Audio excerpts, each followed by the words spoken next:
Mistletoe and Mayhem by Carly Winter. Narrated by Nicole Scott. Chapter 1. Christmas, my favorite time of the year. I loved everything about the holiday. The decorations, the food, and the Christmas songs were wonderful until they weren't. You know that song, Last Christmas I Gave You My Heart by Wham? The beautiful pop-like ballad oozing so much emotion, tears may spring to your eyes while listening to it? Yes, it's one of my favorites. Well, it was until my friend and employee Annabelle decided to play it on loop. Can we listen to something else? I asked after the fourth time of listening to her belt out the song off tune. Don't be such a Scrooge, she said. Who doesn't love this song? I knew quite a few people who couldn't stand the tune, but I'd let that one slide.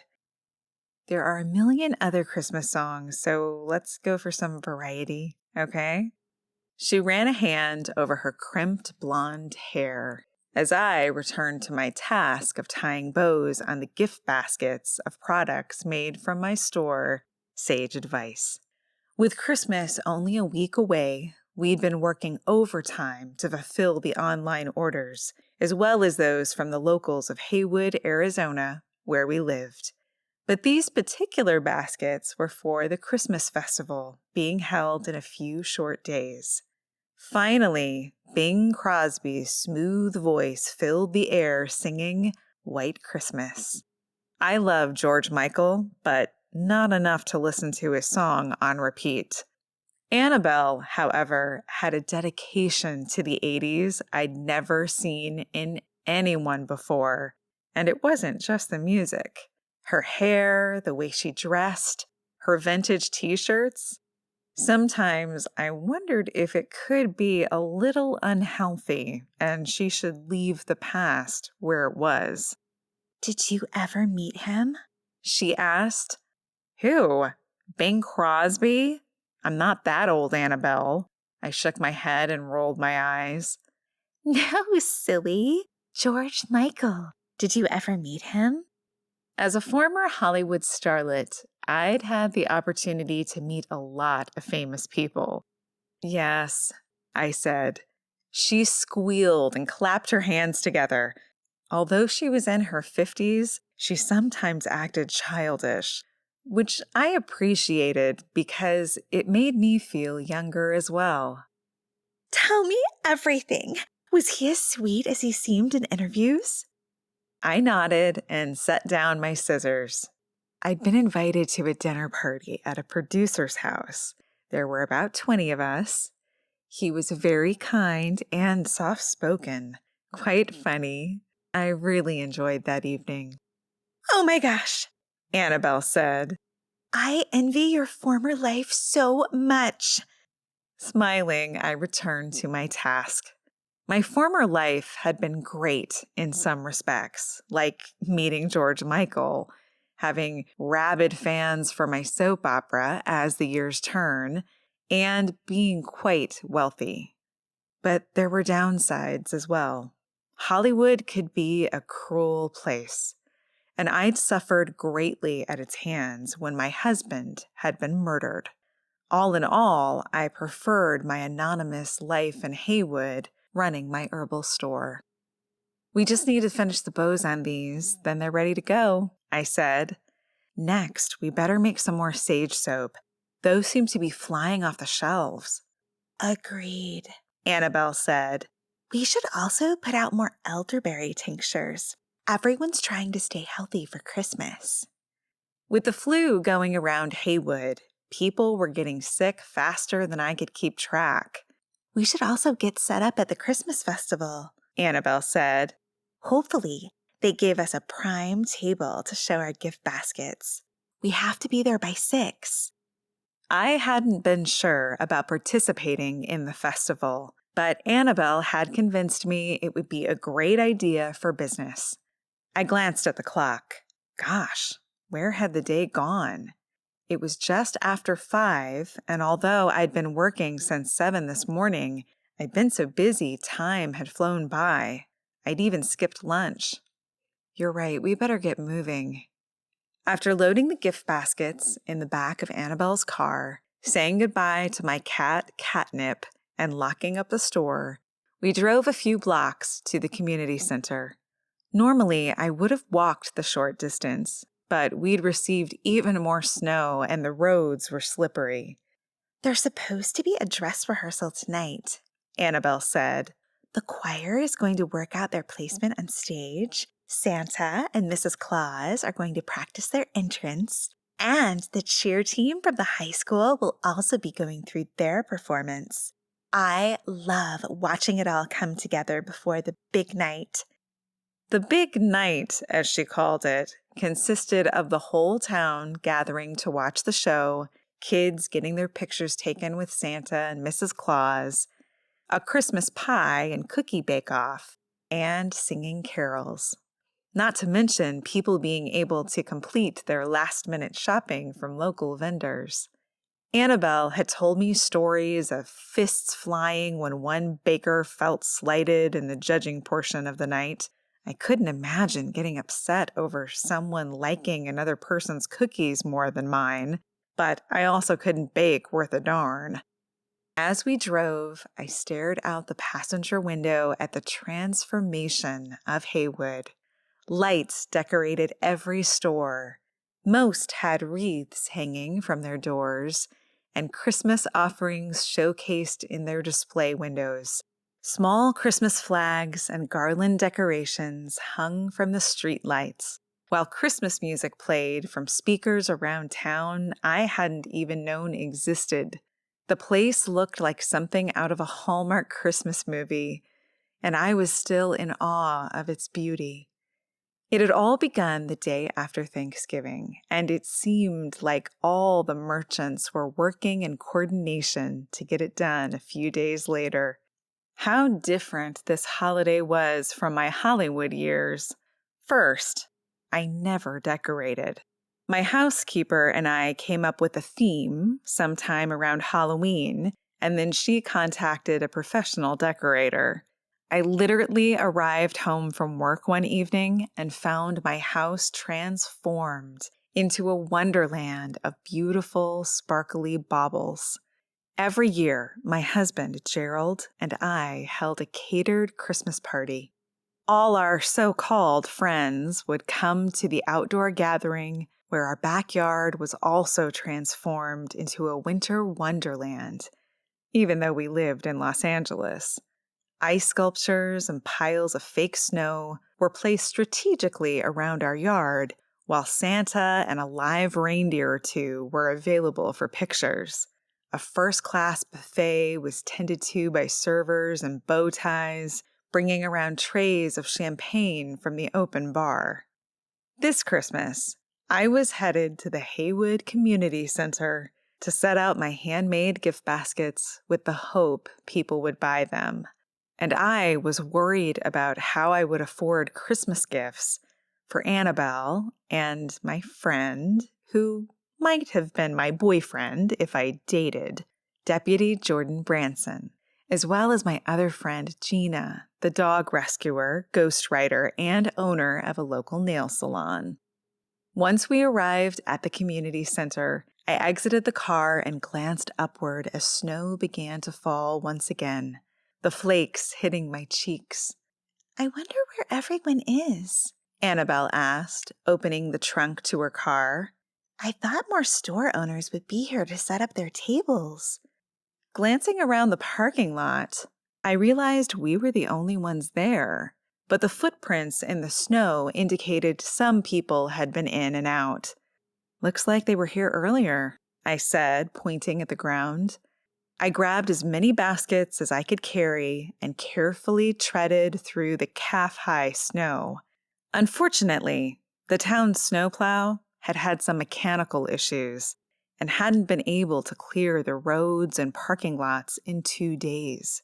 As the gentle flakes continued their beautiful descent, cold silence engulfed us. A chill ran down my spine, and I felt as if we were the only two people left in Heywood, or in the middle of a horror movie. Lights blazed from the building ahead, and when we got closer, I heard Silent Night playing from within. Hopefully, setup would be quick and easy, as I was longing to curl up on my couch with catnip and have a glass of wine or two. My shoulders slumped with exhaustion, and I realized the holidays were a lot of work when I couldn't pass the duties to someone else. Annabelle balanced her baskets on her leg and pulled open the door. Once inside, we stamped our boots on the large red welcome rug to remove the snow. The wood floor gets a little slick when it's wet, so watch your step, Annabelle said. Great, just what I needed. Another fall. I'd already had 3 since the snow started about 2 months ago, and my distaste for winter grew with each day. I loved looking at the snow. I just didn't like trying to live my life in it. We walked through the foyer, hung a right, and headed for the big gymnasium. A strange odor of pine needles, cinnamon, and sweaty shoes engulfed us the closer we got, causing me to grimace. It was my understanding that the boys' basketball teams often practiced here, which explained the sweaty shoe smell. When we entered the huge space, I gasped, forgetting the odor.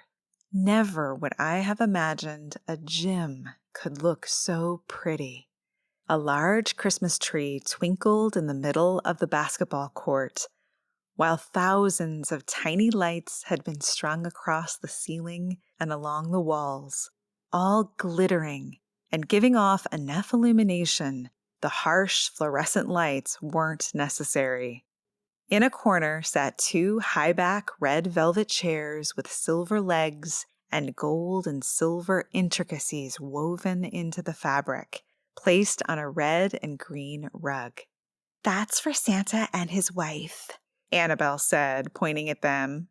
Last year, they had elves as well. I don't know if they'll do it this year, though. Why is that? Well, Santa, has a bit of a drinking problem, and him and one of the elves he'd been boozing with got into a fist fight. Oh, my.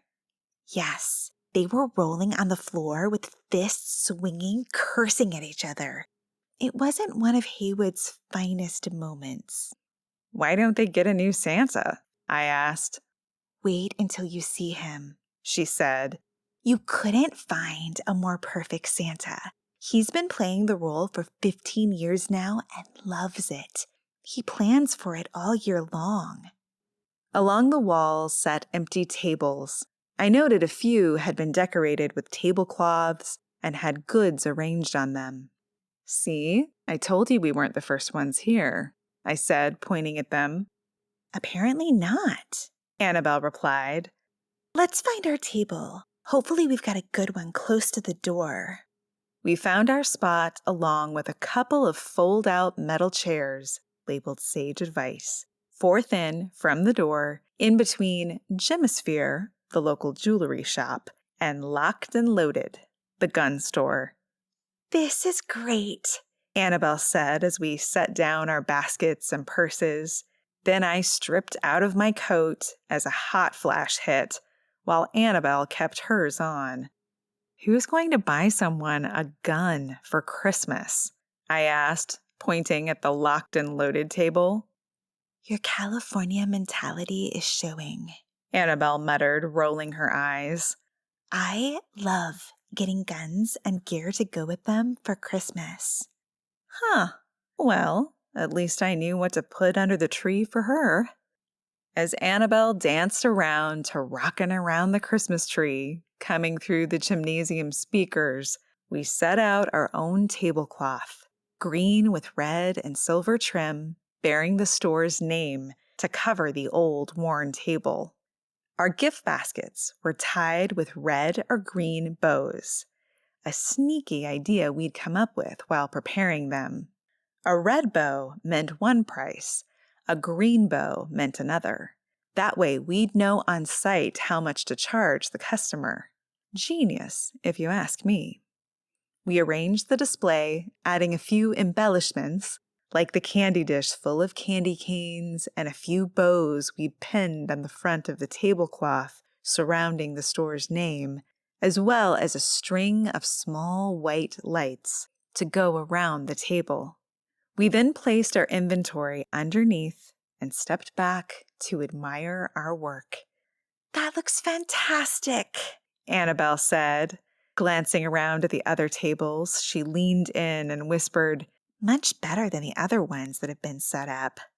I nodded in agreement. Let's go take a closer look. We walked around, stopping at Nitwit's table to check out her offerings. Since the physical store sat next to mine on Comfort Road, I knew the owner, Mrs. Mason, well. She was offering knitted dolls and discounts on knitting classes. Gina's going to try to adopt out some of her rescues, I said, pointing at a sign that read Heywood Hounds, the name of Gina's rescue business. The next table took us to the other side of the gym, where we found Too Hot to Handle, a hot sauce joint. "I wonder how hot the devil juice is," Annabelle said, pointing to the jar. "I imagine it would fry off your eyebrows." Probably. I turned to glance at the tree, and a scream stuck in my throat as I grabbed Annabelle's arm. "What?" she asked. I pointed at the tree, still unable to speak. "Oh my gosh!" she yelled. We ran over to find a woman dressed in a Santa suit staring up at the ceiling with milky, dead eyes, a small pool of blood surrounding her head. Annabelle fell to her knees and felt for a pulse, but I already knew the answer. She turned and looked up at me, tears brimming in her eyes. "Who in the world would kill Mrs. Claus?" Chapter 2. We aren't certain if someone killed her, I said, immediately doubting my own words. "How can you say that? Look at the blood." I'll call Jordan, I said, backing away while Annabelle jumped to her feet. I pulled out my phone while she began to pace, cursing fiercely under her breath. "Did she, trip over?" Annabelle said, her voice loud and pitched with panic. "And what did she hit her head on? The floor? Can banging her head against the floor make this mess?" Thankfully, Jordan had been reinstated as a deputy after being arrested for murder. Threatening to sue Sheriff Mallory Richards had guaranteed he'd keep his job, but he still held ill will towards his boss, which was completely understandable. He answered on the third ring. "Hey, Sam, what's up?" With his exhaustion evident in his voice, I hated to break the news to him. "I think you need to come down to the community center," I said, turning away from the body. "Mrs. Claus is dead." A long silence stretched between us. Then he said, "You're a laugh a minute, you know that? Is Christmas now canceled?" I wish I were kidding, Jordan. Annabelle and I came down to put our baskets on display for the festival, and we found Mrs. Claus lying by the tree. He swore as well, just not as colorfully as Annabelle. "Are you kidding me?" "No." Then I realized I didn't even know the dead woman's real name. "I'm sorry, I never met her. She's dressed in an outfit that resembles Santa, so we're assuming she's the one who's playing Mrs. Claus?" According to Annabelle, Mr. and Mrs. Claus were supposed to have a dress rehearsal tonight. "It's going to take me some time to get there," he replied, sighing. "I'm out of town a ways, but I'll call for an ambulance and be there as fast as I can." Glancing over at the dead woman, I said, "Jordan, she either slipped and fell, then hit her head, or was killed." "How do you know that?" "There's blood around her head." "Well, let's hope she took a fall," he muttered. I didn't have the heart to tell him I didn't think that was the case. But I need you two to do me a favor. Does Annabelle have her piece on her? Piece? Piece of what? I'm sorry? Her gun. Does Annabelle have her gun on her? Right. The piece. One would think I knew that term by now. I turned to my friend. Do you have your gun? She nodded and pulled her coat open to reveal the holster and weapon. I never go anywhere without it. Would I ever get used to the gun culture in this town? She has it. Okay, listen carefully. I'd like you two just to walk around the center and make sure no one else is hurt. Can you send someone else? No. Why is that?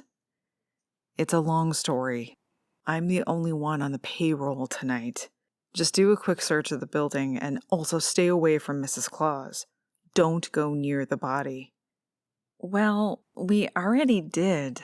Annabelle checked if there was a pulse. More cursing ensued. Don't touch her again. Stay 10 feet away from her and take a quick look around the building. Okay. And Sam, be very careful. If she was murdered, we have a killer on the loose. I don't want to see you or Annabelle injured. Great. Perfect. I hung up and turned to Annabelle again. We have to search the building and make sure no one else is hurt. And hopefully not run into the killer. Why do I need my gun? Annabelle asked.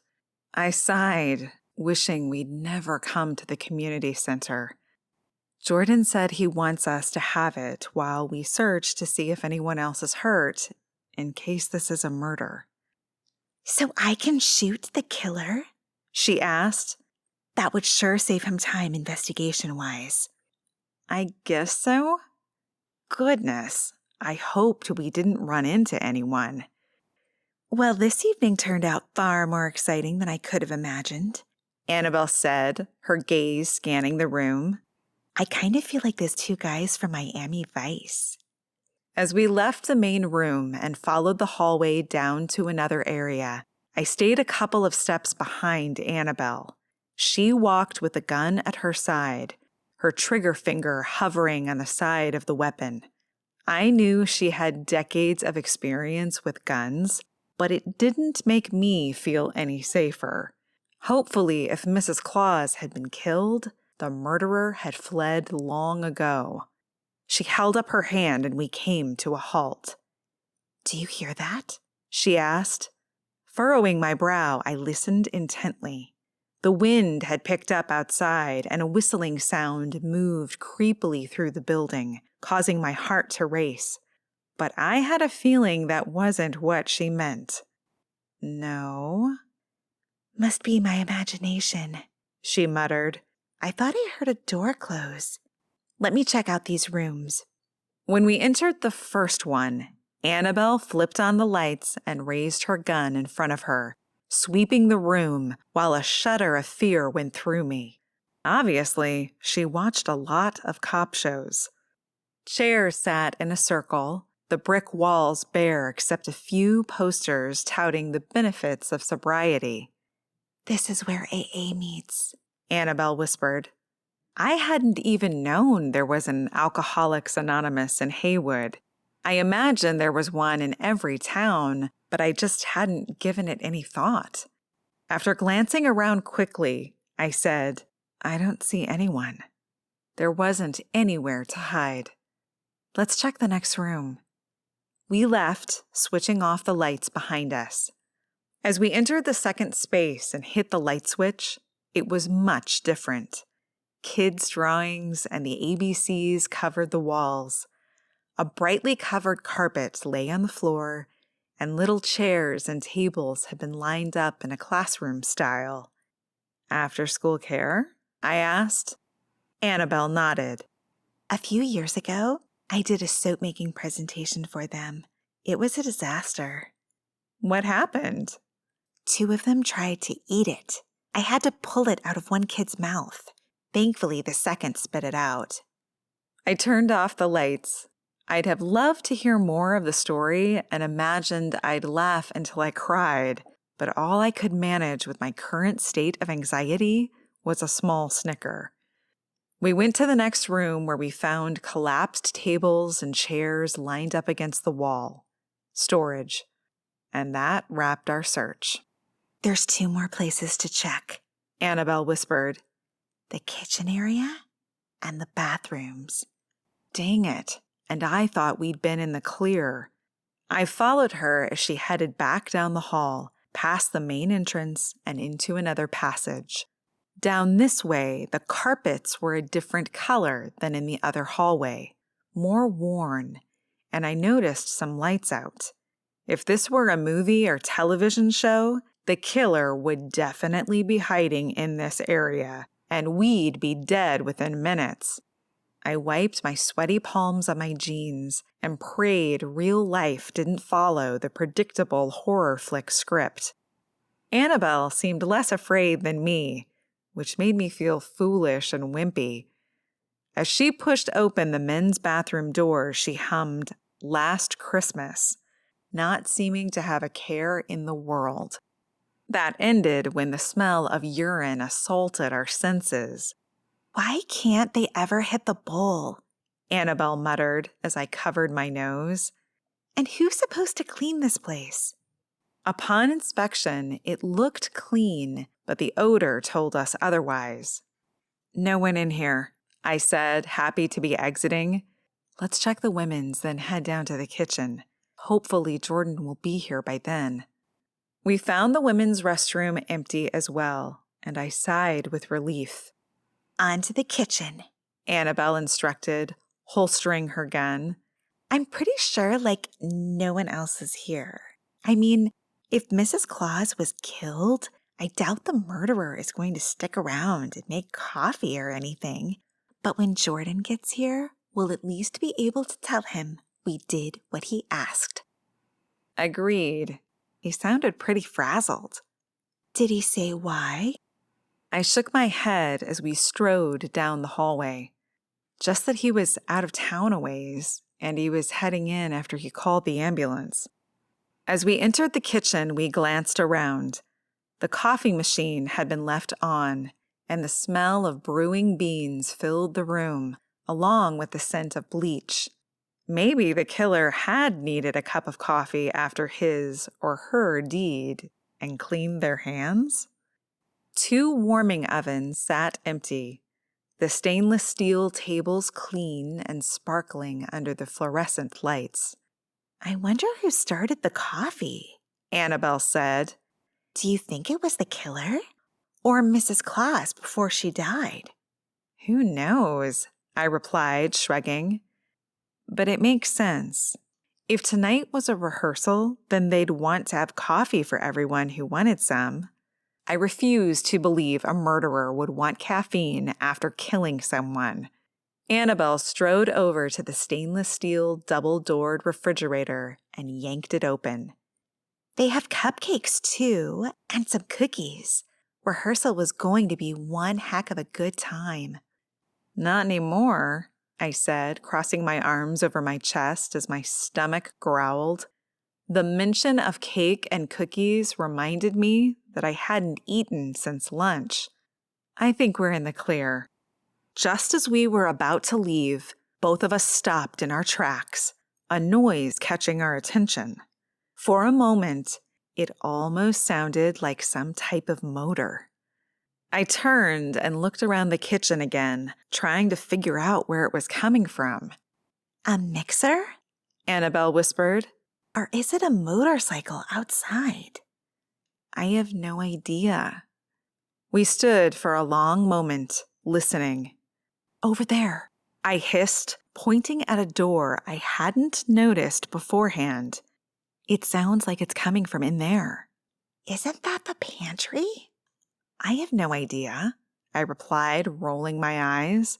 "I've never been in here before." We slowly approached the door, and I amended my previous thought.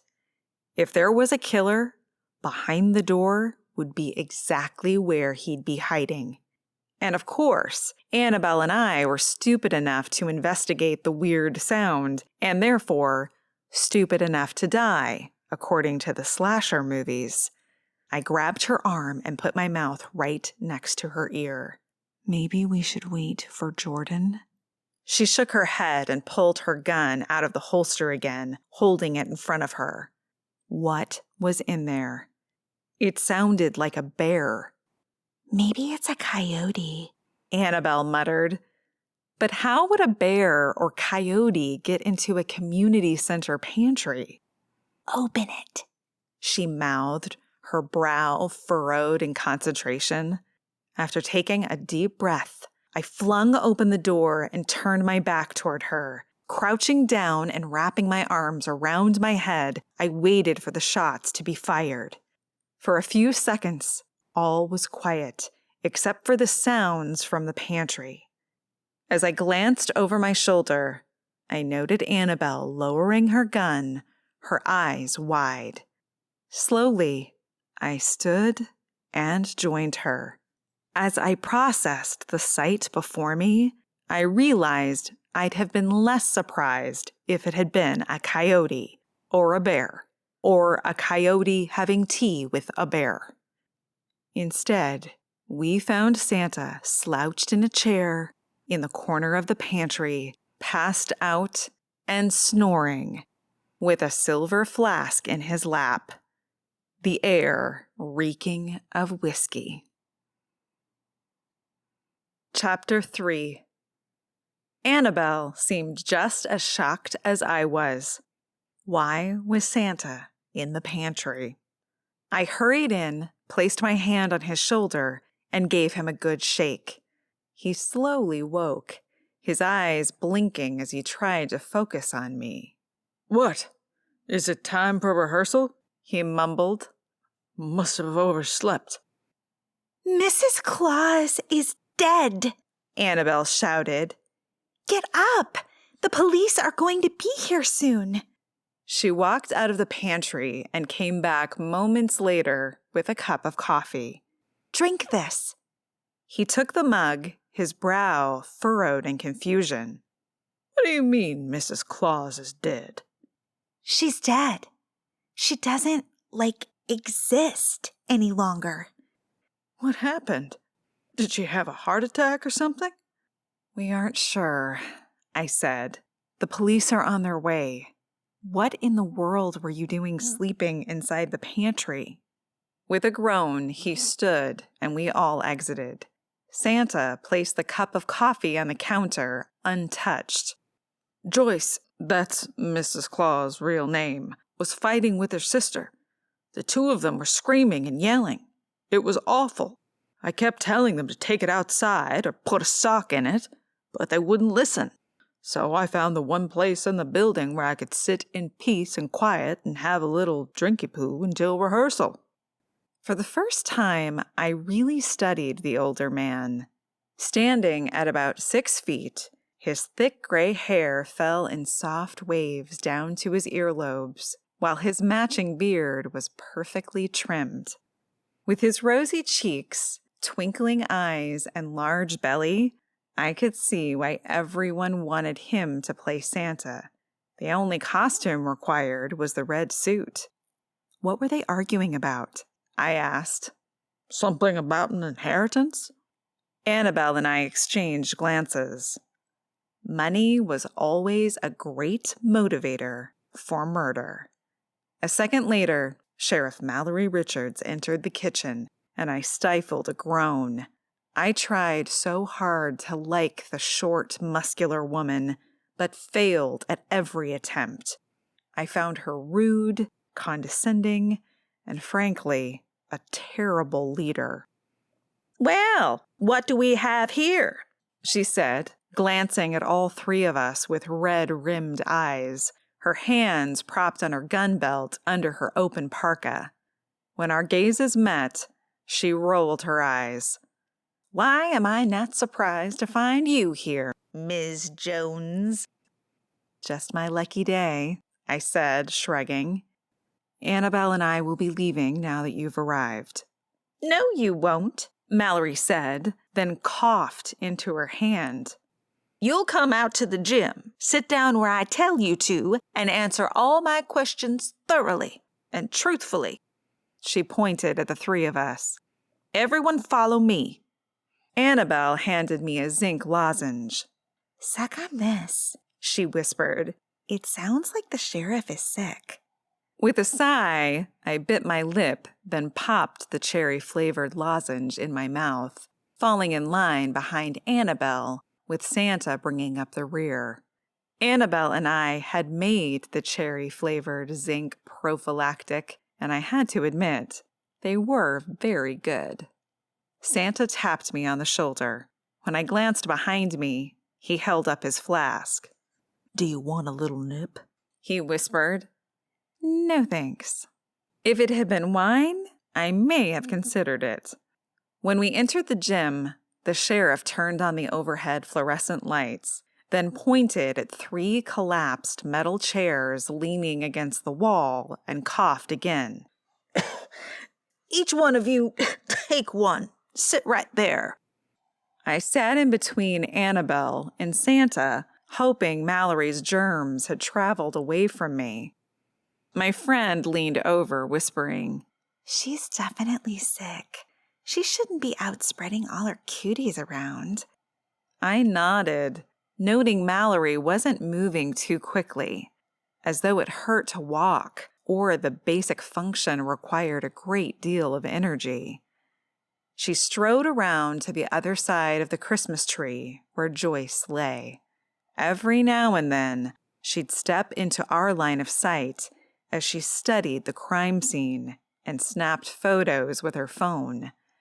When the front door opened, I glanced over to see Jordan strolling in, looking haggard, but giving off a George Clooney vibe as he raked his hand through his salt and pepper hair. Funny how his resemblance to the actor depended on my mood. When I was upset with him, there was no likeness to the actor at all. But when we were on good terms, the similarities abounded. I smiled when our gazes met, and he gave me a quick nod as he hurried over to his horrible boss. They stood, speaking in low tones, but not loud enough for us to hear what was being said. Mallory coughed, then fished out a handkerchief from her pocket and blew her nose. Jordan stepped away from her, and I didn't blame him. No one wanted to be sick so close to Christmas, and it seemed our esteemed sheriff had caught the dreaded flu going around. After a few minutes of Mallory pointing and gesturing around the building, Jordan returned to us. "Looks like I'm taking your statements," he said. "Let's start with you, Santa. What's your real name?" "Paul Lance," he said, taking a swig of his flask.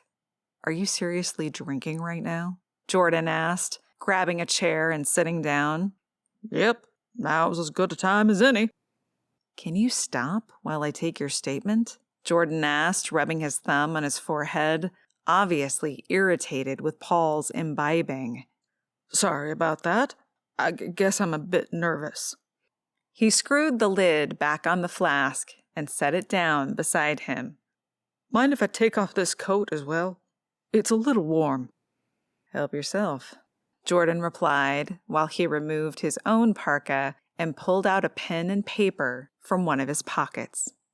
"Can you tell me what happened here tonight, Paul?" "Sure thing, boss," he said, then cleared his throat. "Joyce and I have been playing the Clauses for 3 years. My prior partner, Carol, it's my understanding she went on vacation in the Virgin Islands and found herself a nice young man to support, so she never came back. Joyce stepped in to help me out." We all stared at Paul, waiting for him to continue. His gaze fell on the Christmas tree, and I assumed he was thinking of the body on the other side of it. Finally, he shook his head and continued. "Now, Joyce and I had our differences. She was what the younger folk call a Karen, sticking her nose in everyone's business all of the time. Things were done her way or the highway. if you get my drift. So you two argued a lot? Jordan asked, making notes. Yes, sir, we did. Can you give me an example? Well, for instance, last year she said I wasn't fat enough. She made me eat some beans. Then she got mad when they gave me gas. This year my beard was too long. The Christmas tree wasn't properly centered in the gym, and her chair over there wasn't very comfortable. Oh, she hated me nipping at my flask.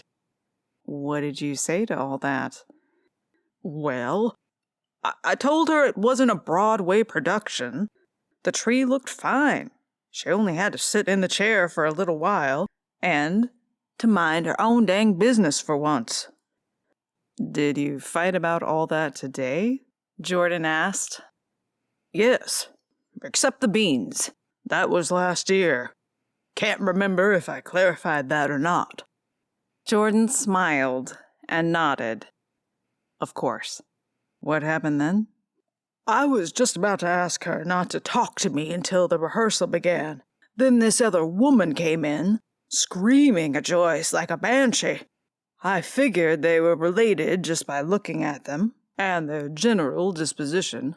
But then Joyce told the other woman she was the worst sister anyone could have. And what did you do at that point? Jordan asked. I asked them to stop yelling. I'm a peaceful man, and I hate fights. That's why I live alone. I told the other woman, Mary, to leave. Neither listened to me. Did you think to call the police? Nah. I figured it was a family squabble and it would work itself out. He glanced back over at the tree. Guess I was wrong. So what happened after you told them to quiet down? Well, they didn't. So I found my way into the pantry and shut the door where I could at least hear myself think. Must have fallen asleep in there, because the next thing I knew, these two were shaking me awake, and here we are. Do you have anything to add? Jordan asked, glancing at me and then at Annabelle. We shook our heads. Like I told you on the phone, we came here to set up our table for the festival and walked into this mess, I replied. Jordan nodded and sat back in his chair, his focus once again on Paul. Were Joyce and her sister arguing enough that they might have come to blows? Wouldn't surprise me, he said, reaching for his flask, not bothering to ask Jordan's permission. He took a small sip. Our attention was turned to the door when a gurney was rolled in by 2 male EMTs. We'll need an autopsy to reveal the cause of death, Jordan said. What's your initial guess? I asked. He shrugged and shook his head. I can't officially comment on an ongoing investigation, Sam. Annabelle snorted while I rolled my eyes. Then comment unofficially, I said. Do you think this is a murder? Jordan glanced over at Paul, then back at me, and I realized he didn't want to say anything while Santa was within earshot. Fair enough. Can we go now? Annabelle asked. I may starve to death if I sit here any longer. Let me run it by the sheriff and see what she has to say, Jordan replied, standing. As he walked away, the 3 of us sat quietly, watching the commotion on the other side of the Christmas tree the best we could. I hope they'll let me go home too, Paul said. There's a football game on tonight I want to see. The Cardinals? Annabelle asked. Paul nodded. I had high hopes for them this year, but I think they're going to let me down again. They do every year, Annabelle said, sighing. We have to have faith, Paul said. I lost my faith in them long ago, Annabelle muttered. The statement was so odd, I turned to look at her. She was usually so upbeat. I found her lack of enthusiasm troubling. Are you okay? I asked. She nodded. Just hungry. I get angry when I'm hungry. They call that hangry, Santa said. When you're hungry and you get angry, it's called hangry. Okay, Santa. Annabelle said. Thanks for the lesson. Just trying to be helpful. Paul muttered. No need to be rude. We sat in silence for a moment. Then Jordan returned to us and said Annabelle and I could leave. The sheriff says she has a few more questions for you, though, Paul. Are you okay sticking around for a bit? The gurney carrying the black body bag was pushed out from behind the Christmas tree by the 2 EMTs, headed toward the front door. Sure, that's fine, Paul said, watching it. Poor thing. Even if she was a Karen and drove me crazy, I don't want her dead. I'm heading to the office to meet her sister there, Jordan said. Mallory found her number in the deceased's phone and called. She's definitely broken up about it. Can't really blame her, I said, standing, even if they were fighting. You're right. I'll come by the store tomorrow, Jordan said, giving my arm a squeeze and me a tired smile. Annabelle and I walked over to our table where we'd left our coats and purses. Once we were wrapped up to face the cold outside, I turned to her. Ready? She nodded and we took a couple of steps until we heard someone yelling inside. That's my sister in there! A woman screamed. Get out of my way and let me in! We exchanged glances as Jordan and Mallory rushed toward the double doors, and the 2 men pushing the gurney stopped, unsure of what to do. Let me in there! Joyce! Oh, please no! Is she really dead? Joyce! Annabelle arched an eyebrow. I think we should stick around for this. Most definitely, I said, removing my coat. Chapter 4. If we stay right here, I bet no one notices us, I whispered. After quietly opening the 2 folding chairs lying against the wall behind our table, we sat down while Joyce's sister continued to yell. I asked you to meet me at the sheriff's department, Jordan said calmly. Not here. The woman finally pushed through and came into the room. As she stared at the black bag on top of the gurney, I studied her and noticed the resemblance immediately. Maybe in her 60s, she had a thin and athletic build and platinum blonde hair, just like her sister. She sank to her knees by the gurney and sobbed while we all looked on. After a moment, Mallory walked over and helped Mary to her feet. Ma'am, why in the world would you come here? I had to see it for myself, she said, pulling away. I knew he was nothing but trouble. Who? Jordan and the sheriff asked in unison. Mary glanced around, her gaze landing on Paul. Him! She shouted. He was so rude to both of us earlier. I never should have left Joyce alone with him. Wait a gosh darn second here, Paul said, standing. What the heck are you talking about? When I left, I knew you were so angry that you'd hurt her. I went to the dang pantry to get away from you 2 bickering, Paul yelled. Leaning over to Annabelle, I whispered, Someone's lying. No one ever said Joyce had been hurt. They're still trying to figure out if it was a slip and fall or a murder. She nodded, and we turned our attention back to the argument. You did no such thing, Mary yelled. When I left you, you were right in here, telling Joyce to put a sock in it and that you didn't want to listen to us argue. Paul narrowed his gaze, placing his hands on his thick hips. I didn't say all those things. But when I went into the pantry to find a little peace and quiet, you 2 were still going at it like alley cats. If anyone hurt Joyce, it was you. How dare you? Mary hissed. My sister and I had our disagreements, but I'd never hurt her. Right. You think I'm just some stupid old man who doesn't like a bunch of noise? Wrong. I hear everything. I pay attention to what's being said.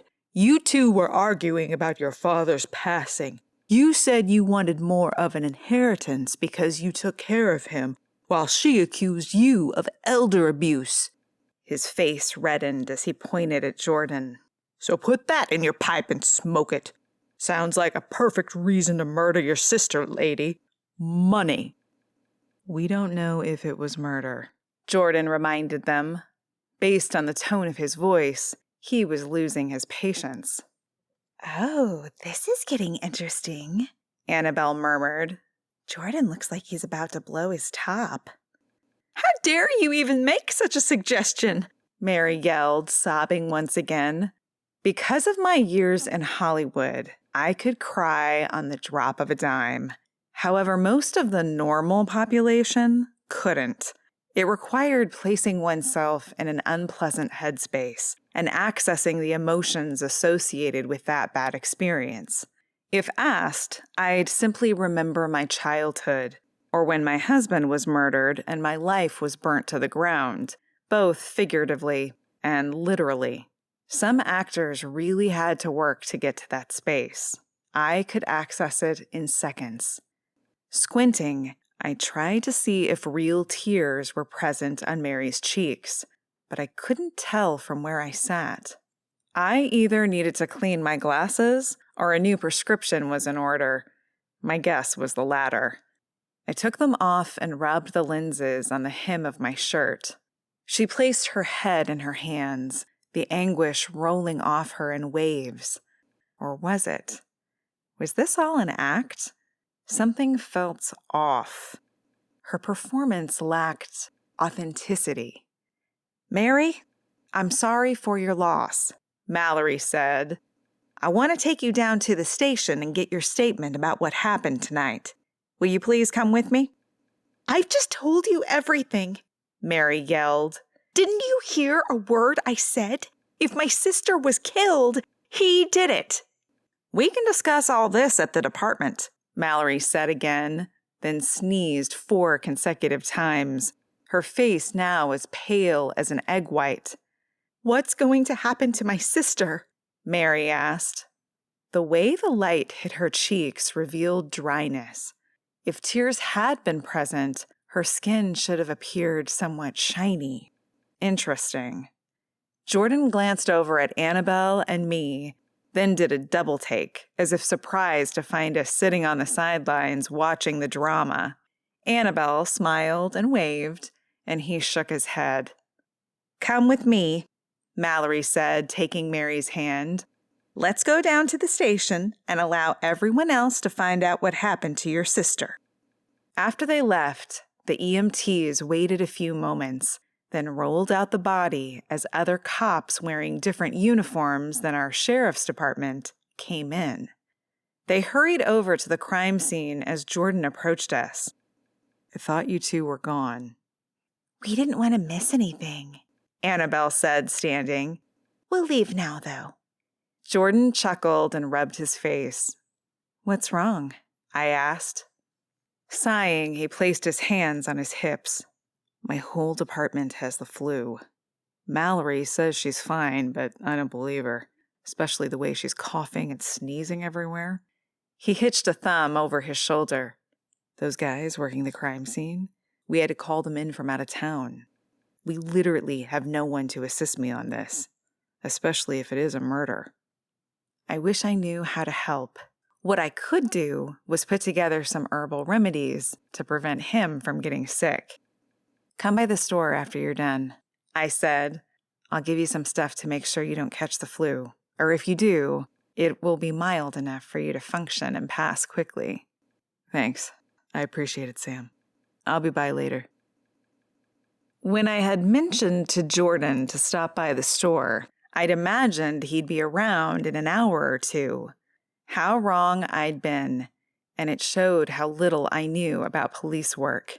The banging that woke me in the early morning hours scared me and my cat Catnip half to death. Both of us jumped from the couch where we'd dozed off and hurried downstairs to find Jordan at the front door of the store. I quickly unlocked the door. I had no idea you'd be this late, I said, a chilly wind nearly freezing me in place while Jordan hurried inside. After quickly turning the lock, I faced him and pulled my sweater tighter around my torso. Me either. Mallory finally went down for the count with the flu, so it's just little old me trying to pick up all the pieces. I'm sorry to hear that. He sounded quite defeated, which I found odd for a cop from Chicago who'd landed in the little town of Heywood. Perhaps when the flu went around Chicago, there were enough staff to cover those out sick. Heywood operated at bare bones on all municipal fronts, hence the reason the streets hadn't been plowed.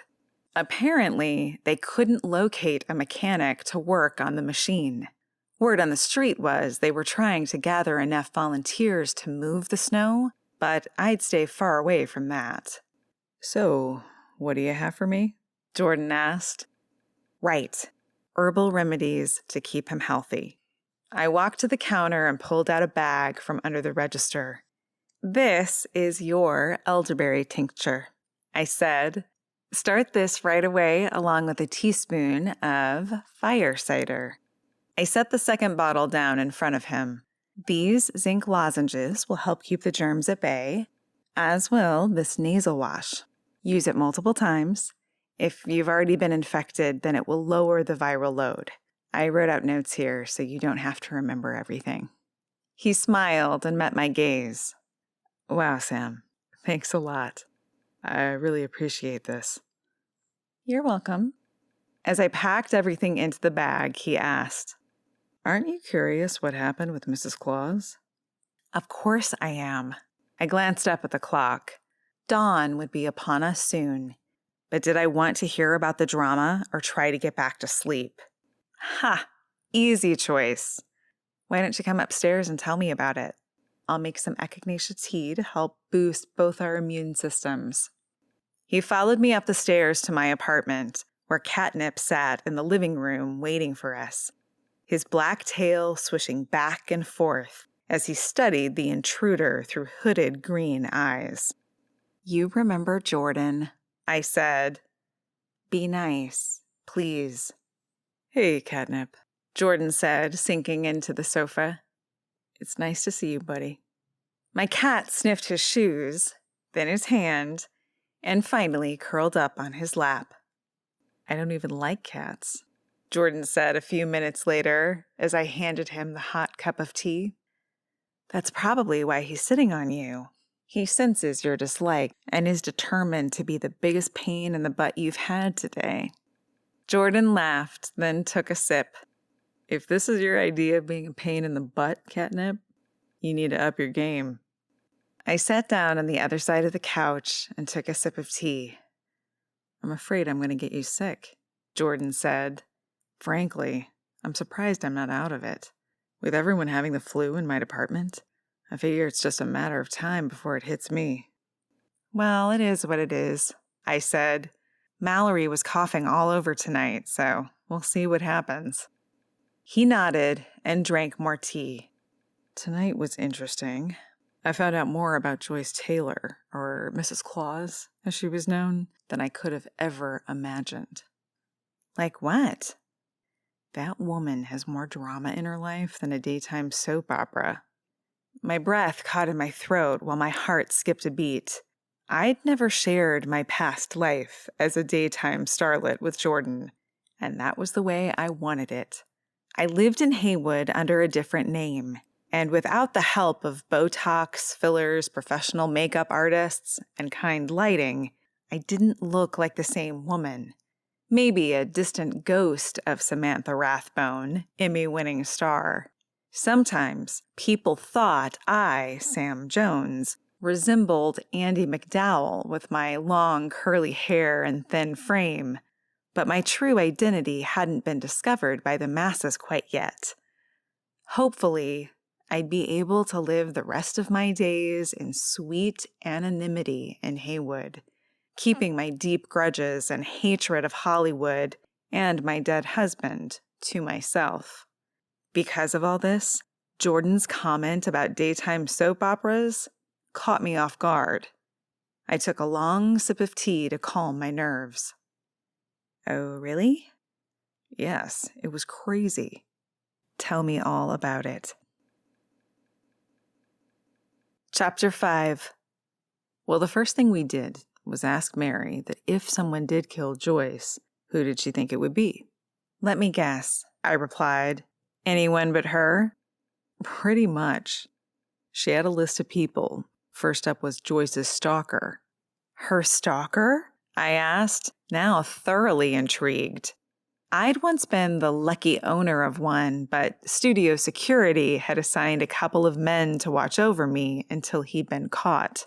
They also provided me with classes on what to do if I was kidnapped or held for ransom. I hadn't felt safe in the least bit, even though I'd been completely insulated both at work and at home. What did someone without those resources do? Yes.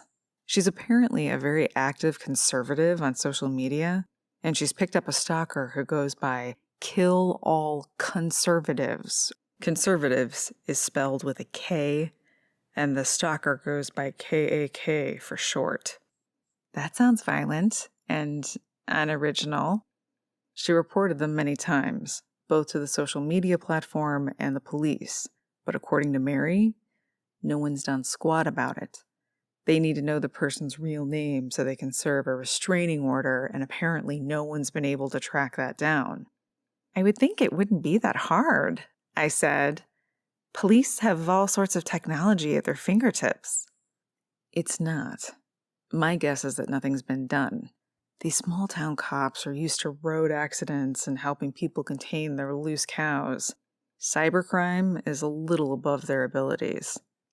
That made sense to me, especially with my experience of past interactions with Sheriff Mallory Richards. In my book, she was completely unqualified to herd cows, let alone investigate cyberstalking. What does the stalker say? I asked. Oh, the usual. He wants to burn her house down. She should be careful when driving because he'll get her when she least expects it. Some other pretty gruesome stuff about her animals. I grimaced and glanced at Catnip, still sleeping soundly in Jordan's lap. I'd become quite fond of my little adopted friend and couldn't imagine how I'd feel if someone did something awful to him. You don't have to tell me the details. Probably best I don't. It's hard to stomach. So, if the department doesn't have the means to find the online stalker, what do you do? Do you think he lives in the area? I'm not sure of his whereabouts, but I have a friend in Chicago who works in the cyberstalking unit. I texted him last night, and he's going to look into it today and get back to me on all the details. I took a sip of tea. It doesn't make any sense, though. How would Kill All Conservatives know where she was earlier tonight? With a long sigh, Jordan rubbed his face. Joyce was one of those people who makes the mistake of living her life online. She posted on a host of subjects and was quite opinionated. Everything she did or was going to do was documented on her timeline. She was a completely open book and had zero security set on who could see her account and who couldn't. She made a post a few days ago about the dress rehearsal at the community center. She even gave the time and address. Anyone who looked at her profile was aware of exactly where she was going to be and when. While in Hollywood, I'd hated social media. It seemed silly to me to post pictures of me eating dinner in a bikini as my bosses had wanted, and I wasn't comfortable sharing my personal life with the fans. I gave them my work, and I felt that should have been enough. What I did on my own time wasn't anyone's business, and the fans didn't have a right to know it. I still felt this way. Thankfully, Annabelle and a kid at the college handled all our social media for sage advice. I wanted nothing to do with any platform, although I did find TikTok somewhat amusing at times when Annabelle showed me videos. KAK sounds promising, I said. Who else? What murder investigation wouldn't be complete without the ex-husband? I rolled my eyes. Of course there was an ex-husband. Oh, this should be good. Joyce filed for divorce about 6 months ago. It wasn't contested by the ex. According to Mary, Joyce felt they'd grown apart. Any kids? No. How did they grow apart? I asked. Again, according to Mary, Joyce had recently become almost manic about volunteering for conservative causes. She felt it was her calling. But George, that's the ex, had no interest. He shared the same values as Joyce, but he didn't want to donate his time to the causes. He said he gave enough time to his work before retirement, and now he wanted to spend his energies doing things he liked to do. And what was that, if not activism? Fishing, some golf. He joined a pinochle group at the senior center and played every day at noon. He also wanted to travel with Joyce, return to the countries of their ancestors, as Mary put it. But Joyce was having none of it. Said there was important work to do here at home instead of traipsing around Europe. According to Mary, Joyce viewed herself as an American patriot and was determined to save our country. I thought it was already pretty good, I said. Well, Joyce had other ideas. And she divorced him over all this? Jordan nodded. It devastated George. According to Mary. Right. I sighed and rubbed my forehead. I don't understand how a divorce leads to murder. Because George said if he couldn't have Joyce, no one could. What does that mean? I asked, furrowing my brow. Seems to me she wasn't looking for another man. She was dedicated to her causes. But she did meet another man, Jordan said, wiggling his eyebrows. One who was as committed as Joyce was. One who didn't want to play golf, travel Europe, and spend his nights playing pinochle. He wanted to knock on doors for candidates, volunteer on voting day, and spread the word through social media. His name is Terry Warner. Oh my. I set my now empty mug down on the coffee table. When do you talk to George? Tomorrow. While he yawned and stretched his arms over his head, I asked, was there anyone else who wanted Joyce dead? Believe it or not, there's a possibility. My gosh, you're right. This woman has more drama than a daytime soap. It truly sounded like a plot line written for my character Cassie on As the Years Turn. Except I couldn't imagine her being involved in politics. Who's the next suspect? Well, there's a woman in George's pinochle group who has the hots for him, but she understands he can't get over Joyce. Mary's theory is that the woman killed Joyce to help George find his way past his ex-wife. If Joyce is gone, maybe she'll have a chance. That seems a little thin. I agree, but I'll have to look into it. What's that woman's name? Sarah? Mary didn't have a last name, so it looks like I'm going to a pinochle game at some point. Sounds like a great time, I said with just a hint of sarcasm. I'd never played, so I really had no idea. However, I wasn't really a game or card person. I enjoyed some of the older games, like Clue, every now and then, but I'd rather sit down with a book or watch a movie for my entertainment. But then we came back to our friend, Santa. Jordan said there was an obvious discrepancy regarding what happened between his story and Mary's. One of them is either lying or confused. Do you really think Santa or Paul could have killed her, then went and sat in the pantry? I asked. It seems a little strange. But it also makes him look less guilty. Who sticks around after killing someone drinking in the pantry? It could have been a cold, calculated move. How was he when you found him? He was asleep, I replied, shrugging. Snoring so loud I thought an animal had somehow been trapped in there. When I shook him awake, he was disoriented for a moment. Jordan bit his lip, furrowing his brow. It's hard to imagine someone killing another person, then shutting themselves off in the pantry to take a nap. Are you sure he was asleep? Positive. That would be a whole new level of deception, Jordan muttered, then took a sip of tea. But something I need to think about. And what about Mary? I asked. The fact she was there and her story doesn't match with Paul's, not to mention she's got a list of suspects already for you, to me that makes her look pretty guilty. I agree. It's like she's throwing names against the wall to see which one sticks for the investigation. The problem is, she's got one of the best motives. Tell me about that. Well, she was taking care of her elderly father in this home. They aren't wealthy by any means, but they didn't have any financial worries. The father passed a couple of months ago from dementia. Mary said in the end, he had no idea who he was.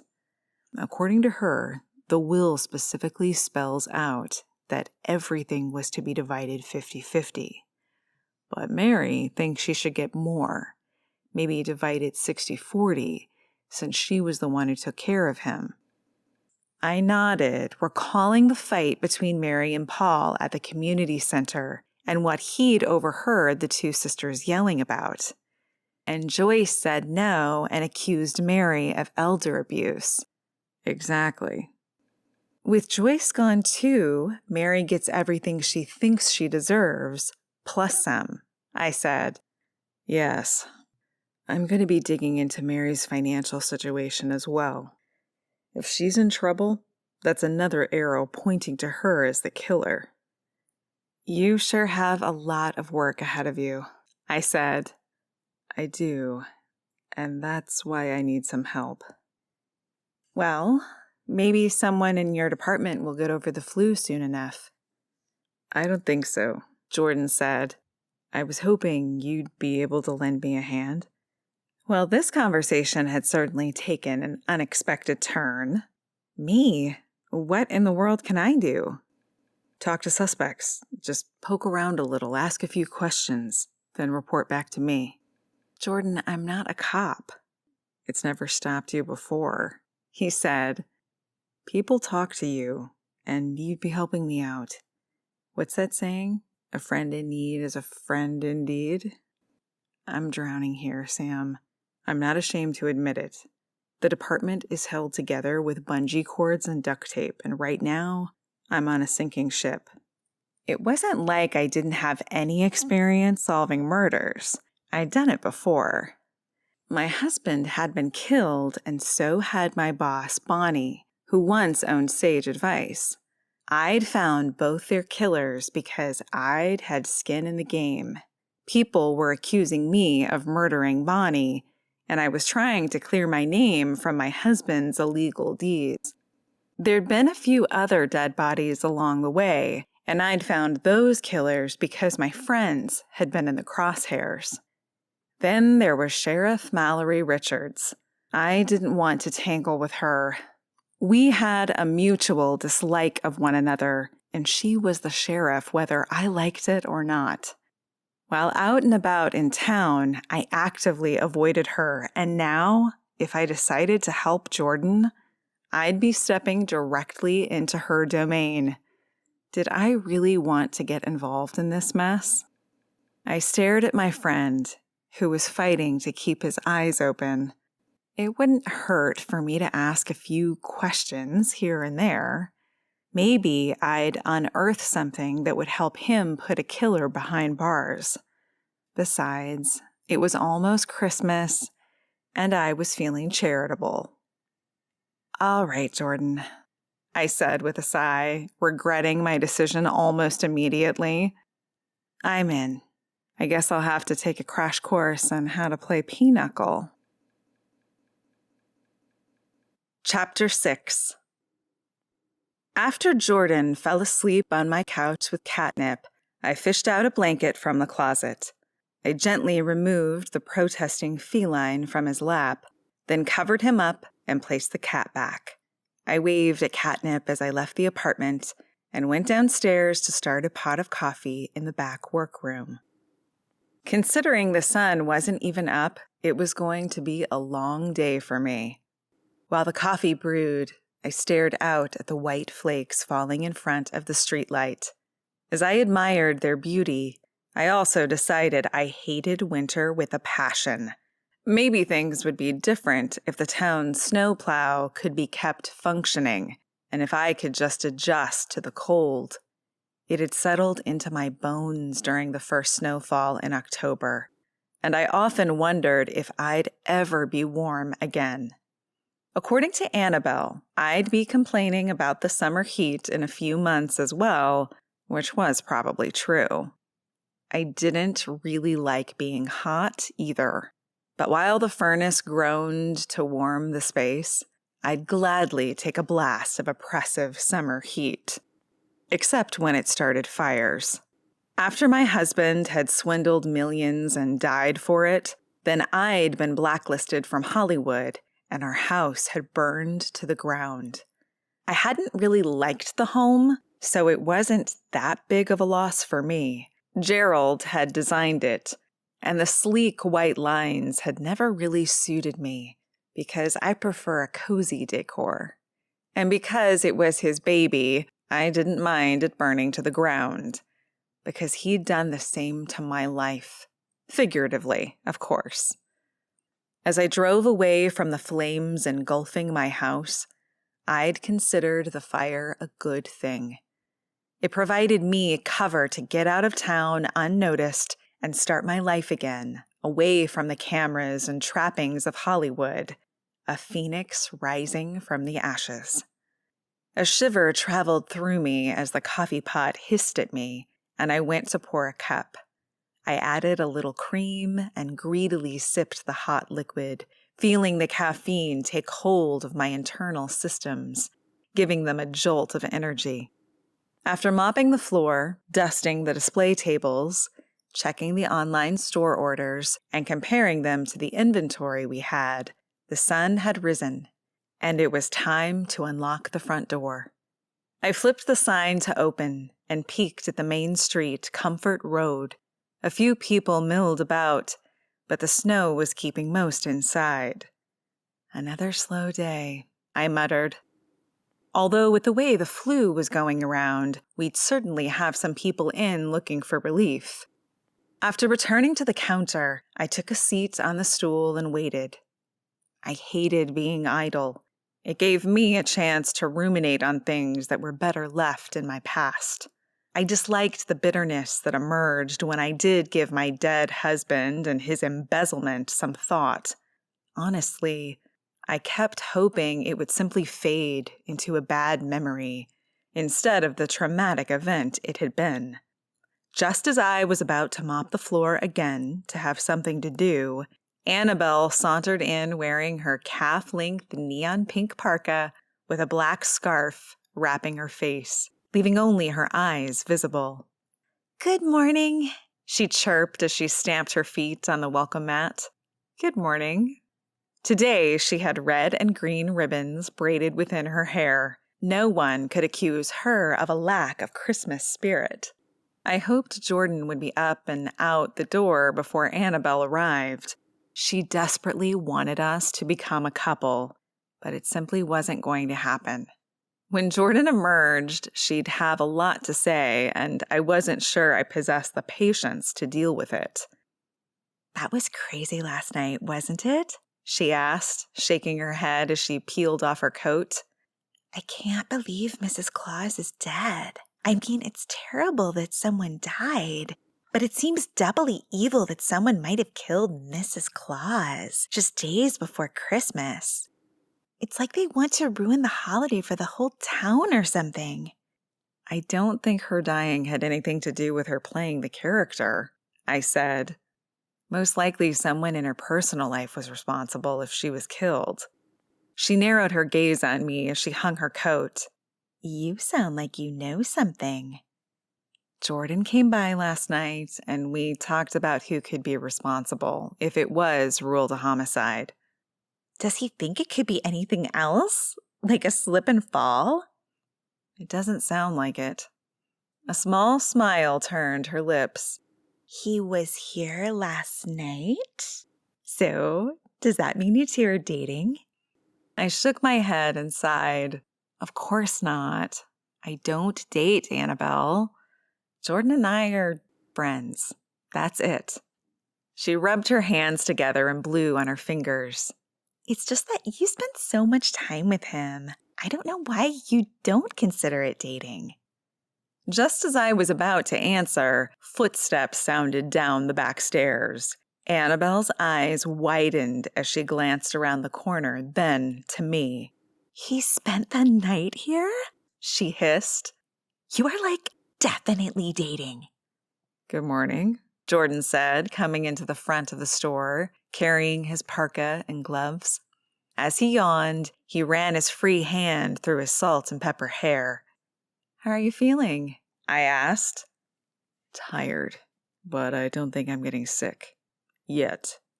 Annabelle's gaze jumped from him to me, then back again. Finally, I said, he showed up last night so I could give him some preventative care for the flu. Then he fell asleep on my couch. That's it, Annabelle. Jordan nodded. Yeah, I'm sorry about that, Sam. I shouldn't have inconvenienced you like that. It's not a problem, I replied. Besides, Catnip loved it. He was protesting when I had to move him to get up, Jordan said, chuckling. I thought he might scratch my eyes out there for a minute.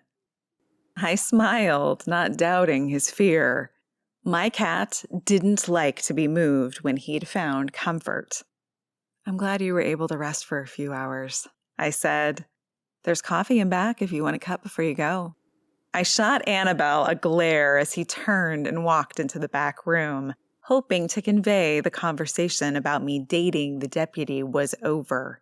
He returned a moment later with a steaming mug. After taking a sip, he said, I received a call. That's what woke me. Joyce was murdered.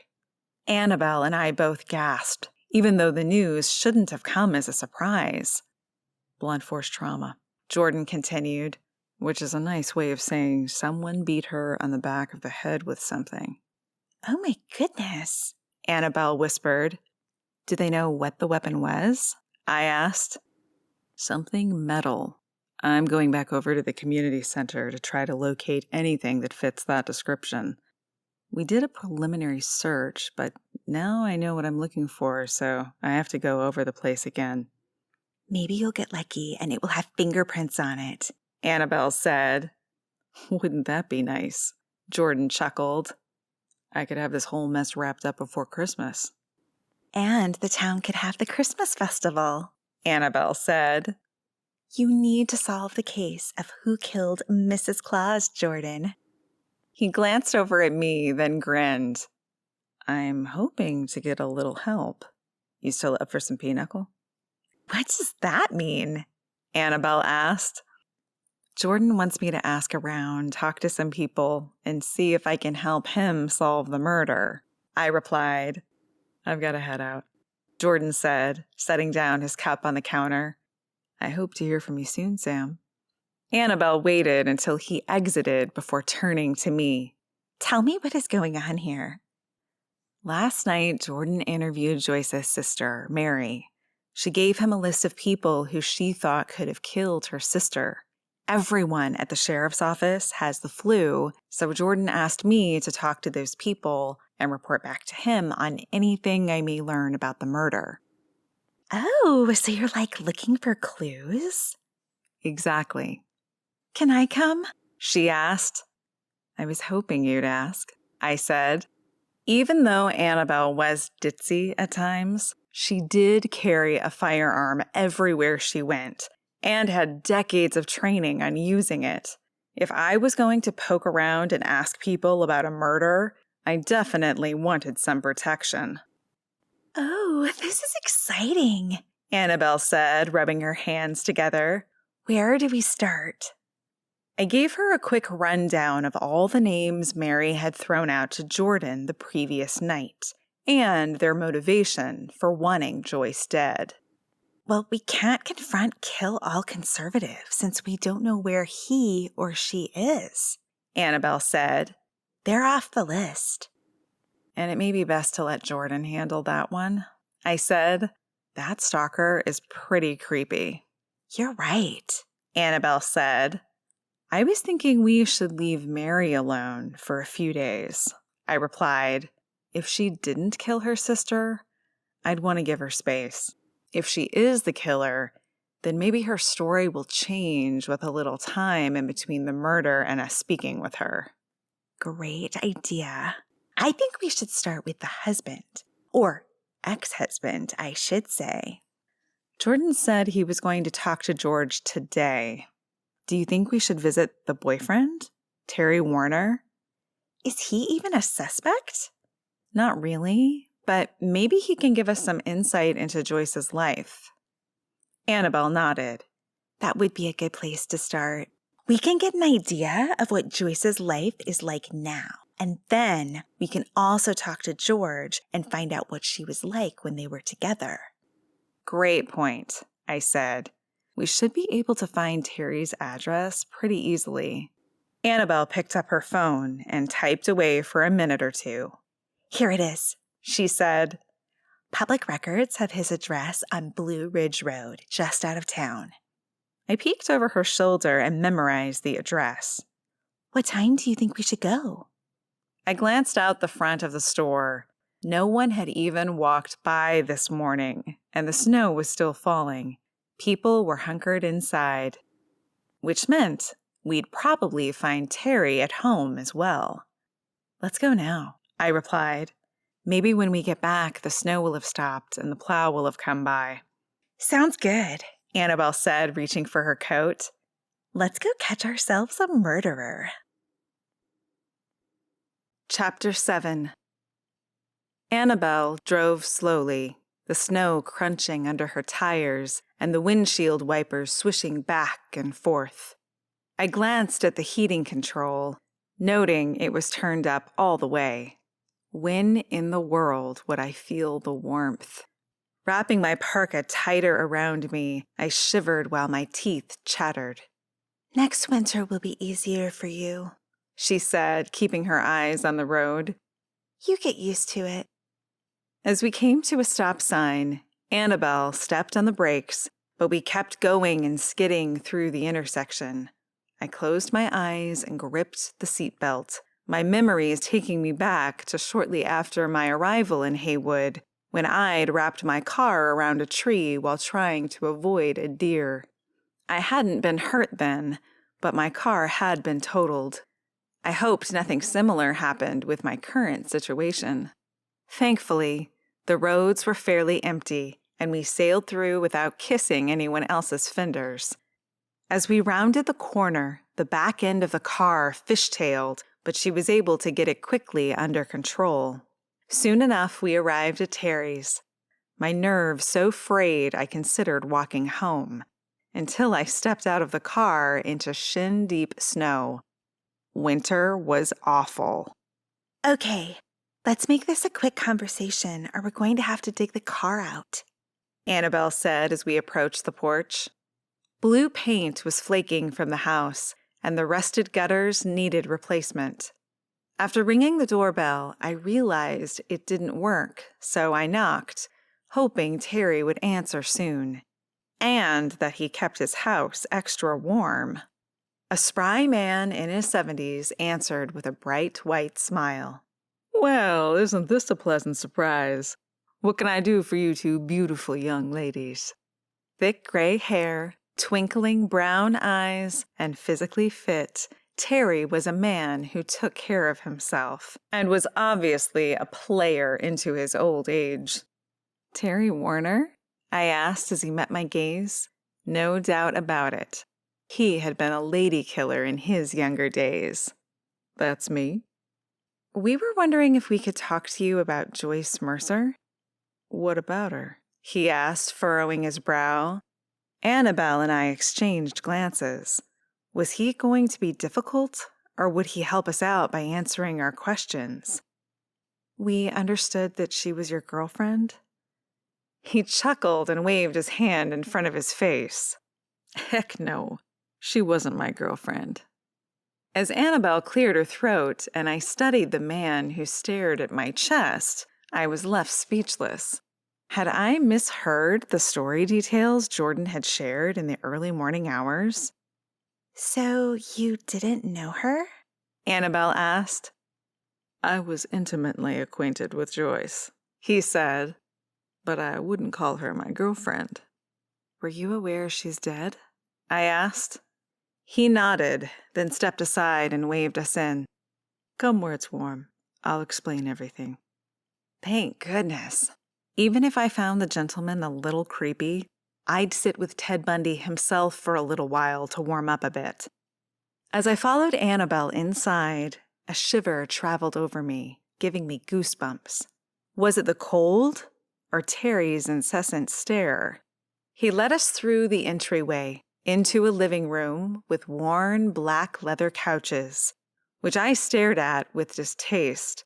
My dead husband had been a fan of the same, and if he were alive, I'd probably kill him. My heart skipped a beat as my blood pressure rose. Who knew I could have such a visceral reaction to a piece of furniture?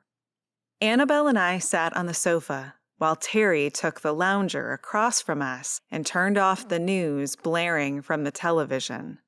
A Christmas tree about 3 feet tall sat in the corner, bare and looking quite pathetic. Why hadn't he decorated it? You don't seem too concerned about Joyce, Annabelle said, removing her gloves and setting them on the glass coffee table. Oh, I sure am, Terry said. But when you get to be my age, people start dropping dead. After a while, it loses its shock value. She didn't just drop dead, I replied. She was murdered. His eyes widened and he sat back in the chair. Well, that's something I didn't know. Wow. Who did it? How? As I narrowed my gaze, searching for any indication that his surprise was manufactured, Annabelle said, Someone hit her in the head from behind. Did they catch the killer? He asked. No, I said. We were hoping you could give us some information on Joyce's life. I didn't catch your name. Are you with the police? My name's Sam, and that's Annabelle, I said. We're doing some legwork for the sheriff's department. I sounded official without giving important titles civilians like to hear. Ambiguity for the win. Terry nodded and clasped his hand in his lap, his smile fading. What can I tell you? Terry asked. We'd been told that you and Joyce were an item, I said. Based on your reaction here, I'm guessing that's not the case. At least, not for you. He shook his head, sighed, and stared at the floor. When men my age lose their wives, as I did, most marry right away. I have no interest in serious relationships. I did like Joyce. I like spending time with her, and we had a lot in common. But no, I wouldn't consider her my girlfriend, my significant other. Anything that describes us as an item, he explained after a moment. It's our understanding she left her husband for you, I said. I don't know who told you that, but Joyce made it clear her husband bored her to tears. She was looking for more excitement than he could provide. He chuckled and leaned forward. Let's be honest. Pinochle? Fishing? Could there be anyone more boring? Even though I agreed, I asked, what do you consider exciting activities? I love politics, he replied, rubbing his hands together. Leading up to the election, it's like watching the football playoffs. Then election night is like the Super Bowl for me. I love cheering my candidate, and if they win, I like to think I had something to do with it. Because you do a lot of campaigning for candidates you support? I asked. He nodded. I'll walk door to door for someone I believe in, but I'm also not above a good online scuffle. Grinning, he held up his fist and boxed the air in front of him. I actually enjoy getting on social media and scrapping it out with the other side. In my opinion, that was the problem with the nation. There was this side and that side. It seemed like the middle had disappeared, which is where I personally resided. It was a lonely place without a lot of company. How many times a week did you see Joyce? I asked, still confused on their relationship status. Oh, probably 4 or 5. She enjoyed cooking for me, so she often brought over meals. Every now and then we'd go for a walk or something, when there wasn't a bunch of snow on the ground. Like I said, we were friendly, but we weren't dating. Still perplexed, I asked, "Did she know that?" Yeah, Annabelle chimed in. dinner multiple times a week, nice walks. It all sounds a lot like you two were a couple. Kind of like someone else I know. I glanced over at her and she smirked, then turned her attention back to Terry. He pursed his lips and shrugged. I thought I made it clear to Joyce that we were friends. I guess the younger generation would call us friends with benefits. But I wasn't looking for a commitment. I enjoy the company of a few ladies, and I'm not ready to settle down. Why did I feel like I was talking to a 20-something man instead of a 70-something one? It was my understanding that men his age were on the hunt for a new companion before their spouse had gone cold after death. Not Terry, though. He preferred to play the field, the whole dang thing, from one end to the other. Either his middle-aged years had been stifled and unfulfilling, or he'd never fully grown up. "You said you were married before Joyce came into the picture?" I asked. He nodded. Almost 45 years. My beautiful Irene succumbed to cancer. After that, I decided my heart belonged to her, but I do like companionship. As a headache formed behind my eyes, I rubbed my temples. "Did you know Mary, Joyce's sister?" Yes, we were introduced. "Did you two get along?" I asked, sitting back against the cushions. I thought so, Terry replied. She was nice enough. Not quite the looker like her sister Joyce, but I didn't have a problem with her.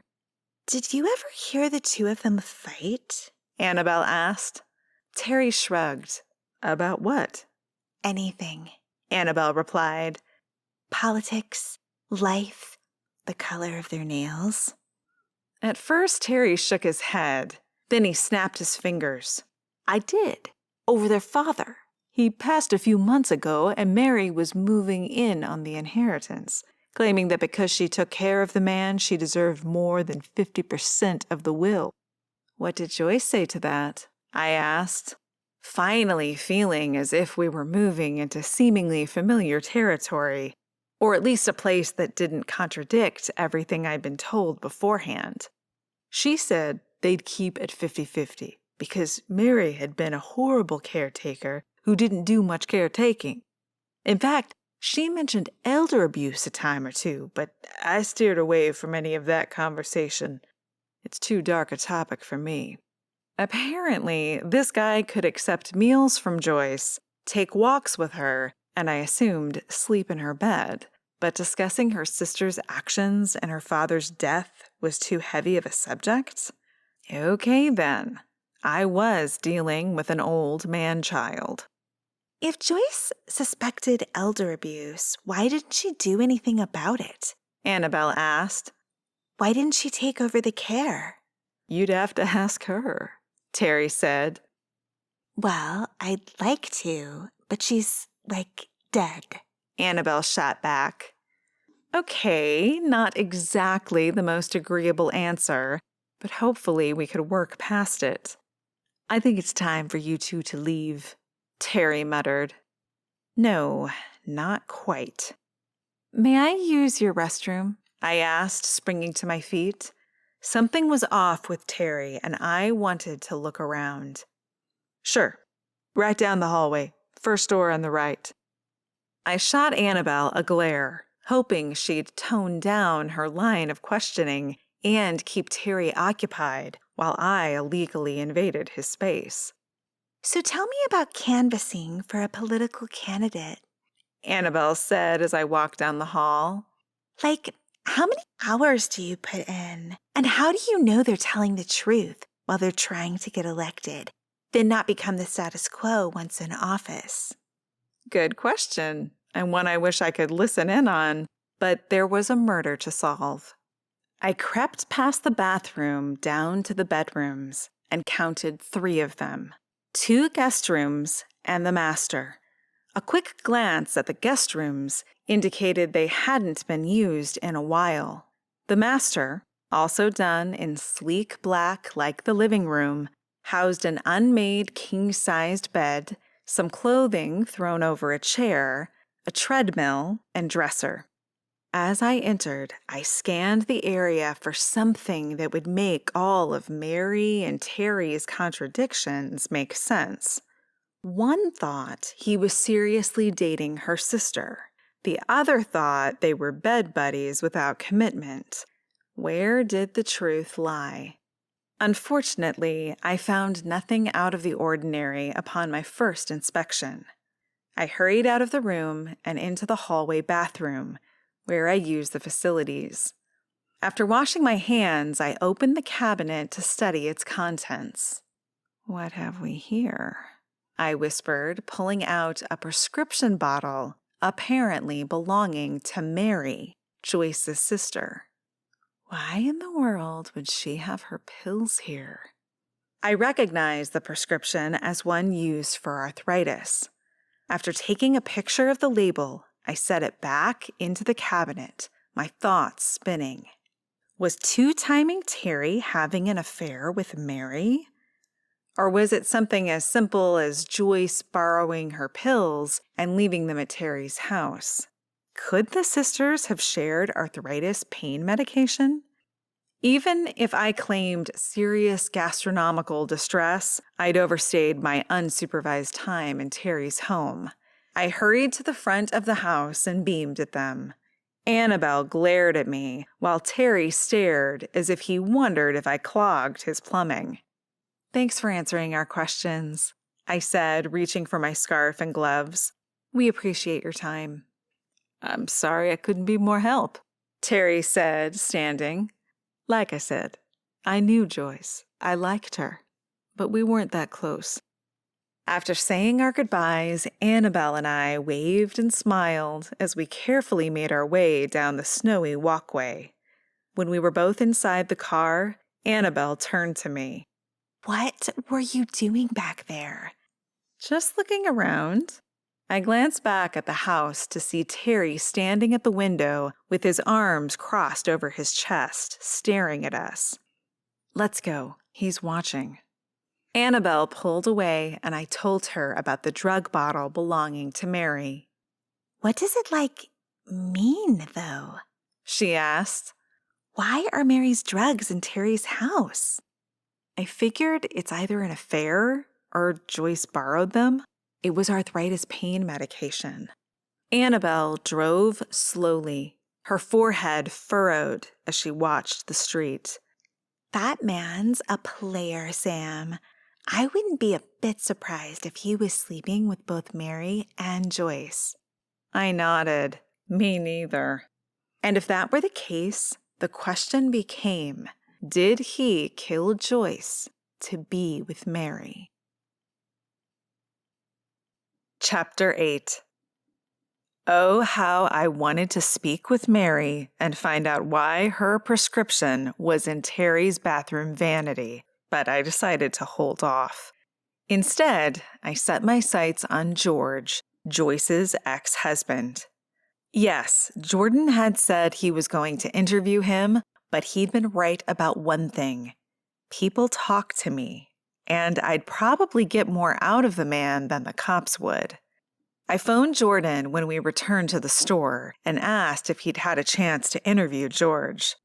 "Not yet," he said. "I was planning to go by later this afternoon, but if you want to take a stab at him, please do."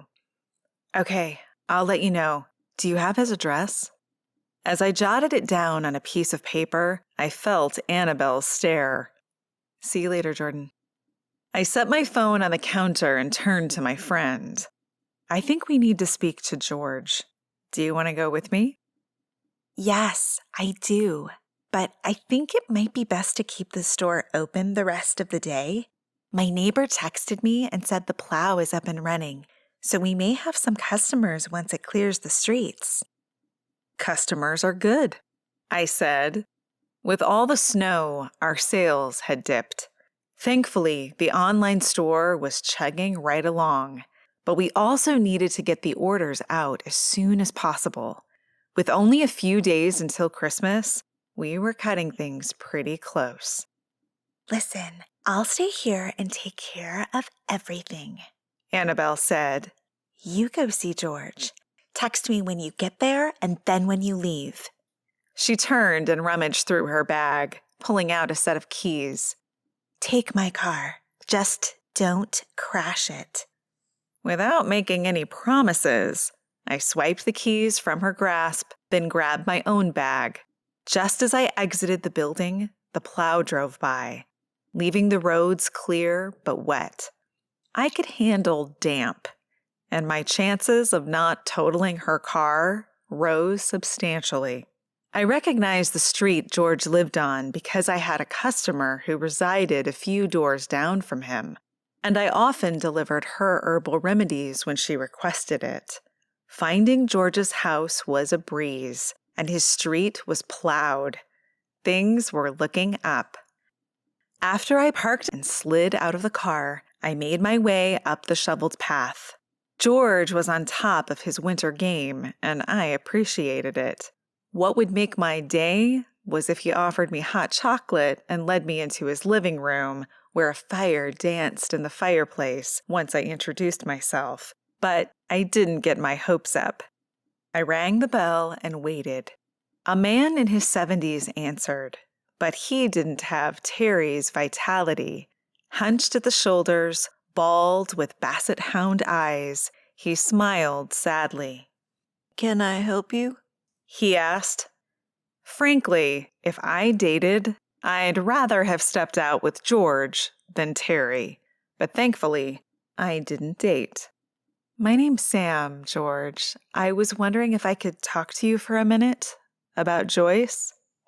My ex? I nodded. She's dead, you know. Yes, I was one of the people who found her body. His eyes widened, and he stepped aside. Come in, please. I'd love to speak with you. With a smile, I walked inside. The front door led directly to the living room, dining room combination. The dining room table hadn't been used to feed anyone in a long time. Instead, it served as a desk, complete with stacks of papers, a computer, and a few books. I also noted shelving that housed pictures of George and Joyce throughout the years. I had those put away until last night, he said. Decided to take them out again since she's gone for good now. As I sank into the comfortable blue couch, George lowered himself into a side chair. What do you want to know about Joyce? He asked. While glancing over at the pictures, I suddenly became exceedingly uncomfortable. I'd imagined a bitter man who hated his ex for leaving him, but instead, I'd found a shrine of sorts dedicated to her. I'm sorry for your loss, I said. He nodded and looked around. Well, she left me, you know. She said she was on to new, exciting things in her life. Things I couldn't give her. I understand that you wanted to travel with her. That sounds quite nice. Such a sap. Here I was trying to make a potential killer feel better. Yes, I did. See, Joyce and I had a traditional marriage. I worked, she kept the house. We weren't able to have children, and although I didn't realize it at the time, she was lonely throughout most of our years together. Why didn't she do something about it? I asked. She could have gotten a job or volunteered at different organizations. I recall her bringing up those things over the years, and like I said, I didn't realize what she was going through. I should have encouraged her to get out more, but I didn't. I was selfish and wanted her home. What about playing Mrs. Claus? I asked. I understand she's been doing it for a while. I didn't even know she had taken on the role until the Christmas festival a few years back. She disappeared from my side while we were looking at all the offerings from the town stores. Then the next thing I knew, she was walking in on the arm of Santa, or Paul Lance, I believe is his real name. Watching her that first time, the way she beamed with joy. She was so good at the job. Who was I to say she couldn't volunteer for it? I mean, besides the rehearsals, it was only for one night. So what happened then? Why the divorce? Once I retired and we started spending time together again, she decided she didn't like me anymore. How did that make you feel? Well, at first I was furious. I'd busted my butt for decades giving her a beautiful home, saving for retirement, and we had a couple of nice vacations as well. I thought that was enough. During your marriage or after your divorce, did you ever threaten her? He shrugged. During the marriage, never. I naively thought we had a perfect relationship. After she left me, possibly. I felt like I was out of my mind with grief, like she died. If I ever said anything derogatory about Joyce, it came from a place of pain.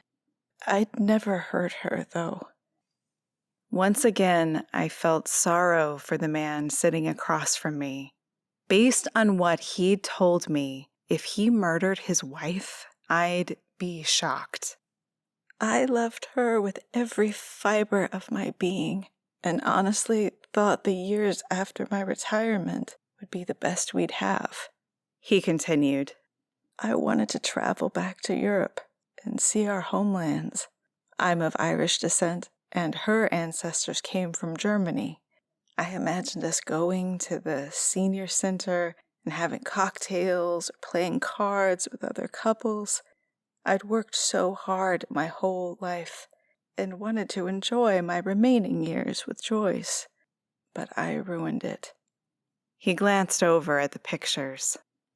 All that time, I thought I was taking care of her. I was really suffocating her. His sadness was almost palpable, but I also understood Joyce's choices. If her misery was something they'd discussed, and George had brushed it off, I'd be bitter too, in her shoes. So much so that I'd divorce him as well, simply because I'd have to be around him all the time after he'd retired. When you found out she was spending time with Terry, did that upset you? George chuckled and shook his head. Oh yes, Terry. Real Lothario. The guy thinks he's Casanova himself. Kind of a leery fellow, if you ask me. The way he stares at women, I find it disrespectful. Having been on the receiving end, I nodded in agreement. Anyway, I knew she was making a mistake by hanging around him. Figured he'd use her and just spit her out, just like he's done every other woman since his wife died. That's all the ladies down at the senior center talk about.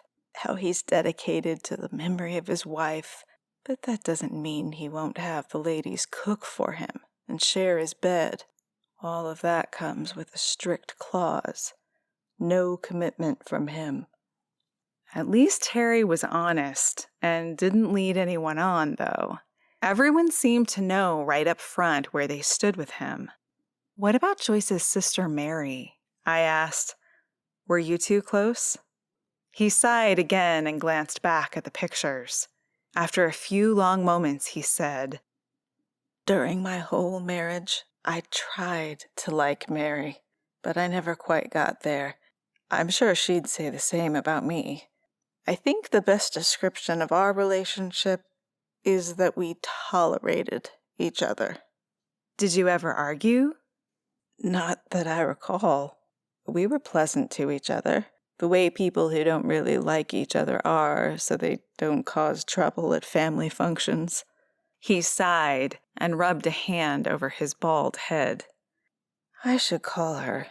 and give my condolences. He obviously hadn't realized that Mary had served him up as a possibility of being Joyce's killer. George, did you ever say something to the effect of, if you couldn't have Joyce, no one could? Who told you that? He asked, his forehead wrinkling in confusion. Should I tell him it was his sister-in-law? If George was indeed the killer, that would put Mary in his sights if he found out she'd been mentioning his name to the police. It's just something I heard through the gossip vine. He shook his head. I can't imagine I'd say something like that. It's a little dramatic. I can't imagine any conversation where that would be appropriate. I nodded and stood, unable to think of any further lines of questioning. Thank you for your time today. I really appreciate it. Of course, He said, also getting to his feet. it was nice to meet you, Sam. I know you're a little young for the senior center, but maybe you should come by sometime and play pinochle. We're old, but we have fun. Thank you, I said as we walked to the front door. I've never played before. Is that going to be a problem? He smiled.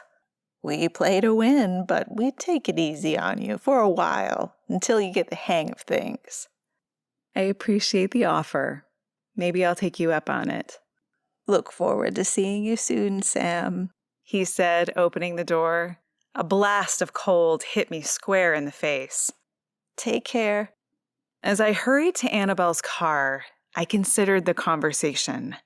George had no reason to murder Joyce, except his broken heart. Therefore, the killing would be considered a crime of passion. However, after spending a little time with this man, I didn't see a spark of passion in him, not even a little flicker. And then there was his age. He wasn't as robust as Terry, even though they were both in their 70s. People grew old at different rates. Did George have the physical strength to hit Joyce hard enough to kill her? And more importantly, did he have the heart? Chapter 9. On the way back to Sage Advice, I stopped at Locked and Loaded, the gun shop, to purchase a Christmas gift for Annabelle. After deciding on a pink gun holster, I had them gift wrap it and shoved it into my big bag. Thankfully, I'd chosen to bring it instead of one of the other little purses I owned. In fact, donating them would be a smart move because I hardly ever use them. I needed the large tote for deliveries. I parked in front of the store and found the walkway had been cleared. Upon entering, I found Annabelle packing up the last of the online orders.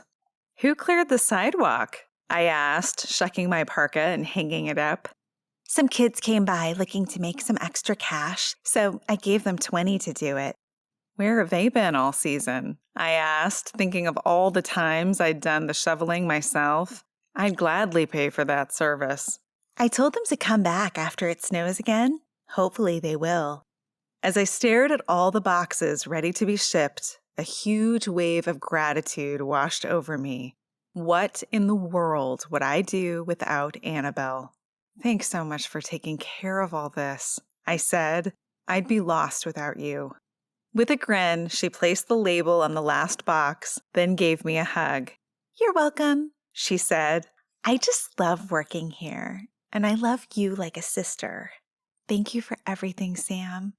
Tears welled in my eyes as I gave her a good squeeze, then let go. Tell me about George, she said, sitting on her stool at the workbench where she made her tinctures and capsules.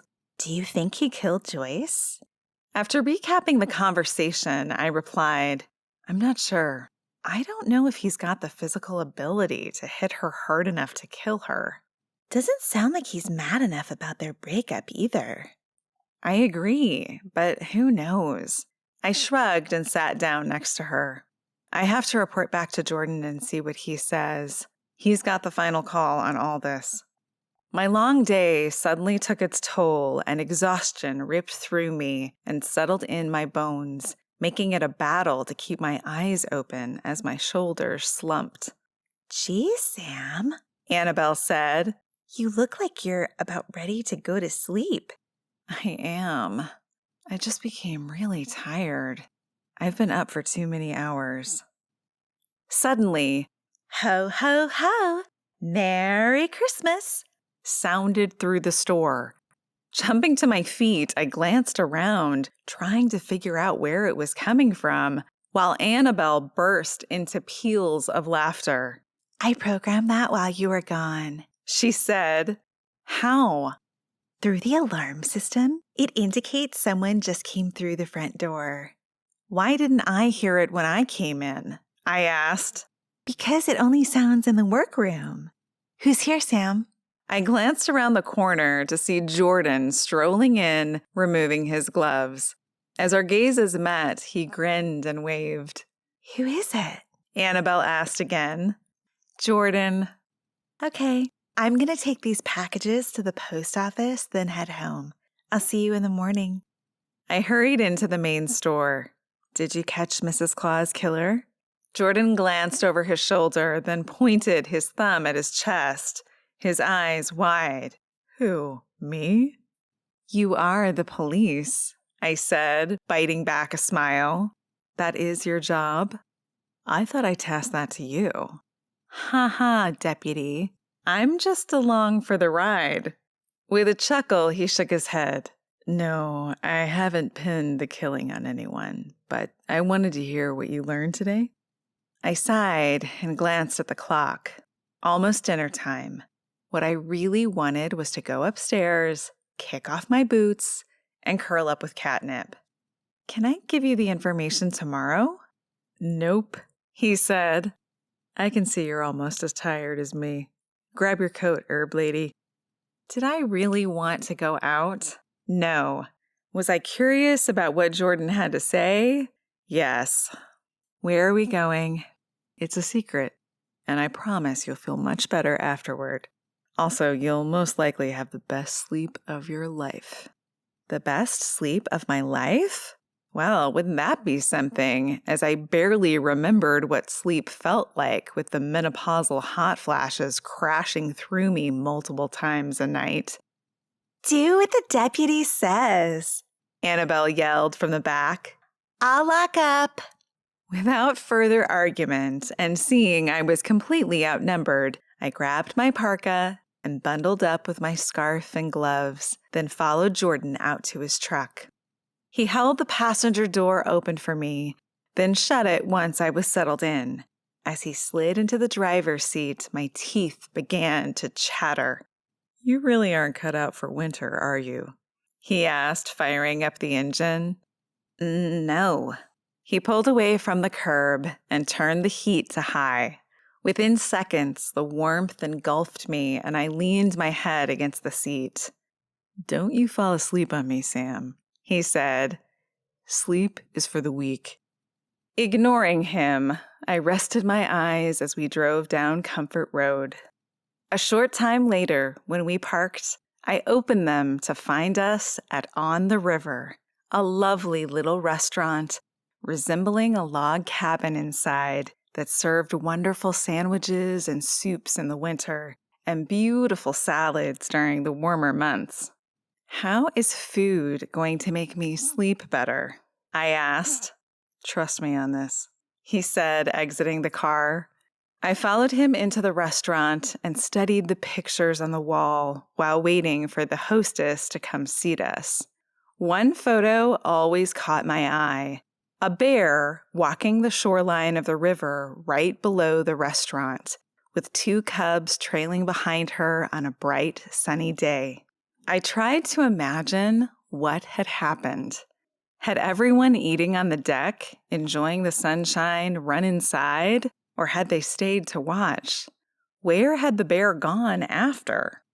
Had she been upset to be seen by so many humans? Jordan, Sam, what can we do for you? I glanced over to see the owner, Sally, rushing towards us. Bottom heavy with a beak-like nose, wide eyes, and long brown hair, she reminded me a bit of an ostrich. "Hey, Sally," he said. "I was hoping Sam and I could get your special." She placed her hands on her hips and narrowed her gaze. "Jordan, I'd move the sun and stars for you. Come on in."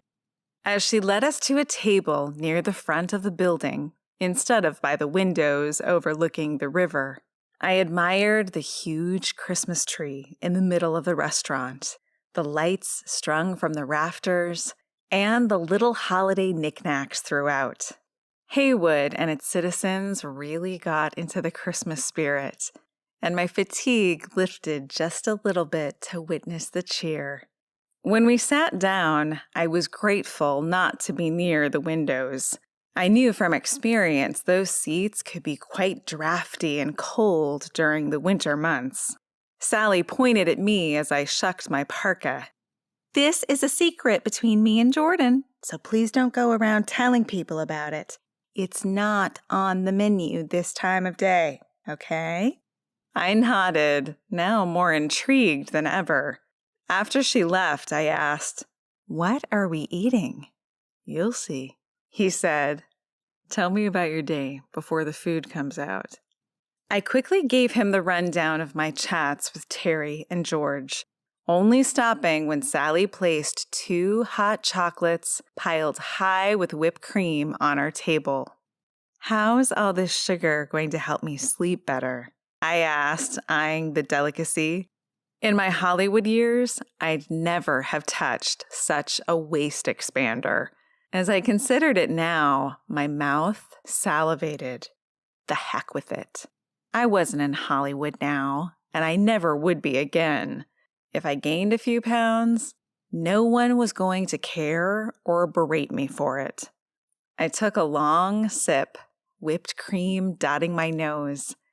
Jordan swiped at it with his finger before I could pick up my napkin. "This is really good," I said. "It doesn't taste like normal hot chocolate, though." "Sally's secret recipe," he whispered. "After dinner, ask her about it. But tell me your thoughts on George. Could Joyce's death be a crime of passion?" I shook my head. "I don't think so. He doesn't seem to have a cruel bone in his body. I believe he's more broken than angry over the split." "What about the murder weapon? Did you find it?" "No," Jordan sighed. "I scoured that community center, but didn't find anything that matches the dimensions the coroner gave me. The killer must have taken it with them." "So does that rule out Paul then?" I asked. "Or did he dump the weapon somewhere, then go into the pantry to take a nap?" "I'm not ruling anyone out at this time. No one's given me any reason to do so." When Sally set my bowl in front of me, I glanced at Jordan, thoroughly confused. "Is this dinner?" Smiling, he picked up his spoon. "Yep, breakfast for dinner is the best." The oatmeal was sprinkled with blueberries, cinnamon, and what looked like brown sugar. I picked up my spoon and took a bite. Delicious. "What would you do if I say I hated oatmeal?" I asked. "I'd encourage you to try Sally's. It's special and healthy. Except for the brown sugar, of course, but you can always get it without that." After having another bite, I realized it wasn't the typical oatmeal I'd grown up on. It tasted similar, but it was definitely different. We ate in silence as I inhaled my breakfast for dinner and finished my cocoa. When I was done, I sat back and smiled, completely satiated. Good stuff, right? I nodded as a yawn fought its way and I covered my mouth. When Sally came over to take the plates, I asked her about the food and hot chocolate. It's a low-carb oatmeal consisting of seeds, some collagen, and coconut milk. Did you like it? "Very much," I said, feeling more relaxed than I had in ages. The hot chocolate is actually my own recipe. It includes some mushrooms called lion's mane and reishi. They're very good for you. I recalled my studies on reishi. After all, I did own an herbal apothecary, so my livelihood, as well as the health of my customers, was on the line if I wasn't familiar with our products. Reishi calms the nervous system, I said, lessens anxiety, on top of a host of other things. Correct, Sally said, placing her finger on her nose. Right on the button. I've been playing around with recipes using it, and this was a winner. An idea suddenly came to me. Sally, could I make an appointment with you to talk about us carrying your hot chocolate? She stared at me a long moment, then exclaimed, Sure, why not? Wow, funny how life is. I never expected something like this to happen tonight. Me neither. Jordan paid, and I decided to use the restroom before having him drive me back to the store. As I walked through the restaurant, I hummed along with silver bells coming through the speakers. Maybe we could add little packages of the hot chocolate to our baskets for the Christmas festival. Or, if the event didn't take place, which seemed likely, considering it was a murder scene, we could carry it seasonally during the winter months. I passed the front door, making a mental list of what I could put in the brand new post-holiday comfort winter baskets. What could get people through the rest of the winter months relaxed and happy? What were the trends after the holidays? Losing weight for sure, surviving the rest of the dark winter, and something caught my eye outside in the parking lot. A fight? I hurried to the side window next to the door and cupped my hands to block the glare from the restaurant lights. Yes, definitely a fight. Two men scuffled under the streetlight, then fell to the ground. I realized I knew both. What the heck was going on? My need to use the facilities forgotten, I hurried back to the table and grabbed my coat. Hurry, Jordan. Santa Claus and George are engaged in a fist fight outside. Chapter 10. We bolted from the restaurant into the parking lot and discovered the wet pavement had now turned to ice. Jordan steadied me as I attempted to keep my balance. My arms pinwheeled while we approached the two elderly men rolling around throwing punches. Knock it off, Jordan growled as he pulled George off Santa, or should I say Paul. Even though the man was the spitting image of the fictional character, I should use his real name. He just hit me with a crowbar, Paul yelled, holding the back of his shoulder. Get up, Jordan demanded, pulling him to his feet. As he stood between the men, his gaze darted from one to the other. Now, can I trust you two to act like adults, or do I need to cuff you both until this is sorted out? No need to cuff me, George said, his breath sawing in little puffs of white condensation. But I'm not a killer either. I didn't kill anyone, Paul yelled. You watch your mouth, George, or I'm gonna make you eat my fist. Okay, cuffs it is, Jordan muttered as he snapped them on Paul. However, George put up a bit of a fight. I'll have no problem taking you down to the station and letting you sit a night in jail, George, Jordan muttered. Don't test me. The man finally acquiesced and allowed Jordan to slide the silver bracelets on and lock them. I stood with my teeth chattering, trying to understand why George would be convinced Paul had killed his ex-wife. Now that you two are subdued, Paul, tell me what happened, Jordan said as he pulled out his notebook from his jacket pocket. I just finished eating at the restaurant here and was on the way out to my car. Next thing I knew, I was attacked from behind. Someone hit me with something. I turned around and George was standing there all crazy-eyed, holding a tire iron above his head. You said he hit you with it? Jordan asked. Yes, sir, but he's either weak or my parka is so thick it protected me. There's no damage." "I'd like to get you some medical attention," Jordan said, pulling out his phone. "That's not necessary," Paul said. "I haven't seen a doctor in 15 years. No sense in starting now." "When was the last time you were hit with a crowbar?" I asked. When he didn't answer, I said, "That's what I thought. Probably best to get yourself checked out." As he huffed his indignation, I smelled the alcohol on his breath. "George, do you really think Paul killed Joyce?" Jordan asked.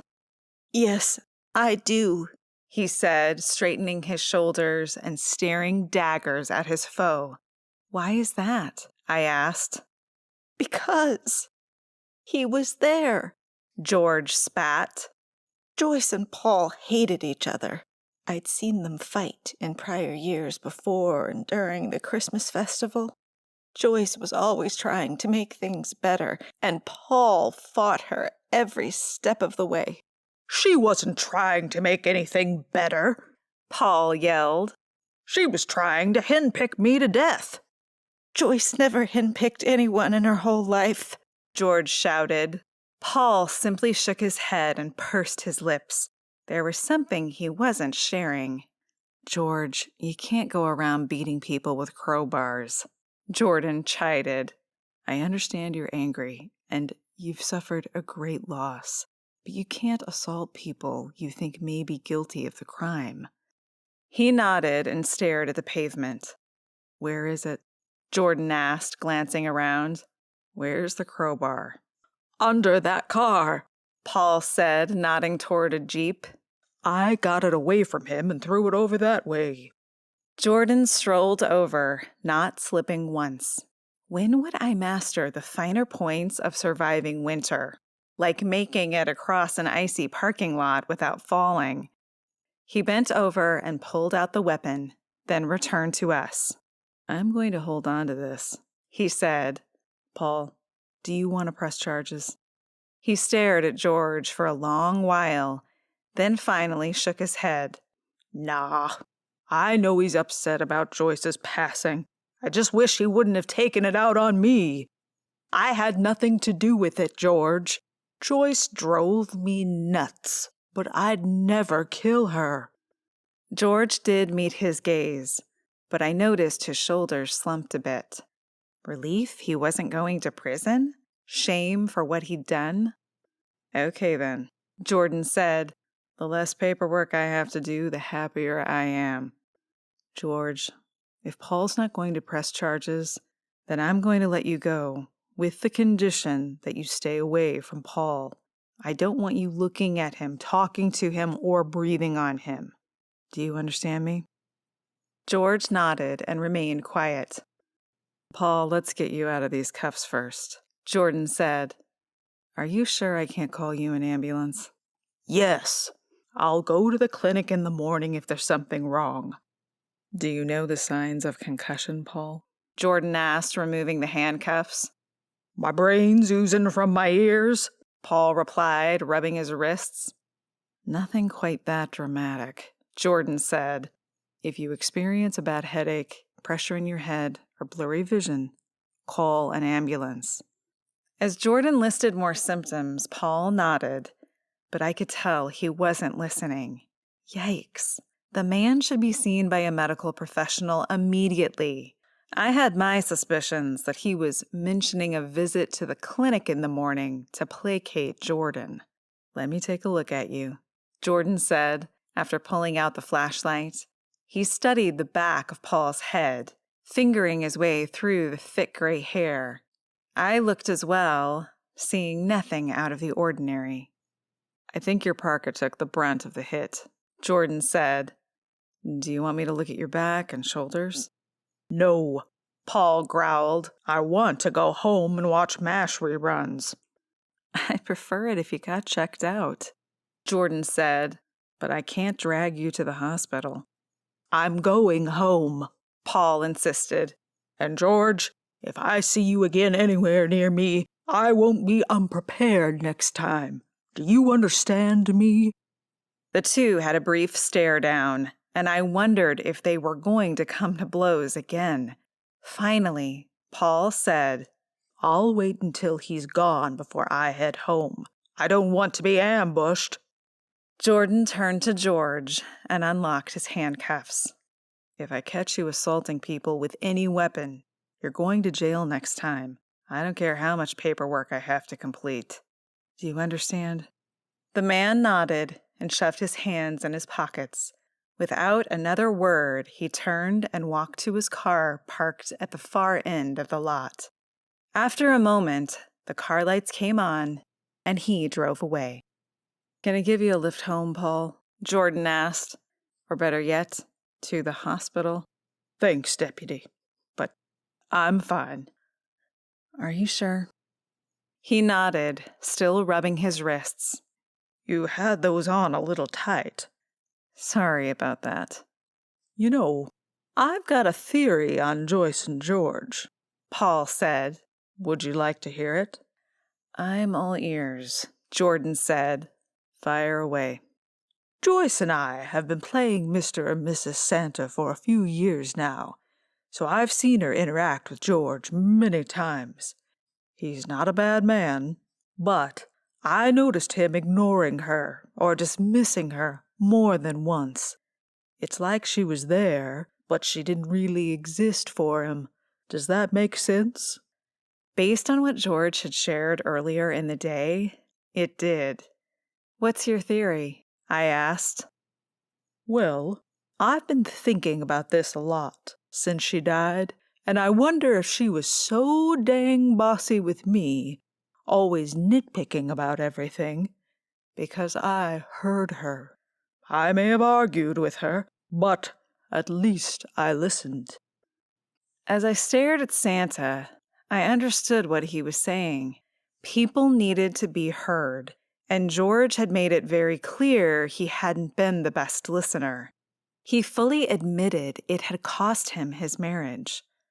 Maybe Paul was right. Joyce had felt so out of control in her own life, she desperately tried to rule over her small part of the Christmas festival, including Paul.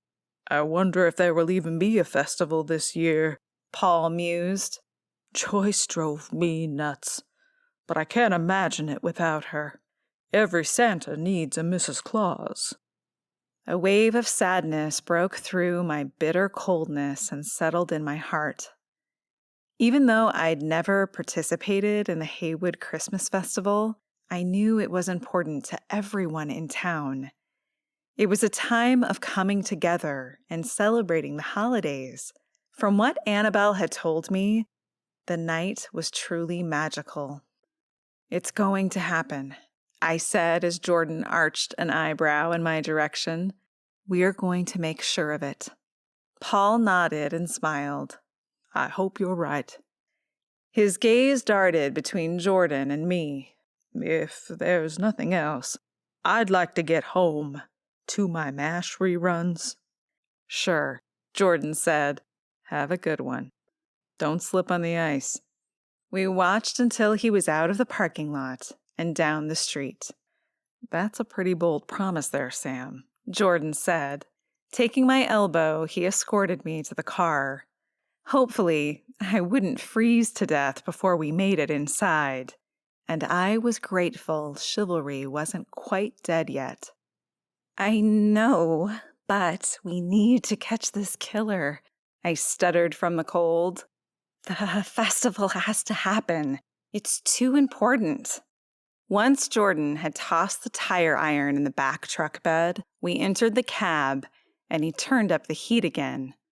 I won't disagree with you, but I can't let the crime scene go quite yet. I can't get past the feeling that the murder weapon is there. Understandable, I said, placing my hands in front of the vents. I gave silent thanks to the warm air. But if we catch the killer and he or she confesses, then we can have the festival because you'll have the evidence you need. True. What do you think about George? He asked. I thought you said he didn't have a mean bone in his body.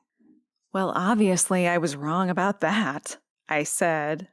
But what's interesting is that he didn't injure Paul, so it must not have been a very hard hit. But if he had killed Joyce, could he have struck her hard enough to kill her? Had Paul's coat really stopped the impact? Or was George just not that strong? Good points, Jordan said, pulling out of the parking lot. But I do find it noteworthy that he chose a crowbar to attack Paul with. The coroner said the weapon used on Joyce would have been something similar, but wider. It might just be a coincidence, I said. I usually don't believe in coincidences, Jordan muttered. We rode up Comfort Road in silence. When he parked in front of Sage Advice, I unbuckled my seatbelt and turned to him. That's what we need to do. What? Find the killer so the festival can go on this year, I said, my resolve stronger than ever. In 3 days' time? Yes. No pressure or anything. Chapter 11. Jordan had been right. I'd slept better than I had in ages, and I knew it was the hot chocolate. With all its herbal goodness, I vowed to carry it in my store and hoped Sally and I could come to a mutually beneficial agreement. We could include little pouches in our bath baskets, put together baskets specifically for sleep and/or anxiety. Sell it separately. The possibilities excited me. After showering, doing some light yoga, drinking my coffee, and feeding catnip, I hurried downstairs to find a couple of customers at the front door, waiting to come in. Once I unlocked the door, 2 women walked in, but I didn't get the sense they were together. One, a little younger than me, coughed and blew her nose, while the elderly one gave her dirty looks. I need something for the flu, the sick woman said. I pointed her to our table of antivirals, then turned to my second customer and smiled. You shouldn't allow people that sick in your store, she hissed. And she shouldn't be out in public. I glanced over my shoulder. What was the woman to do if she lived alone? Suffer at home with no relief? I wasn't going to argue. What can I help you with? Anxiety, she said. And probably the flu after being in the same space as Snotty Nose over there. Figures. As I studied her lined face, I could practically feel the worry and sadness coming off of her. With her gray hair piled on top of her head in a messy bun and her thick glasses enhancing the bags under her eyes, she did look like she wasn't getting enough sleep, if any. And she reminded me of a Sphinx cat, the bald, wrinkly ones. Her lack of sleep made her my kindred spirit, but I didn't appreciate her nasty attitude. Let's head over to this table, I said, shuffling her over to the anxiety tinctures and capsules. After asking her a few questions, I decided the passion flower and valerian mixture would most likely work best for her. I'm sorry you're so stressed out, I said, leading her up to the cash register. The holidays can do that to some people. I'm sure this will help, though. Just take it as directed. Unfortunately, the sick woman found what she needed and stood behind my anxiety-ridden customer waiting to purchase her goods and began sneezing. The cat-like woman whipped around and pushed the cold sufferer so hard she fell into one of the glass display tables with a loud yelp. Stay away from me, you germ-infested pig! Time seemed to slow. Products went flying and glass crashed to the floor. I gasped in horror as my customer lay in the middle of it all, covered in oils and pieces of bottles. What in the world had just happened? Was a sneeze a reason to become violent? Stunned, I simply stood behind the register and tried to comprehend the scene that reminded me of something that would have happened in As the Years Turn. Except this was real glass. And as my gaze locked with the sick woman's, she burst into real tears. They spurned me into action. "Get out," I yelled to the older customer, finally able to move. "Get out of my store and don't come back." "She shouldn't be out in public," she shouted. "What has the world come to where people go out with a cold or the flu and spread it to everyone?" "You need more than an anxiety tincture," I hissed as I hurried around her to help my customer. Glass crunched under my sneakers as I carefully walked through the wreckage. I grabbed the woman's hand and squatted next to her. "Are you okay? Do you think you can stand?" Wait, should she stand? "I think I'm fine," she whispered. "I just needed something to help me feel better." As I assisted her to her feet, I shot the older woman a glare. "I changed my mind. Don't you move a muscle." I led the sick woman behind the counter so she could sit down on a stool. Once she was settled, I turned to her attacker. "What's your name?" I asked. She lifted her chin defiantly, and I was tempted to give it a good smack. "Tell me your name," I hissed, grabbing her purse out of her hand. "Hey!" she yelled. "You can't do that." "I don't care," I said. "I'm taking your name and your address, and then I'm going to make sure you pay for all the repairs." Yanking open her purse, I found her wallet. Sarah Billings. After jotting down her address with a shaky hand, I handed it back to her. "You will pay for the damage you've caused, and if this lady wants to press charges against you, I'll testify to what I saw." I glanced over at the sick woman.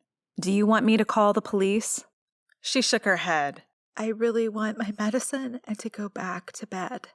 I nodded, but pulled my phone out of my pocket anyway and dialed Jordan while continuing to shake with anger. If this had happened on my soap opera, As the Years Turn, my character Cassie would unleash a verbal tirade and probably make plans to kill Sarah. I held my tongue and reminded myself these pesky little things called laws prevented me from plotting a murder. But one could daydream, right? After Jordan answered and I had explained what happened, he sighed. "I can't get there right now." He said, "I'm at an accident on the highway. Take down everyone's name and phone number, snap some pictures, then I'll deal with it later." "When are you going to get some help?" I asked. "I don't know. The sheriff has a temperature of 104. Another deputy can't leave his bathroom. Everyone's still down for the count." "Are you feeling okay?" "So far, so good. Gotta go." I placed my phone on the counter and met Sarah's gaze. "You will leave my store, and you are persona non grata here. I never want to see you again. And as an herbalist, I'm going to suggest you see a doctor, maybe even a psychiatrist, because your actions here today have been so far out of line, I believe you should be in jail or a psych ward." Sarah showed absolutely no regret for her activities. "I'm not the problem here. She is. Everyone knows they should stay home when sick instead of being out in public spreading germs. She probably just ruined my Christmas and yours." "Leave," I said, pointing to the door. "Now." As she walked toward the front door, glass crunched under her shoes. She looked over her shoulder, smiled, and said, "I'd clean this up if I were you. Someone's going to get glass in their foot." While she broke out in laughter, Annabelle entered. Sarah pushed past her to the door, but Annabelle didn't even flinch while taking in the disaster. "What in the world happened?" she asked, bringing her hand to her mouth. Tears sprung to her eyes as our gazes met. "Hang on," I said. "Let me help this customer." I grabbed a fresh batch of tincture for her, then placed it in a bag along with our business card.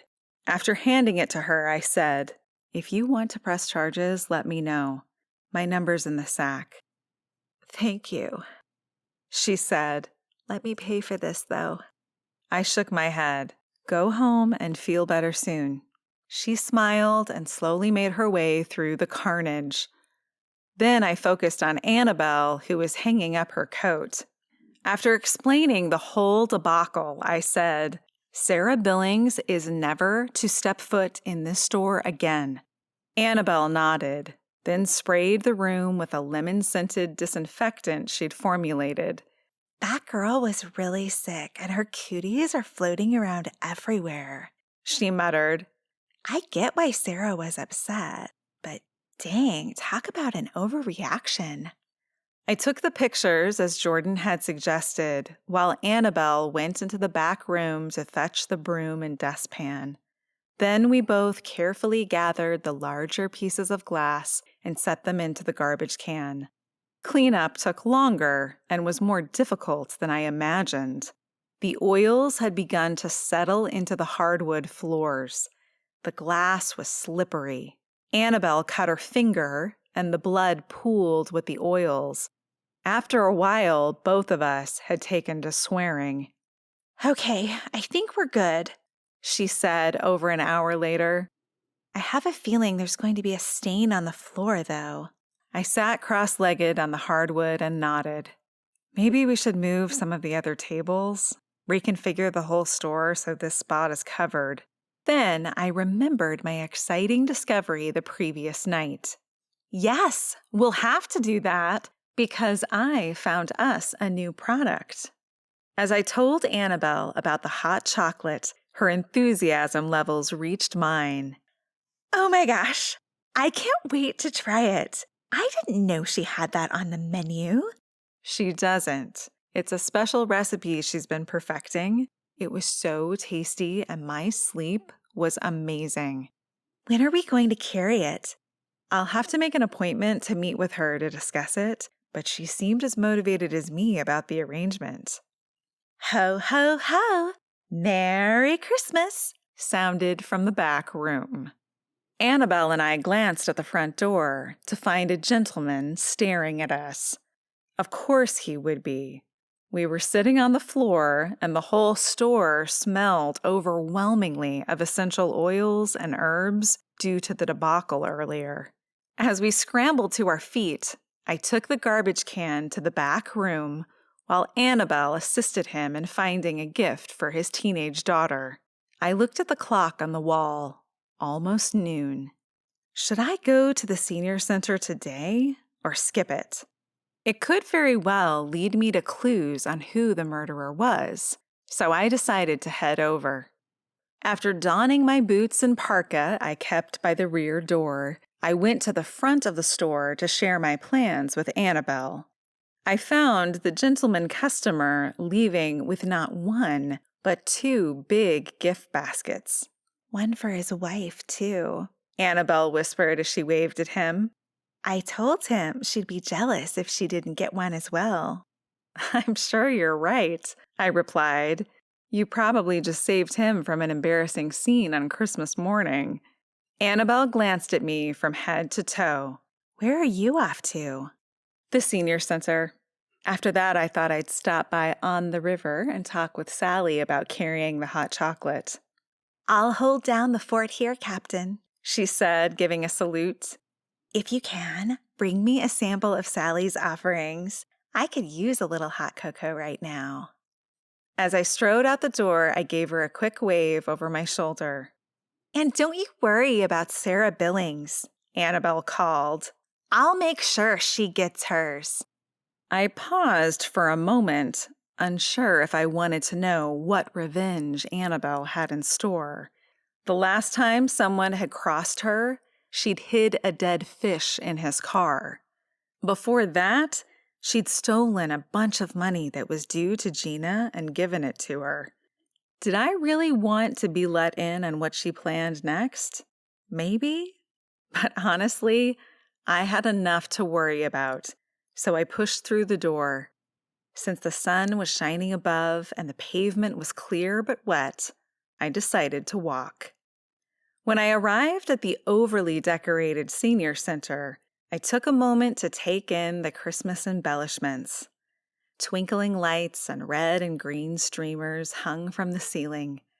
A large Christmas tree stood at the front door, its branches heavy with ornaments. No place was safe from Christmas in Heywood, and I loved it. I asked an elderly receptionist where the pinochle game was being held, and she pointed me to a room at the end of a corridor. As I walked down the hall, I glanced at pictures of the senior center members at their events, lectures, parties, and of course, pinochle games. I noted a coat rack outside the door and hung up my own parka. Running a hand over the front of my shirt, I hoped I looked okay and none of these people would trounce me too badly. I had to make an effort to learn the game, even though I really wanted to meet the woman who had a crush on George.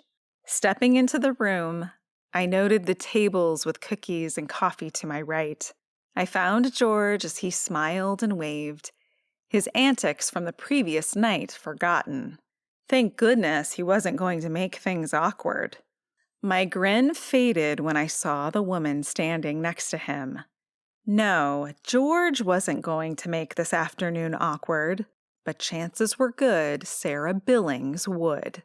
The Sarah who had pushed the customer at my store and the one who had a crush on George were one and the same. Chapter 12. Anger had clouded my thought processes at the store, and I hadn't put the two together.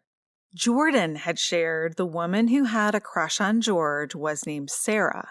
Of course, there could very well be more than one woman with that name in town. As my luck would have it, that wasn't the case in this scenario. While she spoke to George, she batted her eyelashes, which I found ridiculous for a woman her age. Heck, the gesture looked silly on any woman. I also noticed she unbuttoned her blouse a couple of slots from when she was at Sage Advice, revealing some cleavage. There was no mistaking she was trying to garner George's attention, and he seemed to be completely oblivious to it. In fact, if she undressed and stood before him naked, he probably wouldn't notice. He smiled and nodded politely, completely immune to her caress of his shoulder. He waved again and excused himself to Sarah. As he approached me, I watched her. When she noticed where he was going, her eyes widened in surprise, then narrowed, as if she were trying to figure out a way to get rid of me in the most violent way possible. "Hey, Sam," he said. "I'm so glad you could make it." I shook his offered palm and smiled, keeping an eye on Sarah. Thanks again for the invite. How are you feeling today? My basic manners prevented me from saying what I wanted, which was, how are you feeling after trying to club Santa to death? "I'm fine," he muttered, glancing around to make sure no one overheard us. "I shouldn't have done what I did last night, and I have to admit, I'm ashamed of my actions. It helps me to be around my group of people here. Helps keep my sanity." Your grief got the best of you, I replied. Hopefully, it didn't sound like I was forgiving or excusing him. I know it's hard, but you've got to try to deal with it in ways that aren't going to hurt others. He stared at me a long moment before he said, "I feel like that's coming from a place of deep knowledge. You're familiar with the pain of losing a loved one." I nodded but held my tongue. To this day, the only person I wanted to kill was my husband, who was already dead. His murderer had gotten his dues and would rot in prison for the rest of his miserable life. My husband, on the other hand, had not atoned to me for ruining my life, and I'd never get that satisfaction or much-needed closure. A string of curses sat on the tip of my tongue, but I smiled and tried to ignore the sudden hot flash railing through me like a freight train. I did lose someone in a violent way. The need for revenge is overwhelming at times. No reason to tell him I wanted to off the dead guy, I'd like to hear about that sometime, he said as I met his gaze. I realized he considered our shared emotions a bonding moment. I had no intention of bonding with anyone here. I just wanted to collect information. Perhaps, I said. It's a painful story I don't like to remember very often. I understand, Sam. Come and meet the rest of the crew, and then we'll give you a quick lesson before we get down to business. As he led me around the room, introducing me to people, I smiled and nodded, shook hands, and kept Sarah in my sights. Her hateful glare followed me, making me nervous, yet she kept her distance. You look familiar, A woman said after we'd been introduced. Elderly like everyone in the room, she wore her gray hair short and spiky. As she narrowed her gaze and pursed her heavily lined lips, she reminded me of a bird. For the life of me, I couldn't remember her name, even though she just told me. My attention was focused on making sure Sarah didn't stab me in the back or hit me over the head with a chair. Sam Jones, I said. I own Sage Advice. Perhaps you've been in the store and seen me there? Oh, no, I don't go in there. My doctor forbids it. Yes. Would that be Dr. Butte? I asked. She nodded. He says you peddle weeds and witchcraft. Of course he did. Gerald Butte was what my former boss, Bonnie, had called a drug dealer with a license. She believed he didn't like curing his patients, but keeping them just sick enough so they continued to come back to him for more drugs. They'd had many arguments about herbs versus pharmaceuticals and the role of an herbalist versus the role of a doctor, and they always dissolved into name-calling screaming matches. If Butte had his way, Sage Advice would close its doors. Well, I don't think that's quite accurate, I said, smiling. We do help people with natural remedies provided by Mother Nature. There's nothing wrong with it, and our products do work. I heard a snicker from the other side of the room and glanced over to find Sarah smiling. I should have amended my statement. Our products work as long as customers don't shove other customers into tables and ruin the products. Well, I'm perfectly happy with the prescription Dr. Butte has me on. The woman continued. My blood pressure medication is working wonderfully, as do my acid reflux pills. That's great, I said, fighting the urge to tell her that both could be controlled through herbal remedies. I wasn't here to fight anyone about medication. I know. You look like that actress, Andie MacDowell, the woman said. After hearing the comparison often and for years, I simply smiled. Thank you. I take that as a compliment. Well, I have no idea who that is, George said, chuckling. but let me introduce you to my friend, Sarah. Wonderful. Absolutely wonderful. Taking a deep breath, I allowed him to lead me over to her.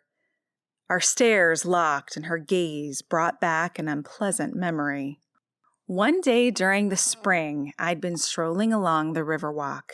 The birds had been singing, the leaves on the trees sprouting, and the fresh scent of renewal filled the air. It had been a perfect day, until I came across an unleashed dog. He stared at me and I at him. He growled and bared his teeth, and I'd been terrified I was going to be attacked. The same feeling came over me as I stood in front of Sarah. Her gaze softened as she looked at George. Sarah, this is Sam. George said. She's going to be joining us for the game today. We've met, she said. Oh, I didn't know you two were acquainted, George exclaimed. It was a brief encounter, I replied. Although spilling the whole story of Sarah and her incredibly offensive behavior in my store sat on the tip of my tongue, I held it in place. If she wanted to share it with George, she could do so herself, but I had a feeling she wouldn't. How would she justify pushing a stranger into a glass table? Sarah placed her hand on George's shoulder. We're still going to be partners today, correct? I noted the tone of her voice was much softer and sweeter when she spoke to George than when she'd been at Sage Advice.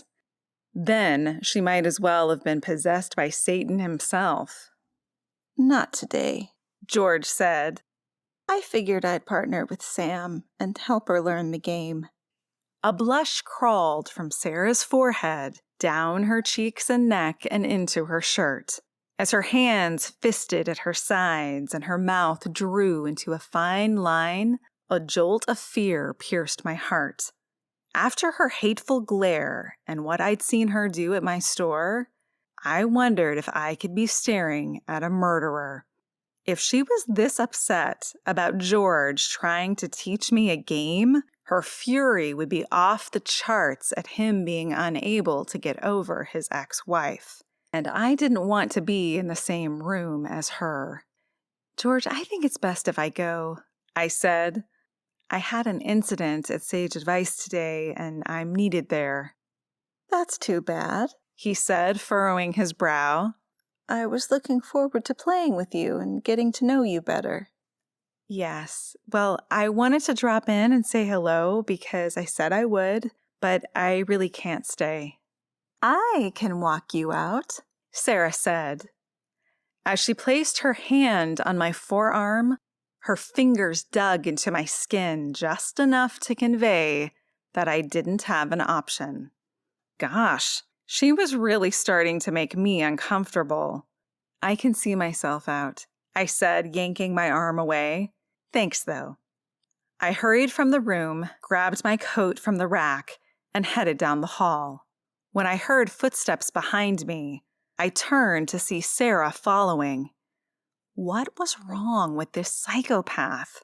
What was she going to do? Attack me in the corridor? Pushing my curls from my face, I rushed to the front desk, hoping to find safety with the elderly woman who had been there when I walked in, although I wasn't quite sure what she could have done. It was empty. Sarah was now jogging down the hallway and would be on top of me in seconds. I ran from the building to the parking lot. Thankfully, it wasn't a sheet of ice. Cars drove up and down Comfort Road, so I hoped she'd leave me alone. How wrong I'd been. A hand landed on my shoulder and I spun around. What? I yelled. What do you want? She smiled and said, Someone's a little skittish today. Cassie, my character from As the Years Turn, surfaced, and I straightened my shoulders. You showed up in my store, pushed a woman for sneezing, ruined a display table and a bunch of my product, and if you weren't acting like a psychopath then, you most certainly are now. Leave me alone or you'll regret it, Sarah. Is that a threat? She asked, arching a brow. Because if it is, I don't take kindly to threats. I don't threaten people. I make promises. That had been an actual line from a script. In the show, I pulled out a gun and shot the woman after reciting it. Too bad laws prevented me from doing that now. Well, that and the fact I didn't own a gun. Details matter. You listen to me, she hissed, her finger an inch away from my face. I don't know who you think you are moving in on George like that. He's off limits to you. Wait a minute. She thought I wanted to start dating George? I burst out laughing and slapped her finger to the side. You want George? He's yours, I said. I have no interest in him. Confusion flickered across her face. Then what are you doing here with him? I told him I'd stop by, so I did, I replied. And just for the record, I think you're wasting your time. His heart belonged to Joyce, and I have a feeling it always will. Besides, who wanted to date someone who resembled a bald cat? Joyce is dead, she said, shrugging. Once again, I wondered if I had discovered the murderer. She obviously had no sympathy for Joyce's passing, and when a small smile curled her lips, I couldn't stand to be in her presence any longer. As Annabelle would have said, Sarah had really bad juju. I feel sorry for you, I said. It must be hard going through life with such disdain in your heart. What does that mean? She asked. I can see you aren't the least bit upset over Joyce's death. In fact, if I had to assign an emotion to your feelings on it, I would say you're happy. Do you think it clears the way for you and George to be together? Her cheeks reddened and she didn't answer. That's what I thought. Have a good day, Sarah, and don't forget to stay the heck away from me. I hurried down the street toward sage advice, glancing over my shoulder once or twice to make sure she stayed where she was. Too upset to stop in and see Sally, I headed toward the store, pulled my phone out of my parka pocket, and dialed Jordan. What's up, Sam? I need to see you, I said. I think I may have just found the killer, and if she isn't the murderer, she's a danger to society. Chapter 13. I hung up my phone, shoved it in my parka pocket, then flung open the door of my store to find Annabelle with a customer. Both turned to me and my heart sank when I saw who it was. Mary, Joyce's sister. Suppressing a groan, I shucked my coat and smiled. Yes, I may be able to talk tough, but my encounter with Sarah had shaken me to my core, and my hands trembled from my frayed nerves. And now I had to deal with Mary. Hi, Sam, Annabelle said. You remember Mary, Joyce's sister? I nodded and shook the woman's hand. Sam Jones, I said. I'm terribly sorry for your loss. You found my sister, correct? Mary asked as she pushed a lock of platinum blonde hair behind her ear, her blue eyes brimming with tears. We did. I was wondering if you could walk me through what happened that evening? She asked. I want the police to find the killer so badly, and I'm hoping I can give them more information. Of course, I said, trading glances with Annabelle. Would you like some coffee or something? She shook her head. I smiled and laid my hand on her forearm. Let me grab another stool from the back room, and the three of us can chat for a bit. I walked into the workroom and dumped my parka on the counter. Placing my palms on the surface, I closed my eyes and took a few deep breaths to calm myself.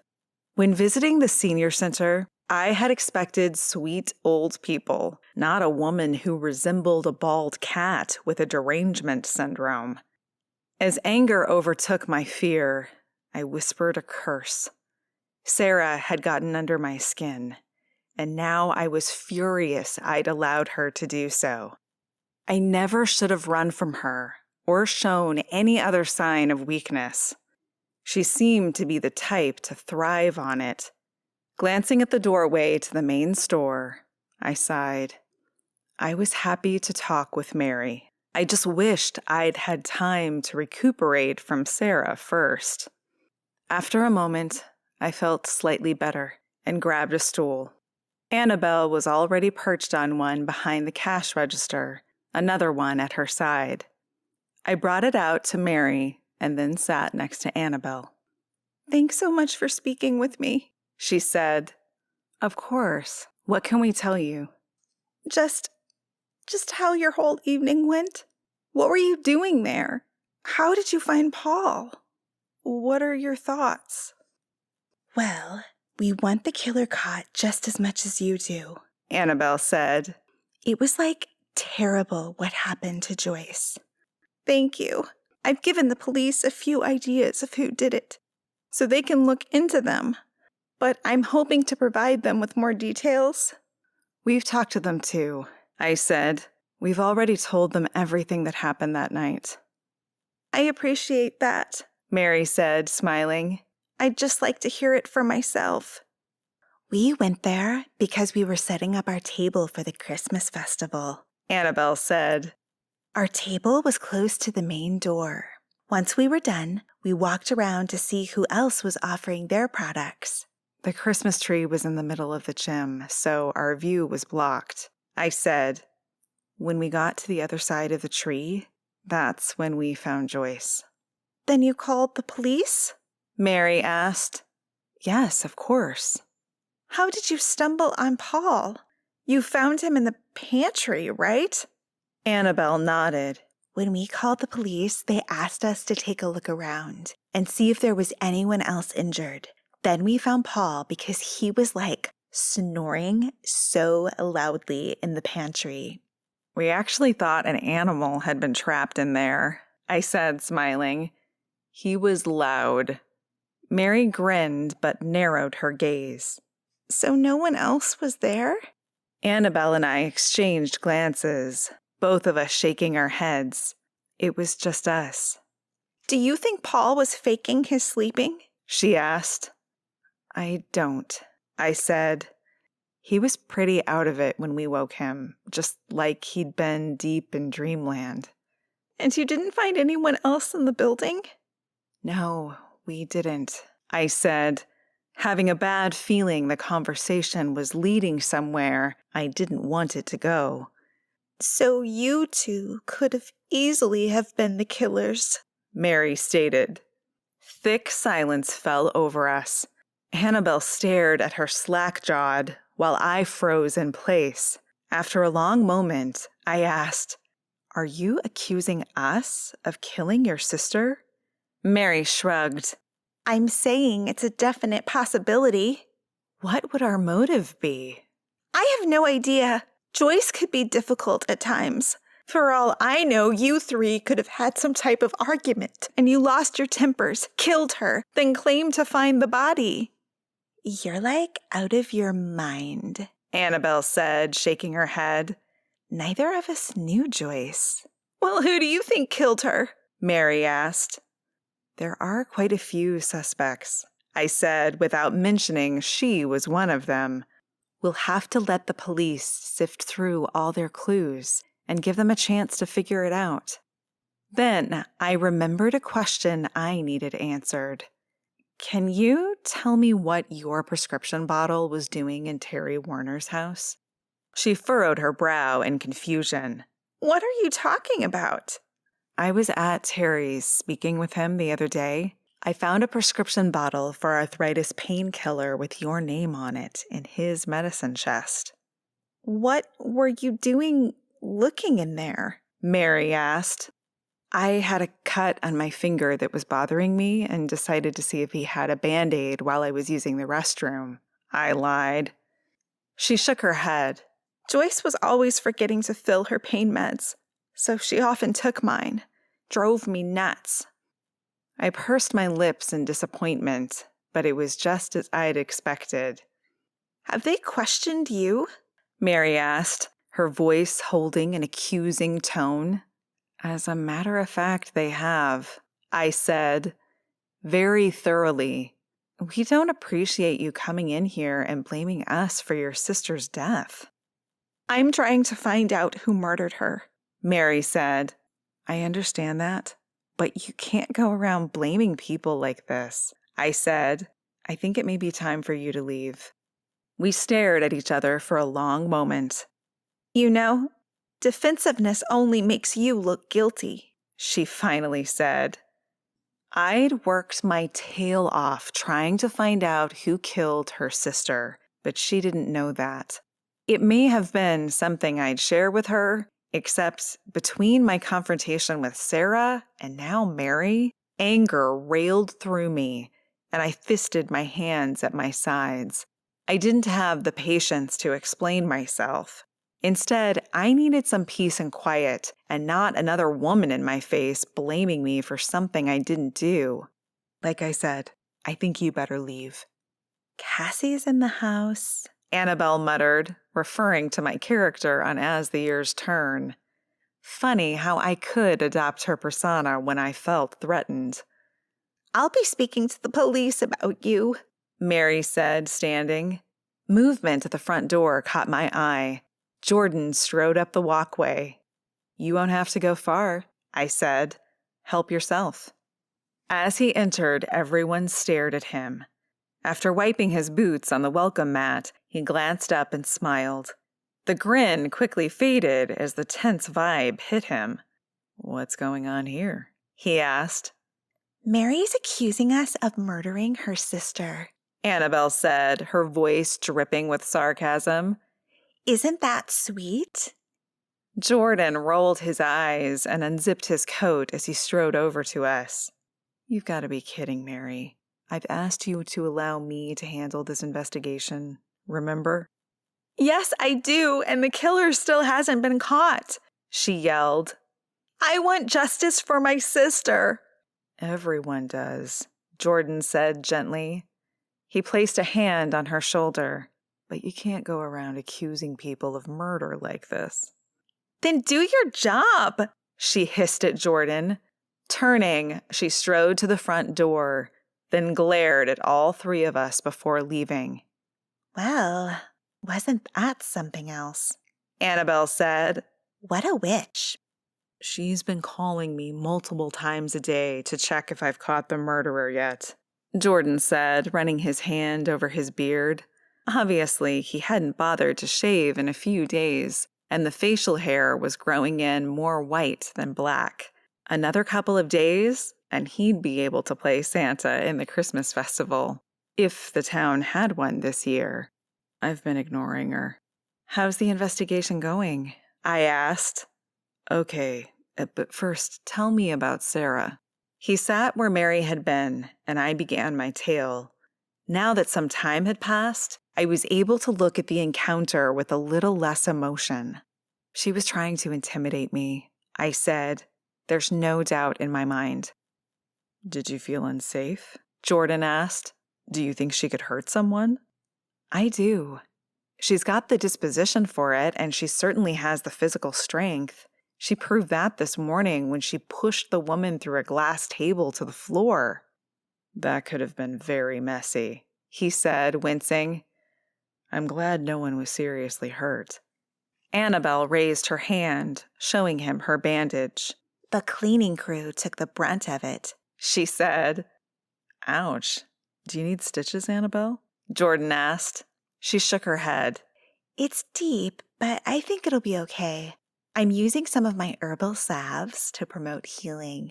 If I decide I need stitches, I'll go to the clinic. Is that other customer going to press charges? Jordan asked.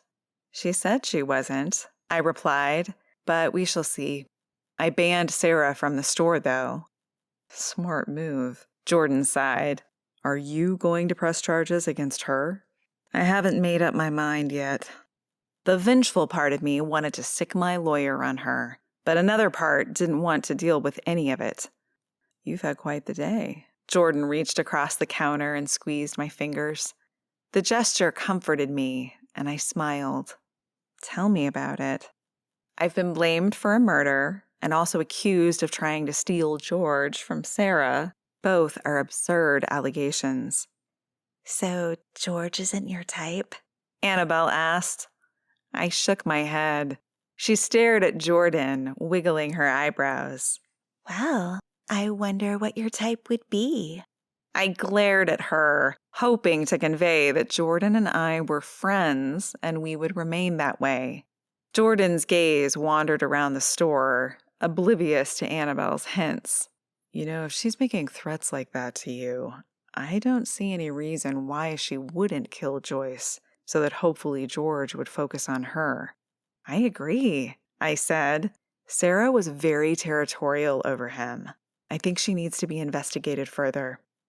It all fits, he muttered. She's not getting the attention she wants from George and knows he's pining over the ex-wife who has moved past their marriage. In her mind, she gets rid of Joyce and George would be all hers. A crime of passion. Sounds like you've got it all figured out, Annabelle said. Go arrest the conniving vixen. I wish it were that simple, Jordan said. I need proof. Maybe a search warrant of her house will give me the murder weapon. You still can't find it? I asked. He shook his head. Without a huge stroke of luck, I don't think we will. It's been too long. Unless the killer is keeping it under wraps. Or maybe just as a souvenir, Annabelle said, nodding. Which is totally sick and twisted, just like Sarah. We sat in silence for a brief moment, each of us lost in our own thoughts.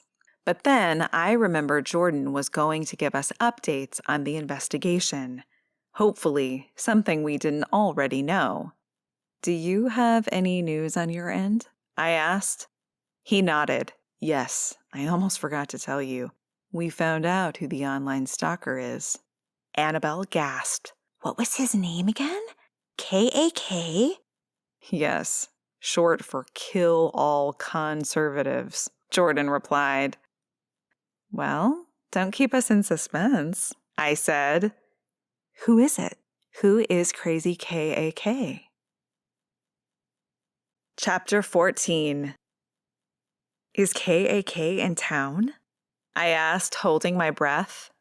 Yes. My guy from Chicago called this morning. The computer signal was pinged all around the world, and he was finally able to track to Heywood. Isn't that incredible?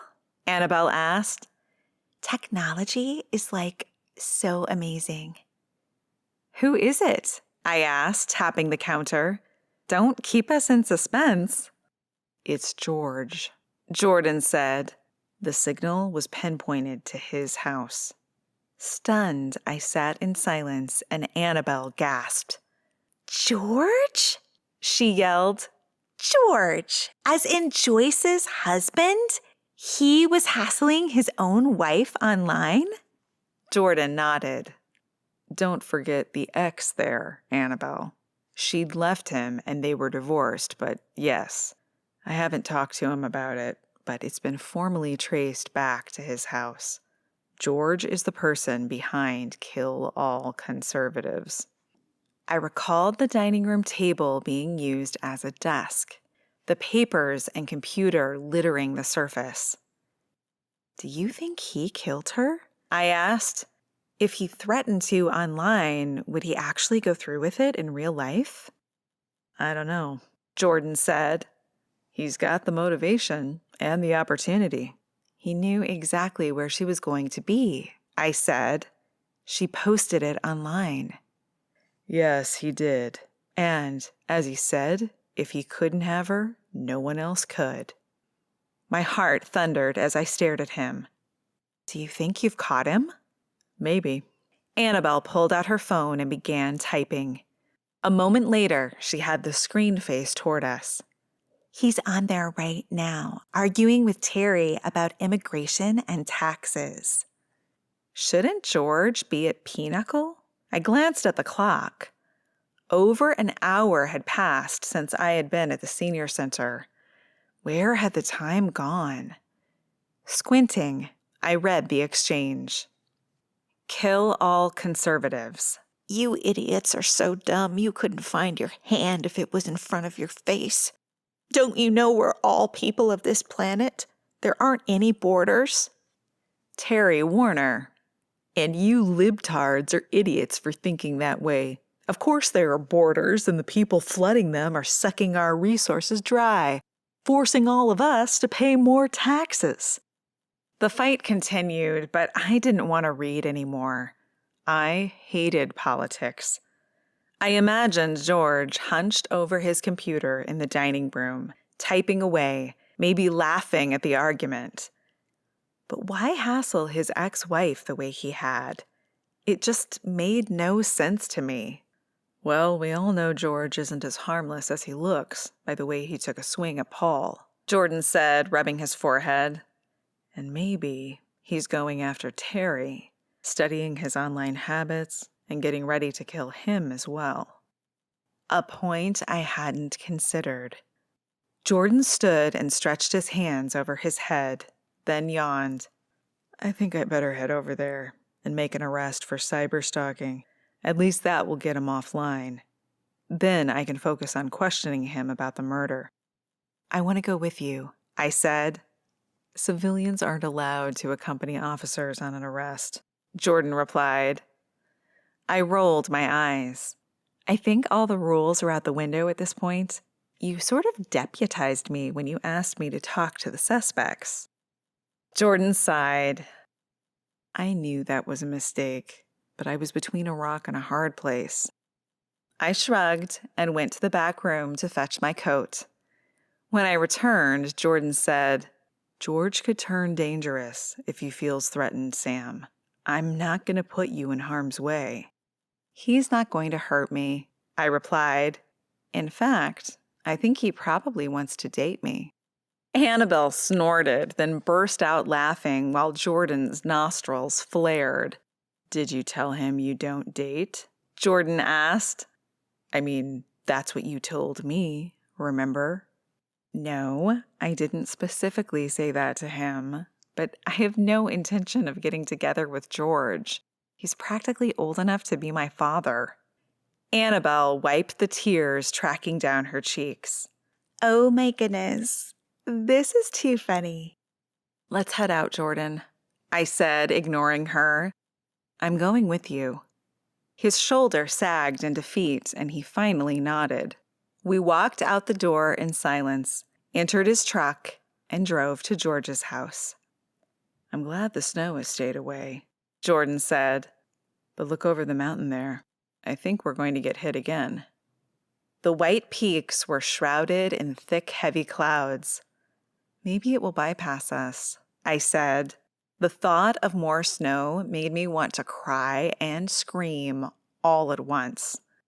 When we arrived at George's, Jordan turned to me. I wish you'd stay in the car. I smiled, then opened the door. Sorry, I'm not a genie. I can't make all your wishes come true. He cursed under his breath, and we headed up the walkway. After knocking, Jordan stepped in front of me, acting as a shield between me and the old man who answered. I hit him in the back as he completely blocked my view. Officer, George exclaimed. what can I do for you? Did you find Joyce's killer? Possibly, Jordan said. Can we come in? I peeked around the deputy's shoulder and waved. Hi, George. Sam, what a lovely surprise. I didn't see you back there. Yes, please, everyone come in. We entered the house and followed George to the living room. I eyed the computer as we sat down. What can I do for you two? George asked. Well, first I want you to sign off from your computer, George. Jordan said. I know you're responsible for the kill all conservatives persona. The color drained from his wrinkled face. How did you find out? I've been so careful. You have, Jordan said, and frankly, I'm impressed. Most seniors I know can barely turn on a computer, let alone reroute an IP through a few different countries. George pursed his lips and nodded. So what now? Please go turn off the computer as I asked, Jordan commanded, pointing at the device. George walked over to the dining room table and pressed a few buttons. With a sigh, he returned to the living room and sat down, staring at Jordan expectantly. I see you've been harassing Terry Warner as well, Jordan said. Just a little fun and games for the jerk, George said. He thinks he's quite smart, but he can't form an argument to save his life. Why did you choose Kill All Conservatives as your name online? I asked. Because I'm as conservative as they come, George said, winking. I figure no one would ever think it was me, and I thought I'd been careful enough to hide my identity. It took a Chicago cybersecurity cop to dismantle all your misdirection, Jordan said. Like I mentioned before, I'm impressed, but you still broke the law. George clasped his hands on his lap and furrowed his brow. I didn't mean any harm. I'm just a lonely old man looking to stir the pot a little with Terry the turd. That may be the case, George, but you still broke the law. Jordan said as I coughed in my hand to hide a snicker. I'm going to need to arrest you for the online harassment of Terry Warner, and we need to have an honest conversation on Joyce's death. What about it? George asked. You threatened to kill her online multiple times, Jordan said. Did that bleed over into real life? George's eyes widened. No, I didn't hurt Joyce. How dare you even consider such a thing? As I studied him, I tried to decipher if he was truly mortified or if it was all an act. Honestly, I couldn't tell. I wanted this case to be over so the Christmas festival could move forward, and I wouldn't have to think about killers anymore. Then what about the threats to Joyce? I asked. Why bully her and tell her you were going to kill her? He sighed and slumped in his chair. I was hoping that if she saw how scary the world could be, she'd come back to me. The room quieted for a few seconds as I tried to wrap my mind around George's thinking processes. Let me get this straight, I said, pushing my glasses at my nose. First, Joyce left you, and you weren't happy about it, correct? No, I wasn't happy about it all. And then she got into politics where she met Terry, which also didn't make you happy. That's correct, George replied. She should be spending her twilight years traveling and socializing, not bothering with politics. Well, that's what you'd like to see her do, I reminded him. So in order for her to bend to your wishes, you thought it would be a good idea to create an online persona and scare the heck out of her? He lowered his head and wouldn't meet my gaze. Well, I can see how that sounds now.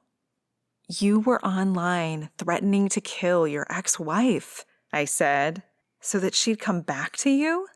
The room went quiet again and I shook my head. Seriously, George, what kind of mental gymnastics did you go through to come to the conclusion that was a good idea? At the time, I thought it was a crazy plan that may work, he said. Now I can see that I was out of my mind with grief over the loss of my marriage. George, you told me you took responsibility for the end of it, I said. You admitted you were the problem. And I still believe that, he said. But you didn't kill her? I asked. He shook his head.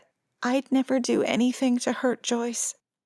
But he had no issues making death threats to scare her. Moving from threats to carrying them out wasn't that big of a jump. Jordan sighed. Let's head down to the station, George. Do you really need to arrest me? He said. I didn't hurt anyone. I still haven't determined that, Jordan said. But I just told you, George replied, shooting to his feet. Jordan also stood and placed his hands on his gun belt. You made threats against your wife, as well as Terry Warner, and you actually tried to beat Paul over the head with a crowbar.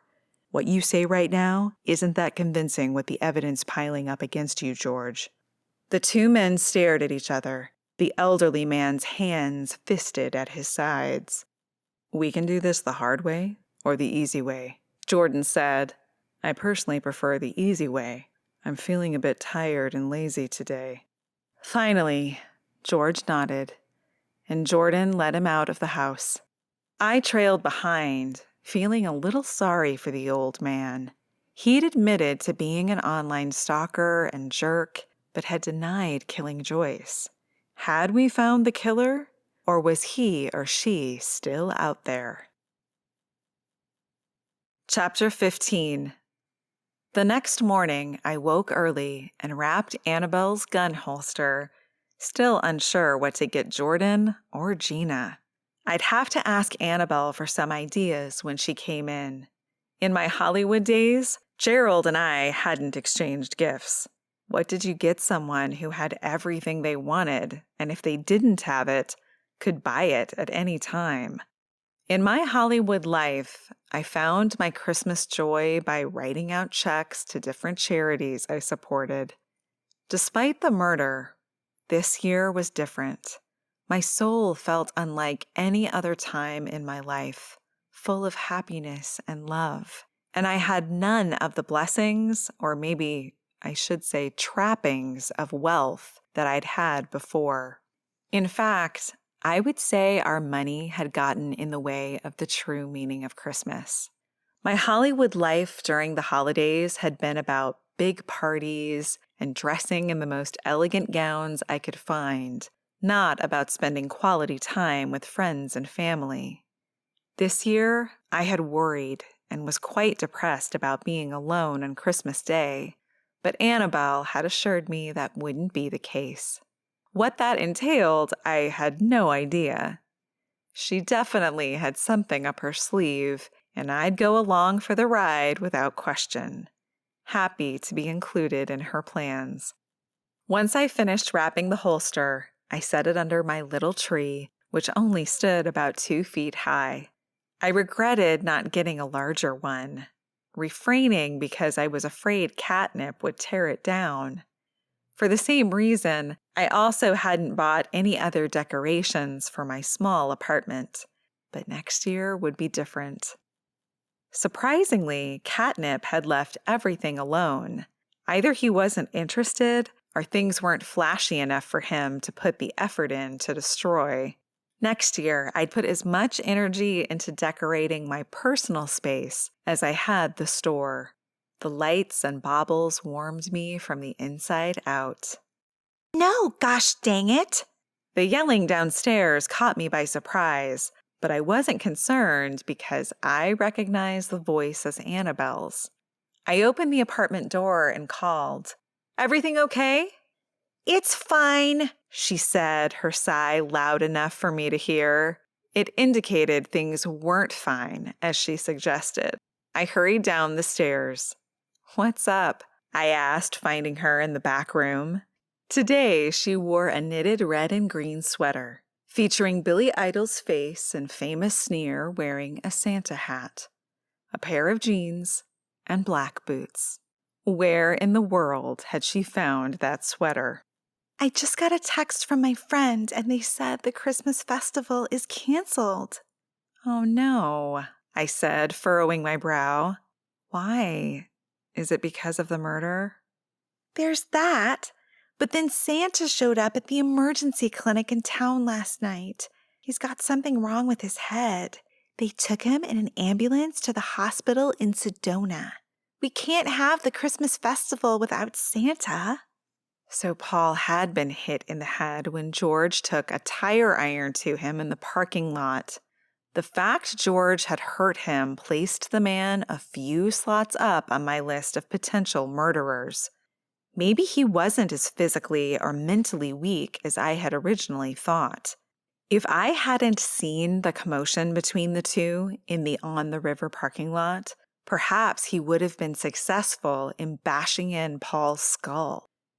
There was the fact he created an online persona for the sole purpose of hassling his ex-wife in the hopes of scaring her so much she'd go back to him. A few screws loose, perhaps? Most definitely in my book. Well, I'm sure they would have canceled it anyway because a murder had taken place at the community center. I said, "We should see if we can get in there and retrieve the gift baskets we left." Glancing around the store, I chewed my lip. There isn't a lot of time to move them before Christmas, but maybe we can discount them. The sheriff's office put out a statement that they were going to allow the festival to go on. It was in yesterday's paper, Sam. But now do you think the organizers will cancel it? She nodded. I know they are. My friend works on the festival's committee. They put it to a vote and it's over. What's a Christmas festival without Santa? Mrs. Claus only made it better, but we need a Santa. Can't they find someone else? I asked. Won't someone else volunteer? Ho, ho, ho! Merry Christmas! Annabelle and I both glanced around the corner into the store to see Jordan strolling in, looking worse for wear. His beard had grown out even more, while deep purple circles hung under his eyes. I hope he isn't sick, I muttered. If he is, are you going to throw him through a glass table? Annabelle replied, snickering. I still needed to decide if I was going to press charges against Sarah. Part of me wanted to figuratively nail her to the wall, but at the same time, she frightened me. Did I really want to be on her bad side even more than I was? And did I need an enemy in a town as small as Heywood? Well, one more enemy. Dr. Butte and I had a mutual hatred of each other, so I always considered him enemy number 1. I didn't really care to have an enemy number 2. How are you feeling? I asked, stepping into the store as Jordan weaved through the display tables. I'm okay, he replied, just tired. Annabelle stood next to me, her arms crossed over her chest as she stared at Jordan. Did you find your killer yet? I asked. He shook his head. I was hoping you'd take care of that for me. No, I haven't. I thought you were coming here to tell me that George had confessed and everything was wrapped up. Unfortunately, no, he replied. He admits to being KAK, admits to knocking Paul with a tire iron, but says he didn't kill Joyce. Did you know Paul's in the hospital? Annabelle asked. Jordan's gaze widened. No, I hadn't heard that. What happened? I don't know all the details, but he's got something wrong with his head. Getting clobbered by a tire iron will do that, Jordan muttered. They're canceling the Christmas festival because they don't have a Santa, Annabelle said.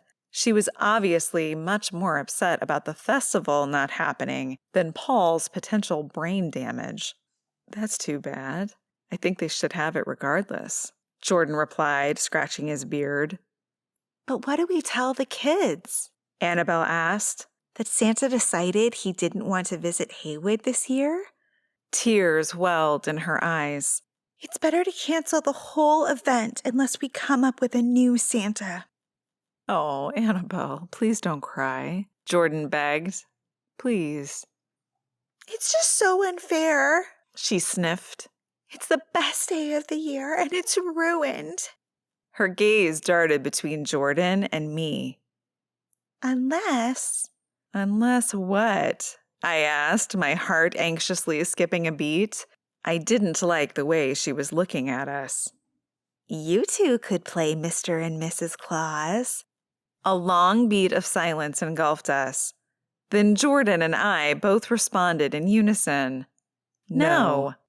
Oh, come on, Annabelle shouted, throwing her hands in the air. You're perfect. Jordan, you've already got the beard. Granted, it's a little shorter than the preferred Santa length, but we can make it work. My beard isn't white, Jordan said, running his hands over the black and gray strands. Sorry to break it to you, but there's way more gray than black there, she replied, then turned to me. And Sam, you'd be a perfect Mrs. Claus. We can use some non-permanent coloring on both of you so you're all white. No way was I pretending to be Mrs. Claus. No way at all. Annabelle, We need the festival to go on so we can sell those baskets, she said. You put everything you had saved into building that deck out back during the summer. I know things are tight, and moving the baskets would help a lot. Okay, she had a point there, and obviously meant to hit me where it would hurt a lot. My wallet. While you get your jolly on, I can sell the baskets, Annabelle said. It's a win for everyone. Jordan and I exchanged glances. We don't have costumes, he said. The festival organizers will have some extras. We can figure out how to make you fat, Jordan. Maybe they have some padding or something. I had no idea how to play the Mrs. Claus character, since I really didn't have a maternal bone in my body that I was aware of. I could play a psycho killer with a soft heart with ease, but Mrs. Claus? I was lost on where to start. Please, Annabelle begged. the kids. Think of the kids. When neither of us answered, she continued. And your wallet, Sam. Think about your wallet. Selling all those baskets would ease the strain. I sighed and closed my eyes for a moment, then glanced over at Jordan. What do you think? He asked. It could be fun. Arching an eyebrow at him, I said, Are you serious? He nodded. I miss being around kids that aren't spray painting or toilet papering something. Kids I have to speak with about bad choices and what happens when they do bad stuff after they turn 18. Annabelle stared at me, hope gleaming in her eyes as she pressed her hands together in a prayer position, silently begging me to agree to this ludicrous plan. Okay, I grumbled. I'll do it. Annabelle squealed in delight as Jordan smiled. Nerves tickled my belly and my hands began to sweat. What had I done? I'll call you later, Jordan said, tapping the glass counter with a finger. Stop by City Hall, Annabelle said. I'm texting my friend to tell her Heywood has its Santa. As she pulled out her phone and began typing away, I wondered what excuse I could use to get out of the debacle. The flu seemed to be a solid one. And you? She said, pointing at me as she put away her phone. You and I are going down to City Hall together, so I make sure you don't back out. She knew me too well. I've got a meeting with Sally over at On the River about carrying her hot chocolate in the store. That's okay. I'll go with you and we can stop by on the way back. What about the store? I asked. Who's going to watch it? Annabelle glanced around, then shrugged. We better hurry so we aren't closed too long. Chapter 16. Sam, good to see you. As Sally approached us at On the River, I smiled. Nice to see you as well. Will you have time to speak with us about your hot chocolate? Of course. Why don't you grab a seat? I'll take care of a few things in back and then bring you out a sample and we can talk. Perfect. I gestured to my coworker. Do you know Annabelle? Sure do, she said. You won the dance contest in the spring, if I remember correctly. Annabelle nodded and grinned. That's me. Quite a performance, Sally said. Let's get you two settled in. She led us over to a table. Give me about 10 minutes. Where in the world did you find that sweater? I asked as we removed our coats and slid into the booth while Sally raced off. Annabelle glanced down at her Billy Idol Santa sweater. Mrs. Mason over at Nitwit made it for me a couple of years ago. I'm surprised she knew who Billy Idol is. She may be older, but she loves Rebel Yell as much as the next person with any decent taste. Sally had sat us by the big windows overlooking the deck and the river beyond. The cool air came through the glass, but I'd never tired of the view. As the river rolled lazily along, the tree branches lining the far side hung heavy with snow. That water looks cold, Annabelle said. I nodded in agreement. Probably wouldn't last too long if you fell in. We sat in silence for a few minutes, taking in the scenery, until Sally came by and set 3 white mugs on the table, then scooted in next to Annabelle. I'm glad you finally got the chance to come by, she said. Me too, I replied. I wanted to stop by yesterday, but I've been crazy busy. She didn't need to know I was trying to find Mrs. Claus's murderer. The holidays will do that, she said.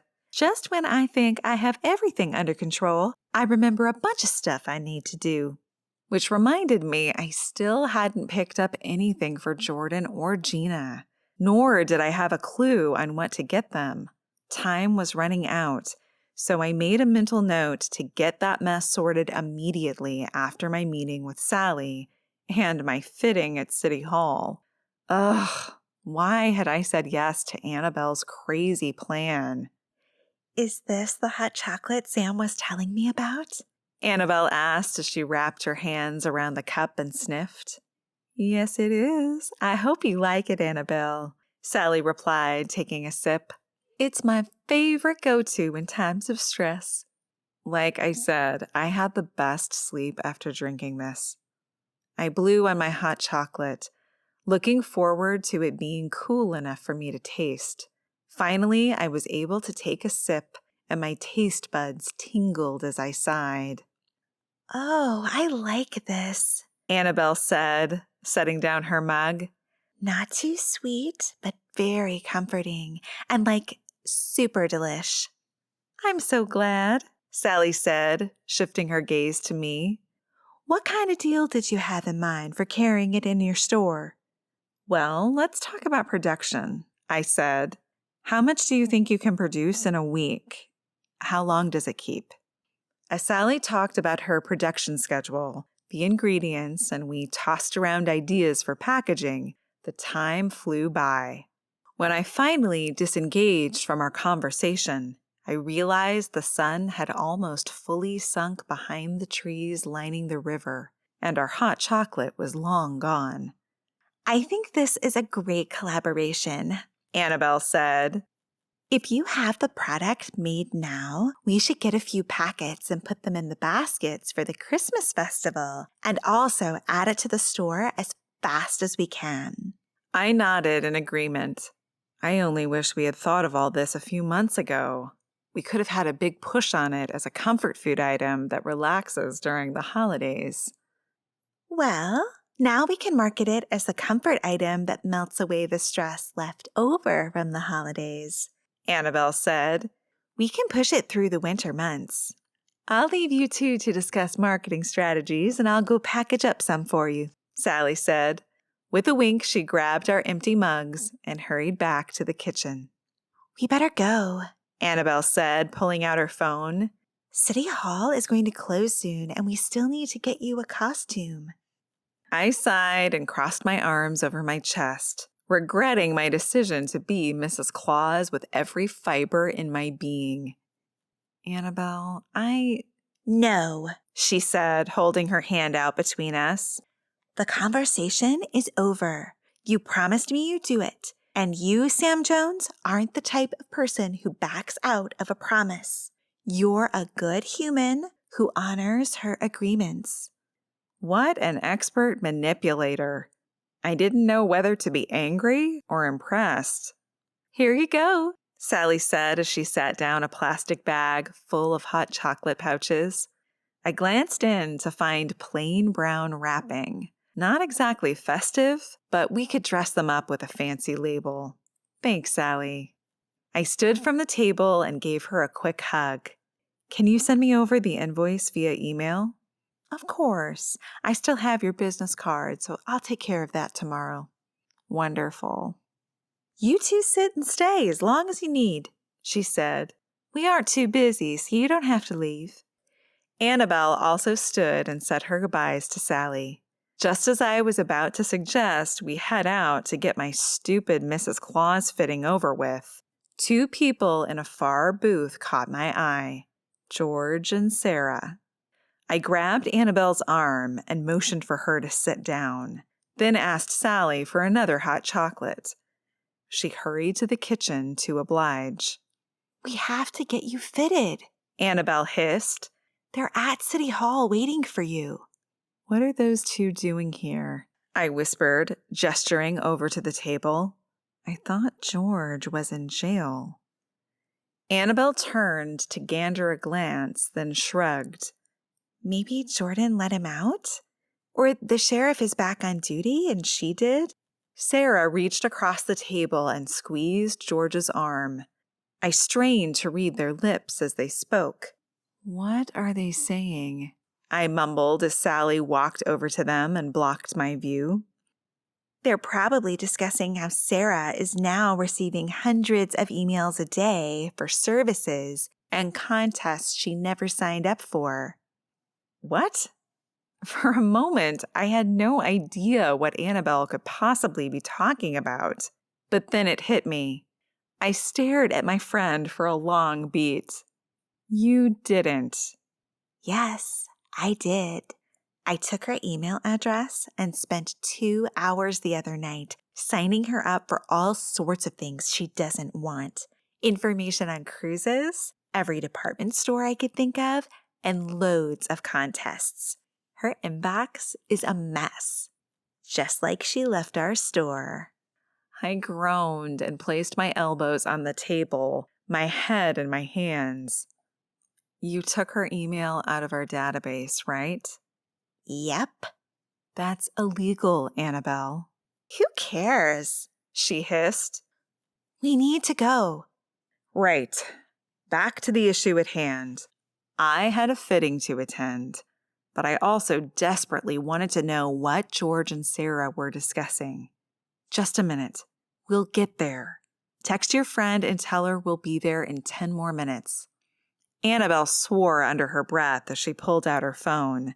Sally left George's table and then hurried to the kitchen, only to return to our table moments later with our hot chocolates.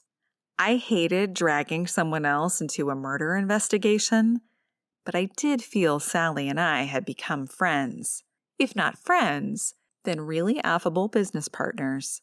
Sally, what were those two over there talking about when you walked up to their table?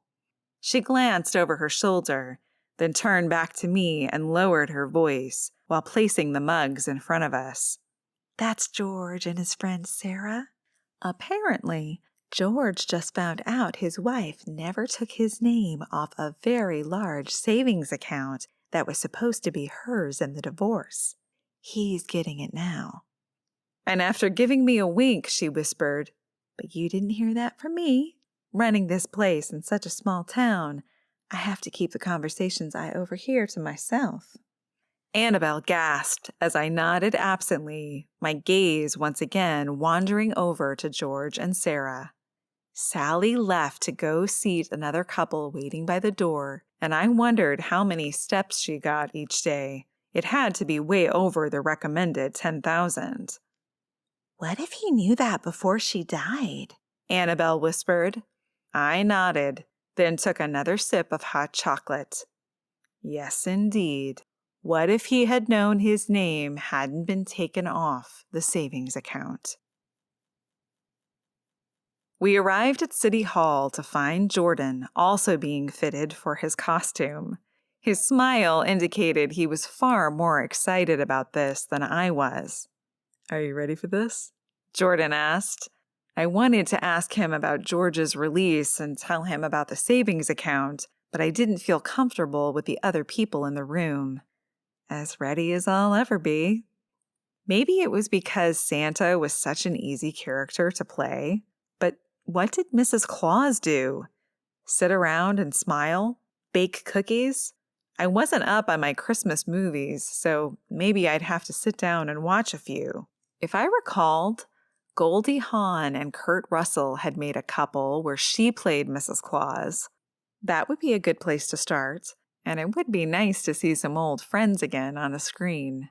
While Annabelle and the woman I assumed was her contact at the Christmas festival ushered me into another room and helped me don the heavy red coat, all while prattling on about how I'd have to wear a white turtleneck, black leggings, and matching boots, I only half listened, despite the hot flash railing through me.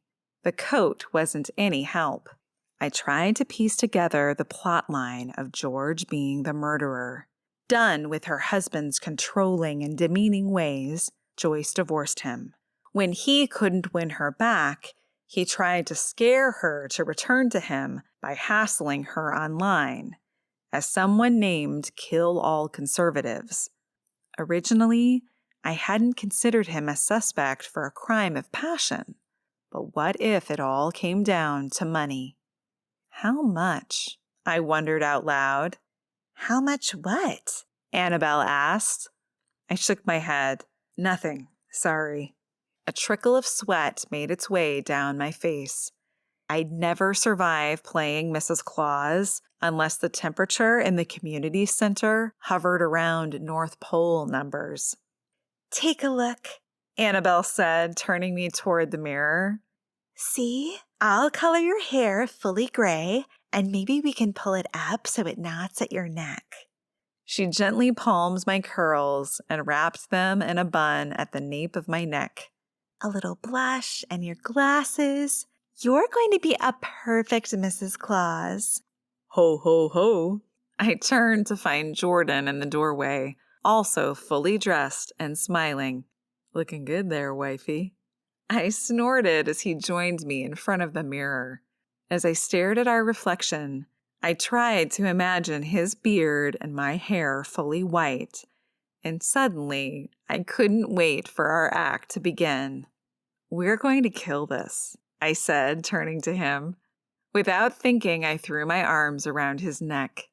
He stiffened for a brief moment, but then wrapped his arms around my waist. Yes, ma'am, we are. As we disentangled and discussed our entrance into the Christmas festival, for the first time in a long while, I wasn't thinking about murders. It didn't last long, though. Chapter 17. The day of the Christmas festival had arrived.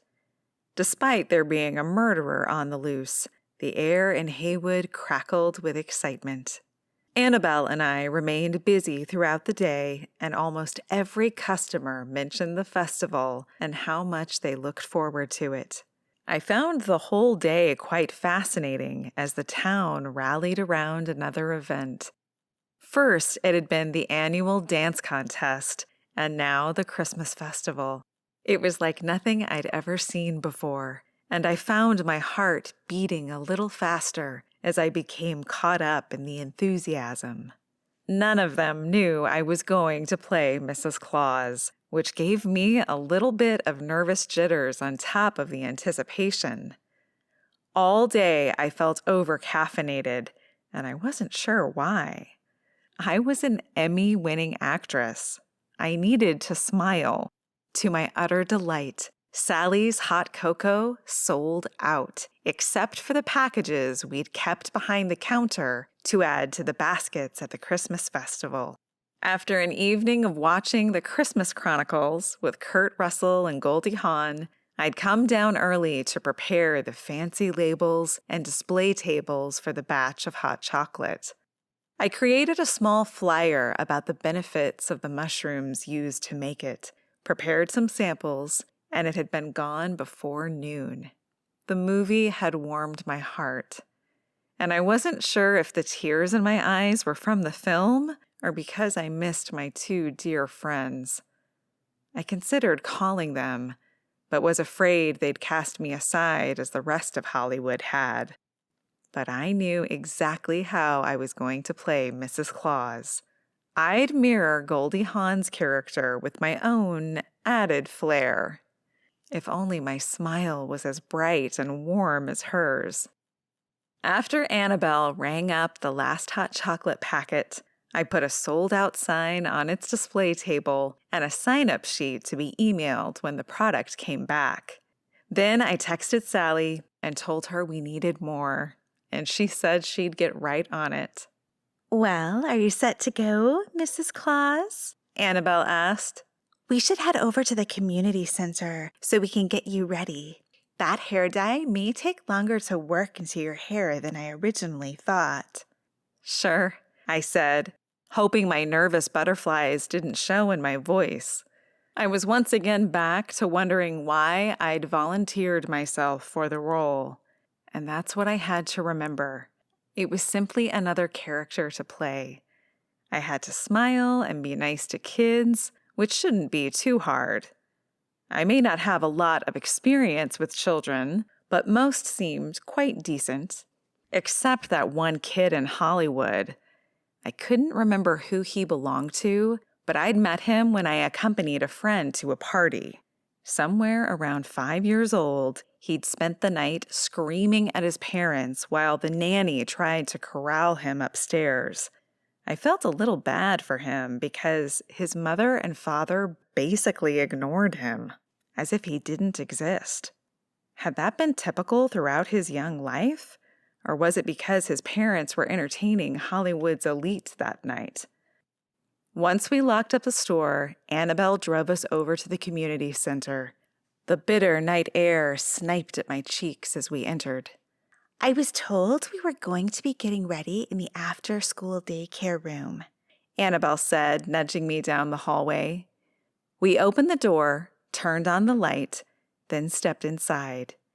Annabelle locked it while I tried to locate a couple of adult-sized chairs. I doubted the little ones the kids used would hold my weight. Okay, let's get started, she said. I found a couple of chairs and pulled them out into the middle of the colorful ABC's carpet. As Annabelle stood behind me and worked the dye into my curls, I marveled at the silence. It didn't seem like this building would burst with the joy and frivolity of the season Annabelle described. It's the calm before the storm, Annabelle said, reading my mind. It's a little creepy, especially since we just found a dead person here a couple of days ago, and the killer hasn't been caught. I nodded in agreement as my phone buzzed. Leaning over, I fished it out of my bag. Jordan had texted me. On my way, Mrs. Claus. Or should I just call you wifey? I rolled my eyes and shoved it back into my purse. If he called me wifey one more time, I may never speak to him again. Once the color was in, Annabelle took a hairdryer to me and straightened my curls. A couple of curses fell from her lips, and I could only nod in agreement. My hair fought straightening, always had. Okay, you're already dressed except for the coat. Let's add just a touch of makeup. I closed my eyes as Annabelle worked and worried she'd overdo it, and I'd resemble Boy George when she was through. Thankfully, a couple of minutes later, she announced she was finished and shoved a mirror in front of my face. Solid gray hair gathered at the nape of my neck in a loose bun, while a few stray curls framed my face. My cheeks held just a tint of pink, which matched the coloring on my lips. I slid on my glasses and turned my head from side to side. You did a fantastic job, Annabelle. She nodded. I know. Now we just have to wait for Jordan.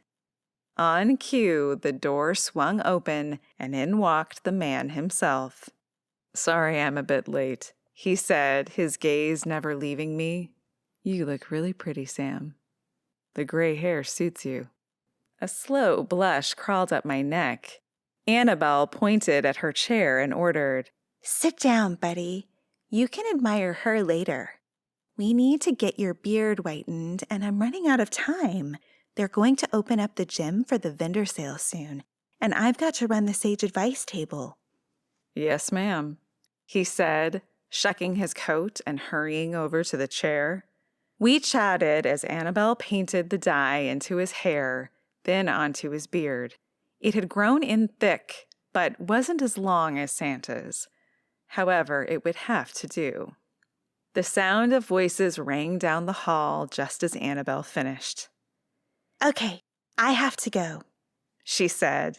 It sounds like they've opened the doors. Your coats are over there, and someone will be by to grab you when it's time for you to make your grand entrance. Thanks for everything, I said, giving my friend a hug. She waved and hurried out the door. I hope she sells all those baskets. I'm sure she will, Jordan replied. She's a heck of a salesperson. I mean, she sold us on this crazy idea, right? Absolutely, I said, smiling. Not sure how we got roped into this, but here we are.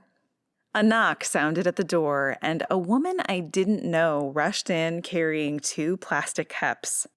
Short and round, with cropped brown hair, the bags under her eyes, and her thin, tight mouth indicated she was a bit haggard. I'm one of the organizers, she said breathlessly. We thought you'd appreciate a little red wine before you go out. Oh, well, thank you. I said, taking the cup. Did Mrs. Claus drink alcohol? I took a sip. Well, my version of her did. You'll come out in about 10 minutes. I'll be back to get you. She left as fast as she came in. Cheers, Mrs. C., Jordan said, tapping my cup. Cheers, I muttered, taking another sip. Just as I finished my wine, the coordinator rushed in, this time without knocking. Get your coats on, hurry! Jordan and I sprang into action. Donning our red coats with white trim, we took a quick look in the mirror. Old. We looked like a happy old couple who had been together many years. Like we belonged side by side. The thought caught me by surprise. She did a really good job, Jordan said, running a hand over his grayed hair. I think we can pass. Pushing my ruminations aside, I nodded and grinned. Heck yeah, we can. We look great. Let's go, the organizer said as she burst from the room. We hurried down the hall after her. She led us to an area with a curtain and held up her hand in a sign for us to stop. On the other side of the drapery, I could hear the hustle and bustle of the townspeople above the sound of Christmas music coming through the speakers. Taking a few deep breaths, I reminded myself it was simply a live performance. I didn't even have any lines to remember. All I needed to do was smile, say hello, and be nice to kids. Ladies and gentlemen, the man with the microphone announced. If everyone could please gather around, we have a special surprise for the kiddos. Jordan grabbed my hand. That's you and me. Are you ready? I nodded and squeezed his fingers. The presenter continued.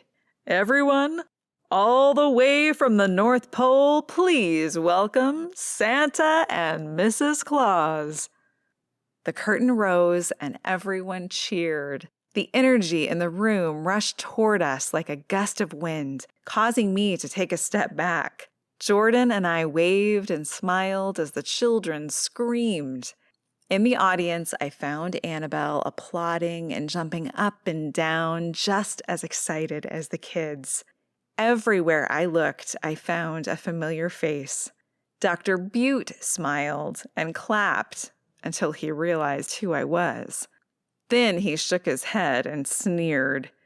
Sarah also tossed a glare my way. Mary crossed her arms over her chest, her expression unreadable. Was she thinking about Joyce as she stared at me? She stood next to Terry, who for the love of everything holy was still staring at my chest, smirking. I glanced down to see if the red jacket was straining across my bust, but I couldn't really tell. I shot him a glare, but he never received it. Gina and her whole family were there. Her brother, Vic, wiggled his eyebrows at me while her father waved. I glanced over to another part of the gym to find Mrs. Pugh and her son, Bobby. Both seemed to be enjoying themselves, and I hoped Bobby had the strength to remain sober in order to help his mom with the farm. I'd sent his father to prison for murder. I locked gazes with Charlie Tepper. Even though I'd discovered his wife had killed my old boss, Bonnie, he grinned and waved. The man had the most forgiving heart. Jordan turned to me, leaned down, and planted a kiss on my lips. Stunned, I could only stare. Don't look so surprised, he whispered. We are standing under the mistletoe, and Santa would kiss his wife, right? Glancing upward, I noted the green and red plant, unable to speak as electric sparks coursed through me from head to toe. Was that someone in the audience catcalling? If I had to guess, it was Annabelle. I'm sure I hated that almost as much as you, he said, winking. While I tried to find my grip on reality and my smile, we were led over to the high-back red velvet chairs while volunteers lined up the kids. Forget the kiss, at least for now. It hadn't meant anything. Had he really hated it, though? because I wasn't sure I had. As we sat down in the chairs, I found my smile again as my chair tipped slightly, as if the legs weren't quite right. The kids in line jumped up and down, their faces beaming bright with excitement. One of the organizers brought up the first kid in line to sit on Santa's lap, a shy boy of about 4 with blonde hair and the bluest eyes I'd ever seen. He approached us slowly, unsure of the man in the red suit. Ho, ho, ho, Jordan bellowed, reaching for the boy with his white-gloved hand. Come here, son. Tell Santa what you want for Christmas. His name's Chris, the volunteer whispered with her back to the boy. His parents own a farm on the south side of town. Jordan nodded slightly and motioned Chris again. Come tell me about your farm, Chris. What horse is your favorite? That seemed to earn the boy's trust. He jumped on Jordan's lap and told him about the pony named Stomper and how much he wanted a set of dirt-digging trucks for Christmas. Jordan smiled from ear to ear as he listened, and my heart ached for him. He must have been a wonderful father, and it was obvious he missed having a child. Losing his daughter had almost destroyed him. Child after child came up and sat on Santa's lap. Parents snapped pictures. All the while, I listened intently to the kids' wishes, grinned, and acted surprised when they shared their secret hopes of what they'd find under the tree. All the while, my chair kept teetering. When I leaned a certain way, it felt like I may tip over. Visions of the time I fell at the Emmys played in my mind. If the same happened at the festival, at least I wore leggings and wouldn't flash the audience my thong, but it would still be embarrassing. After about an hour, I stood and kneeled next to the chair. Maybe I could tuck something under the unstable leg. I grabbed the leg and gasped, then slowly pulled my hand away. Standing, I stared down at the chair, my heart thundering.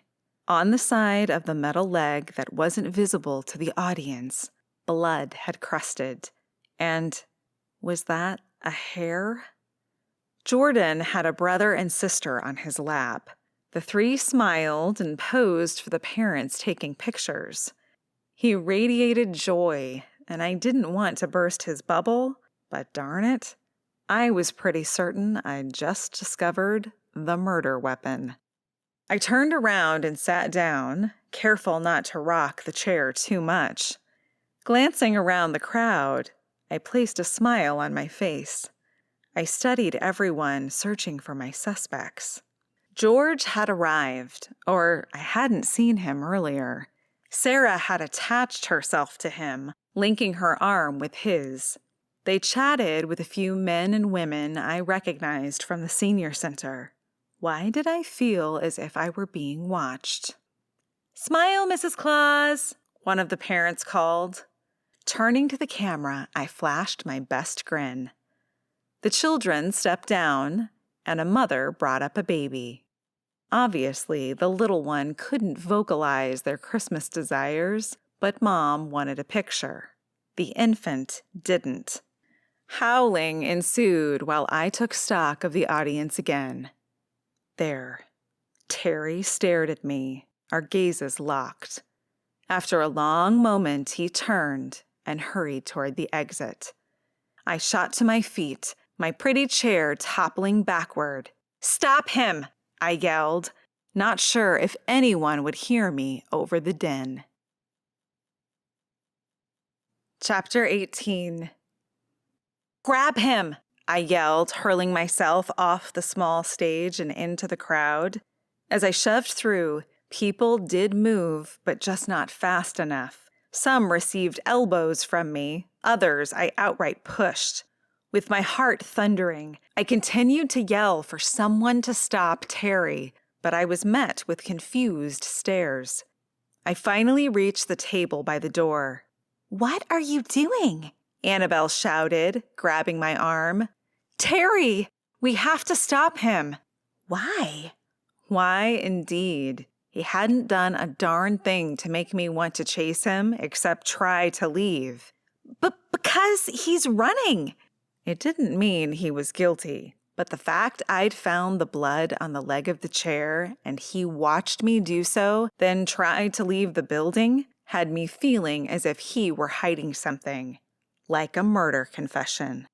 Annabelle's jaw worked as she stared at me, probably deciding if I had finally lost all my marbles.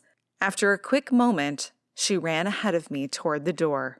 I took a quick peek at our table and silently appreciated the fact all our gift baskets had sold. Then followed Annabelle. Terry moved fast for an old guy, and I respected his dedication to taking care of his body for all these years. The fact he was outrunning both Annabelle and me upset me, and I vowed to get more exercise in case there ever came a time when I had to chase a senior citizen again in the future. He sprinted down the hallway toward the kitchen where we'd found Paul. Why hadn't he gone out the front door? It was much closer. "Terry!" I shouted. "You can't get away from us! We know it was you!" Well, I had no idea, but circumstances seemed to indicate it was so. Just as we burst into the kitchen, we found him at the back door trying to push it open. Cakes and cookies lined the steel tables, each labeled with the name of the person who had made them. As Terry shoved on the door one more time, I heard commotion behind me. My mad exit hadn't gone unnoticed. My suspect turned, his gaze darting all around like a madman. As my breath sawed from my mad sprint, I approached him slowly. "Terry, let's discuss this like adults. Tell me what happened." He grimaced, picked up a cake, and threw it at me. It landed on the wall to my right, splattering bits of an absolutely delicious chocolate lava cake on my hair, face, and Mrs. Claus suit. What a waste. Don't do that, Annabelle yelled. "You're going to ruin the baking contest." She received a pie to the chest for her efforts. "Stop it," I yelled. "Please, Terry, tell me what happened that night with Joyce."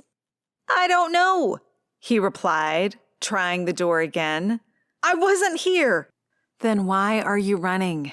I asked as I wiped away bits of cake and a trickle of sweat from my face. After one last shove, his shoulders slumped. "I didn't kill Joyce," he said. "I swear to you, I didn't. My car's parked out back. Please, just let me leave." With a sigh, I crossed my arms over my chest, ignoring the chunk of cake stuck to the center of my jacket. "No, Terry, you aren't going anywhere. Not until you tell me why you're running." "Don't try to deny anything," Annabelle hissed, her hands fisted at her sides. "Only an absolute monster would ruin the entries in the baking contest. You killed Mrs. Claus." How she went from throwing a cake to murder was beyond me, but if the leap got Terry talking, I was happy she made it. "No, I didn't," he screamed. As his face turned a shade of red I'd never seen, I worried he may have a stroke. "Then who did?" I asked.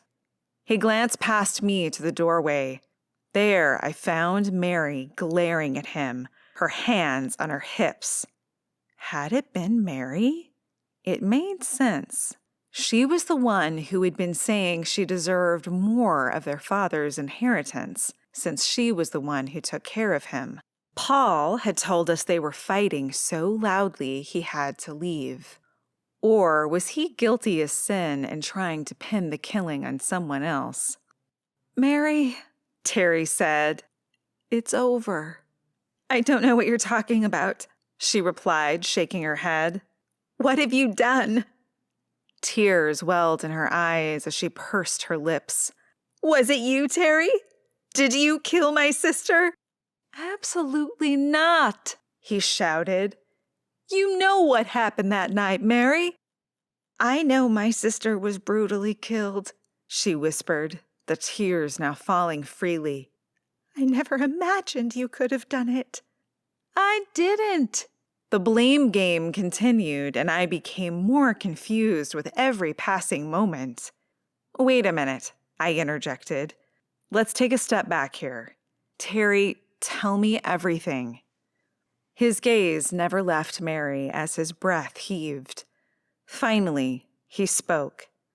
"I was sleeping with both sisters, Mary and Joyce. Only Mary was aware of this. She knew I was low on money. Weeks ago, she came to me with a plan. I was to convince Joyce that Mary deserved more of the inheritance because she'd taken care of their father." I recalled his run-down home that desperately needed a paint job and new gutters. But Joyce said no, I urged. She thought Mary was guilty of elder abuse. He nodded as Mary grimaced, pain lancing across her face as if she'd been slapped. And Mary didn't like that. Terry continued. She wanted it all, felt she deserved it, especially since Joyce was out living her new life without George while Mary was caregiving. "You're a sick, sick man," Mary whispered. "How dare you say such things?" "You came here that night with the intention of convincing Joyce you deserved more of the inheritance. You told me that, Mary. Then you asked me to clean up your mess." I recalled the evening we'd found Joyce. Annabelle had thought she heard a door close. Had we walked in on Terry trying to do something with the body? "What time were you here?" I asked. Terry shook his head. "I don't remember the exact time. It was about an hour or so after Mary came to me and told me what she'd done." "And were you interrupted?" I asked. Terry nodded. "I tried to wipe down the chair leg and put it back together, but I heard someone coming in, so I ran and headed out one of the back doors." "Why are you doing this?" she asked, taking a step toward him. "Why are you trying to convince these people that I murdered my beloved sister?" "Because you told me you did," he spat. "Can you tell us exactly what she said when she came to you?" I asked, noting a flash of red out of the corner of my eye. I glanced over to find Jordan in the doorway. I held up a hand, hoping to stop him right there. We were on a roll, and I didn't want him to interrupt Terry's train of thought. "She showed up at my door that night very upset," he said. "She came down here to the community center in hopes of talking some sense into Joyce and make her understand that she deserved more of the inheritance for taking care of her father. Paul was here, and they were putting together the Mr. and Mrs. Claus chairs, getting ready for the dress rehearsal. Joyce and Mary began fighting, and Paul got angry, then left the gym. Mary said she thought he'd gone home. She picked up one of the chair legs, then, in a fit of rage, she bashed Joyce's head." He glanced over at the killer. She stood stone-faced, not an emotion to be found. I recalled how upset she'd been when she arrived just as they were wheeling out her sister's body. Had it been an act? Or was there real remorse for what she'd done? "After she killed Joyce, I guess she freaked out and came to me to fix everything," Terry continued. "She wanted me to get rid of the body and clean up the mess." "Why didn't you, just go to the police?" Annabelle asked. His cheeks flushed and he lowered his gaze to the shiny countertop before him. "Because everyone knows that Terry's low on cash," Mary spat. "He's the big player with a string of women ready to cook for him, warm his bed, and slide him some money every now and then after they fall for his charms." "Is that what happened with you?" I asked, recalling her prescription bottle in his bathroom. "Did you fall for his charms, Mary?" She didn't answer, but based on the way her face was tinged pink, I took that as a yes. I told her to go to the police, Terry said, his voice barely a whisper. But she said we could share the inheritance that was now fully hers. A moment of silence filled the room as the air crackled with anxiety. I'd expected everyone to settle down now that the confession was out in the open, but how wrong I'd been. With a primal scream, Mary lunged at Terry. She grabbed a knife as she flew around the table with the weapon raised above her head. Without thinking, I hurried to Terry and wrapped my arms around him, trying to pull him out of the way. Jordan raced at Mary, sliding over the steel table and landing in between her and Terry. Unfortunately, he also took out a plate of chocolate chip cookies. As they crashed to the floor, he grabbed Mary's raised hands and wrenched the knife away. He tossed the weapon to the ground, then pinned her face down on the steel table. Sobs racked her body as he placed his elbow in the middle of her back. I didn't mean to kill her, Mary cried. I honestly didn't. I lost control of my temper for a minute and went out of my mind. I'd never hurt my sister. It was then I realized a crowd had gathered at the doorway, and the reporter, Barry, from the Heywood Sentinel, stood front and center, jotting down notes in a notebook. Loosening my grip on Terry, I stepped away and grabbed the knife Jordan had dropped. All weapons should be cleared from the room until someone with a pair of handcuffs arrived for Mary. Glancing around, I realized that would be impossible since it was a kitchen. It would take us hours to find and remove them all.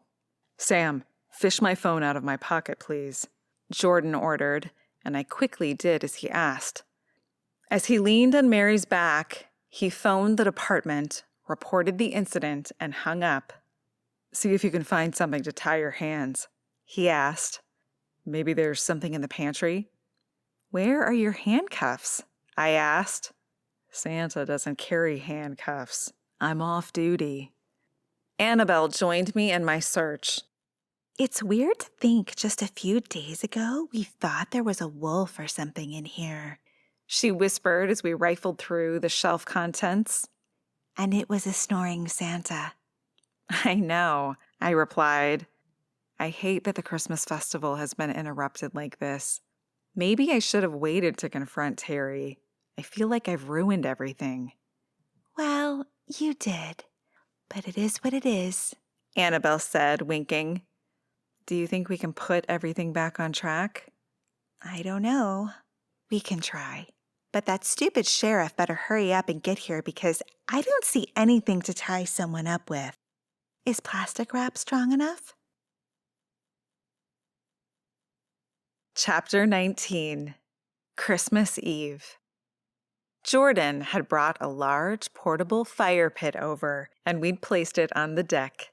Flames crackled, danced, and warmed us as Annabelle, Jordan, Gina, and I sat around them.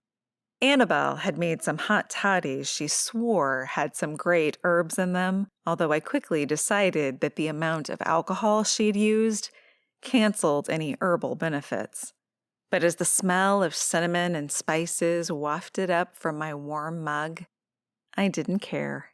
In the distance, a coyote howled. We'd strung white Christmas lights along the railing, which cast a warm glow around the area. The bitter cold of the night gnawed at my cheeks, but I couldn't remember a time when I'd been so happy, especially on Christmas Eve.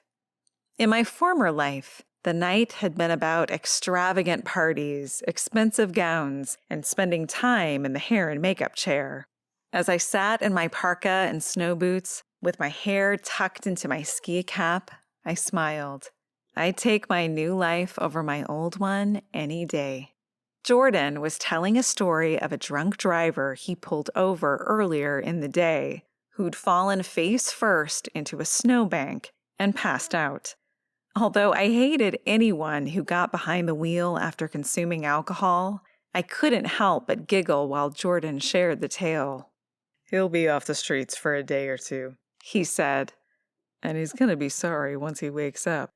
Man, he was plastered. Gina told us about her trip to visit her friend in Phoenix and how much fun they'd had. "It was so nice being warm," she grumbled as she sipped from her mug.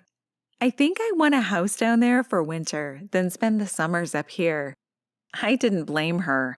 The 115-degree heat of the Phoenix area summer, day after day, would be a tough one to take. As Gina spoke, my mind returned to the kiss Jordan had given me at the Christmas festival, which to everyone's disappointment closed up once the sheriff arrived and arrested Mary. The murder weapon had to be processed, which everyone understood, but I'd been looking forward to the caroling around the tree. Next year, hopefully, no one would murder anyone and mess it up for the rest of us. Crass, yes, but I'd make no apologies. But the kiss, wow, my toes had curled. I glanced over at him as he laughed. He'd washed the gray from his beard, and I could have sworn I was sitting next to George Clooney in the firelight. Maybe I should start dating him. Unofficially, we spent a lot of time together. We had coffee together almost every morning, and the same with dinner. I liked him.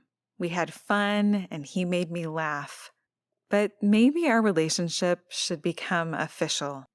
Just the thought turned my stomach. I hated my trust issues with a passion. Yet the only way I could see to get past them was to actually put my heart out on the line and hope he didn't stomp on it. He glanced over at me and smiled, then grabbed my hand. As I stared at our gloves, I wondered how to approach him with my past and true identity. Over coffee? In private? Either way, I had to come clean. In order to move forward, I had to clear my conscience with him, and probably Gina too.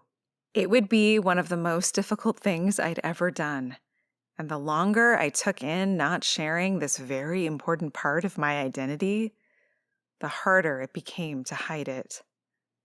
Sometimes hiding the truth was just as bad as an outward lie. "Merry Christmas!" I glanced over at Nitwit to find the owner, Mrs. Mason, waving from her own deck. "Mrs. Mason," I called, standing. "Merry Christmas! Come over and join us." "Oh, I'd love that. Just give me a minute to get my coat." "If she starts trying to get me into knitting class, I'm leaving," Gina muttered. "I hate knitting." "Oh, stop it," I said. "She's a sweet old lady." "Hello, everyone," Mrs. Mason said as she arrived, wearing a red coat and a plate in hand. Short, round, and in her 70s, she always had a smile for everyone. "Thanks so much for the invitation." "Where's your husband?" Annabelle asked as Jordan fetched her a chair from the workroom, then set it on the other side of the fire from me. "He's at the house," Mrs. Mason replied, sitting down. "I had a few things to finish up at the store, but I'll head home in a little bit." She stretched out her arms, offering the plate. "Everyone take a cookie. Chocolate chip with marshmallows." "Now that's a cookie," Gina said as she reached for them. "Mind if I grab two?" "Of course not, dear." I walked around the fire and took one. "This is so good," I said, my mouth full. "You make one heck of a cookie, Mrs. Mason." The others nodded in agreement. "Can I get you a hot toddy?" Annabelle asked. "No, thank you. I have to drive home. I live too far to walk, and Russell won't be happy if he has to come get me." I assumed Russell was her husband, although I'd rarely laid eyes on him and we'd never been introduced. The store seemed to be Mrs. Mason's domain. "Oh, by the way, I wanted to bring you this," she said, reaching into her jacket. When she pulled out a newspaper, Jordan and I groaned while Annabelle exploded into fits of giggles. "You're famous." "We've seen it," Jordan said, glancing at me, grinning.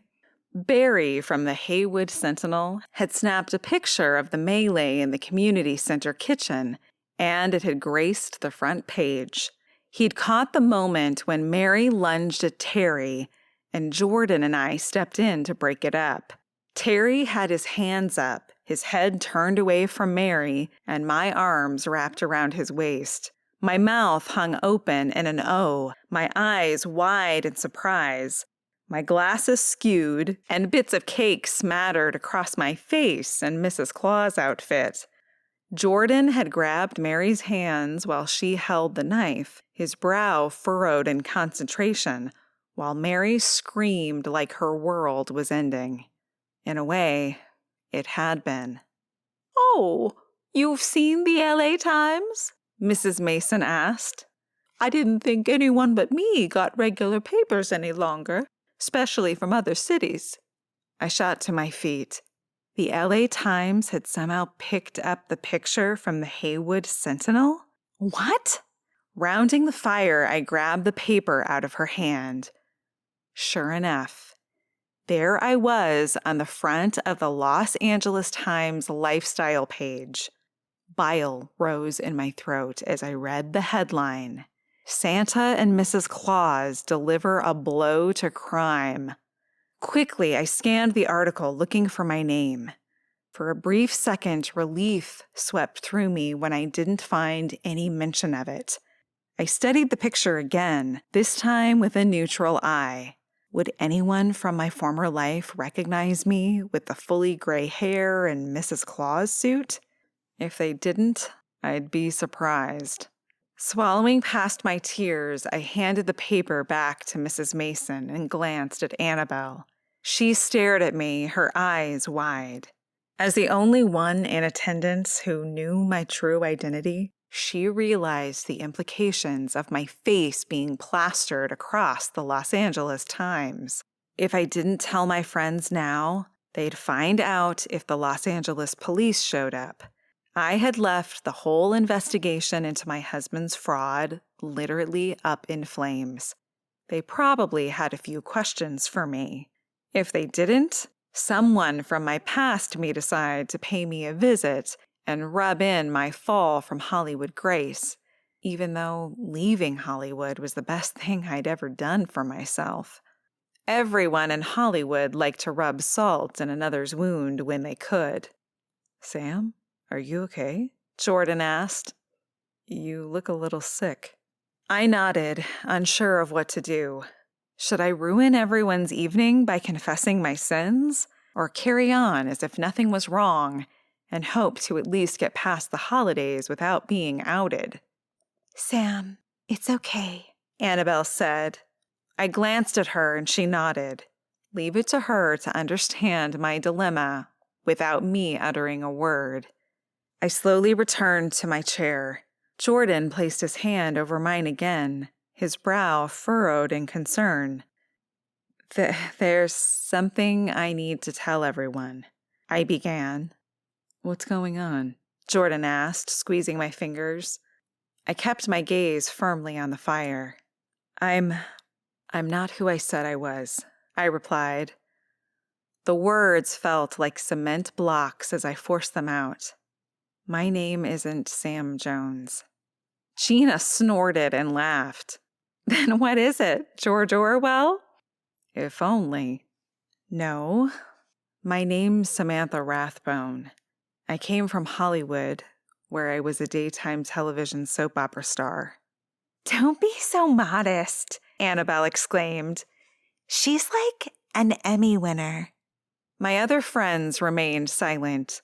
Was anyone having trouble breathing besides me, or was I in cardiac arrest?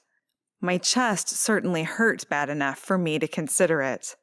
"What is this?" Gina asked. "Some type of early April Fool's joke?" "Why didn't you tell us who you were?" Jordan asked. "Why lie to us all this time?" I shut my eyes. What wonderful questions. When I left Hollywood, my house was on fire. I'd been dismissed from my job, and my husband had been murdered. "Murdered?" Gina yelled. "Are you kidding me?"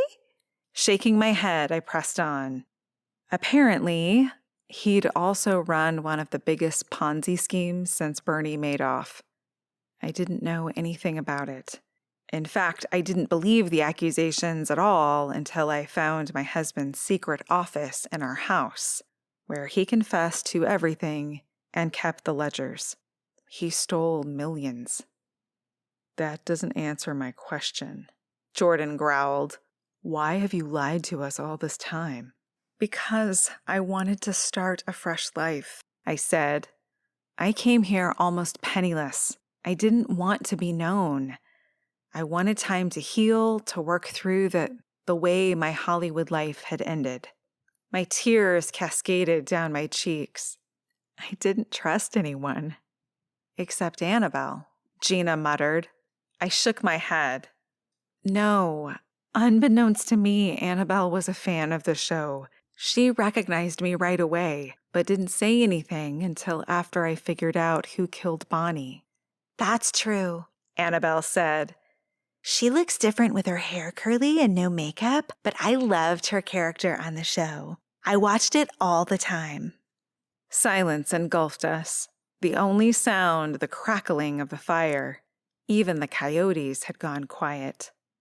Well, this is exciting news, Mrs. Mason said. Although I get the feeling that you sharing this with us was quite challenging. I can see the pain in your eyes, Sam. I nodded, relieved someone seemed to understand. Turning to Jordan, my heart sank as he stared at me. His mouth pursed in a thin line of anger. You know, everything makes sense now, he muttered. Everything. As he stood and walked toward the path on the side of the building leading to the front, I reached for him. Jordan, please, wait. Not now, Sam, he said, waving over his shoulder. Not now. I remembered all the times he'd tried to get to know me and how I'd blown him off, deflected, or changed the subject. Oh, heck. What had I done?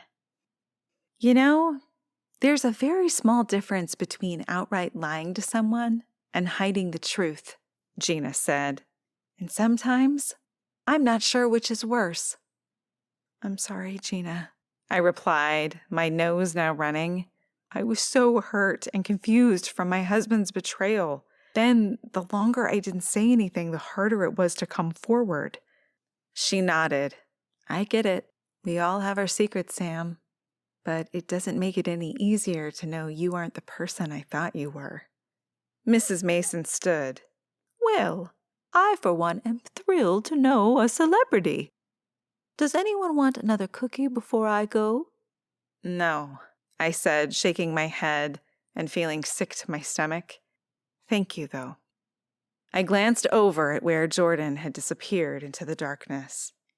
Men sometimes need time, Mrs. Mason said as she rounded the fire and placed her hand on my shoulder. Give him some space, dear. And if you want to talk, you know where to find me. I can see how difficult this has been for you. And I'm sorry I ruined your evening. I squeezed her fingers, so grateful she'd forgiven me. However, I wasn't close to Mrs. Mason like I was to Gina and Jordan. My remaining friends were quiet as Mrs. Mason made her way back to her store. I'm so sorry, Gina, I whispered. I should have told you sooner. She pursed her lips. I wish you would have, but I have no right to be upset. You did what you thought was best, Sam. Or should I say Samantha? Ms. Rathbone? I'm not sure what to call you. Sam is fine, I said.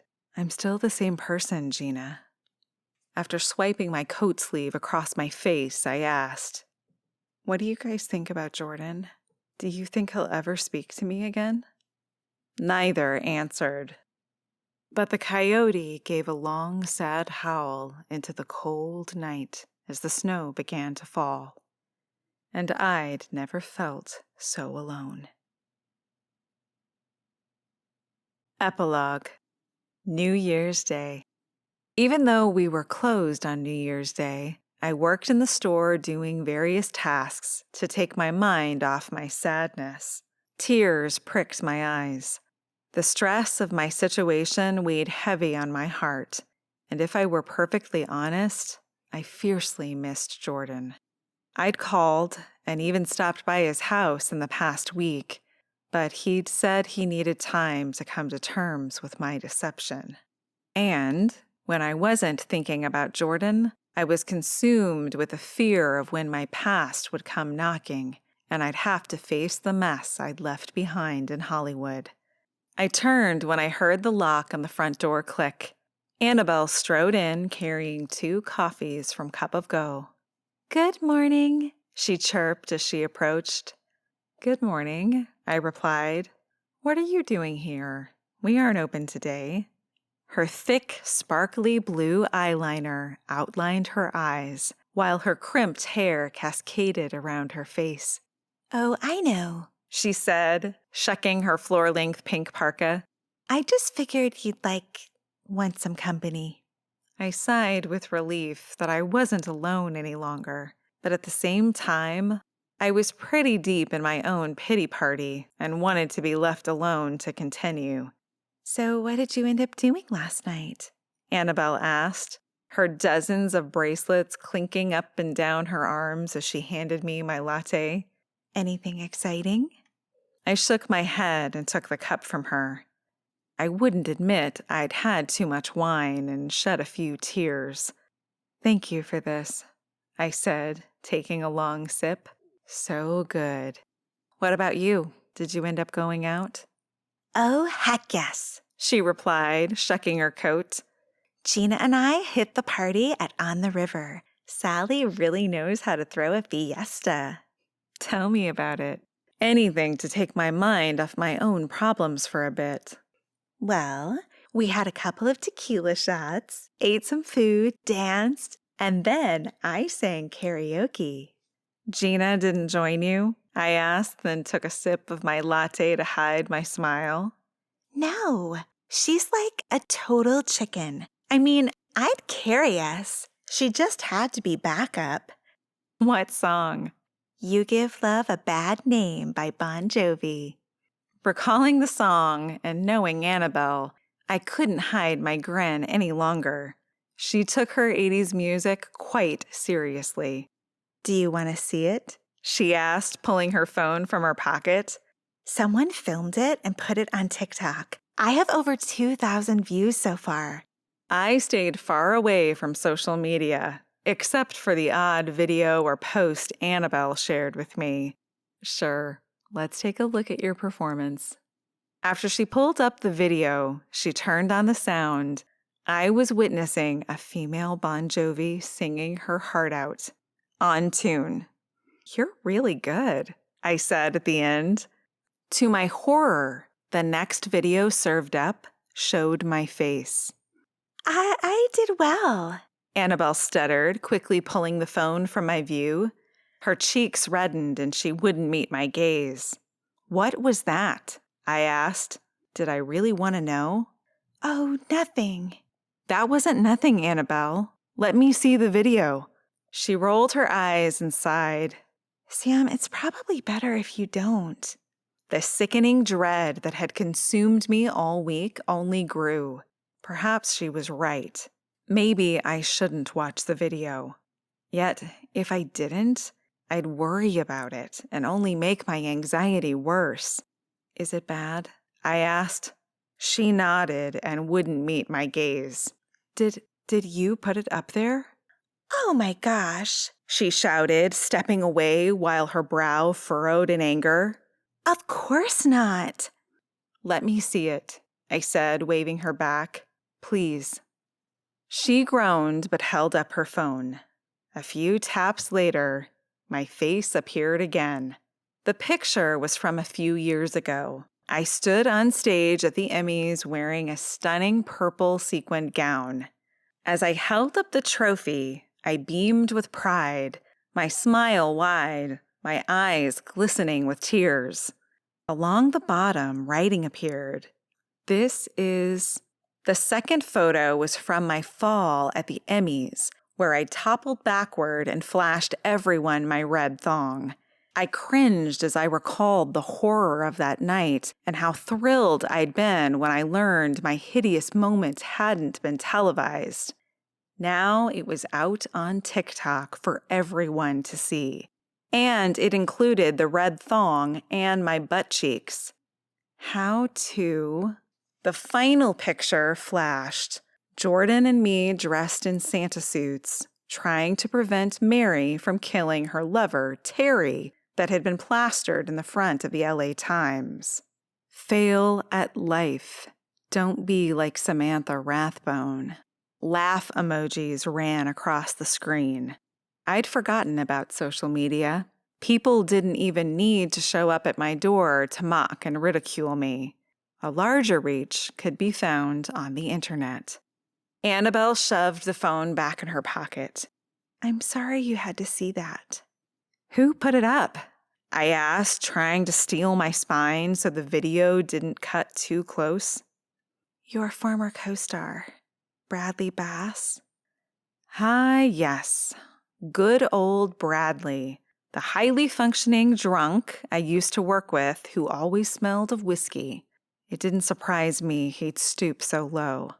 I sighed and twisted a curl around my finger, determined not to let all this get to me. There was nothing I could do about a stupid video placed on social media by a stupid man who only wanted to demean me. I had my life directly in front of me that needed my attention. Thanks for showing that to me, I said. He's just a big idiot, Annabelle said. You shouldn't think about it.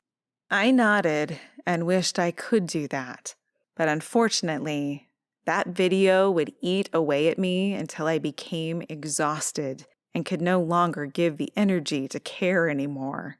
That was the way I handled most embarrassing events. Anyway, Annabelle continued, I was wondering if you wanted to go on the river and get something to eat? Is Sally open today, even after the party last night? Oh, yeah. She's got a huge buffet going. Sure. That sounds good. I'd like to get... Did you just hear that? Annabelle interrupted. Both of us remained quiet. Then a scream sounded from outside. Annabelle's eyes widened. Then we rushed out onto the deck, just as Mrs. Mason came stumbling out her back door. She cried out again. "Mrs. Mason!" I yelled, hurrying over to her, Annabelle right behind me. "What's wrong?" She pointed at her store as she covered her hand with her mouth. Slowly, Annabelle and I walked inside. The back room was lined with shelves stocked with yarn. The front of the store had display tables showcasing some sweaters, mittens, and blankets. I don't see anything, Annabelle whispered. My gaze darted all around. Do you think she saw a mouse or something? In the small alcove of the back room, Mrs. Mason yelled. We retraced our steps and rounded the corner to find a man in a pool of blood. Who is this? I asked. I'm pretty sure that's Russell Mason, Annabelle whispered. With a gasp, I placed my hand over my mouth. Who in the world would kill Mrs. Mason's husband? You've been listening to Mistletoe and Mayhem by Carly Winter, narrated by Nicole Scott. Will Jordan ever forgive Sam for her deception? And just how bad will Sam's life become with her anonymity now gone? Also, find out who killed Mr. Mason in Time and Trouble. Available at your favorite retailers.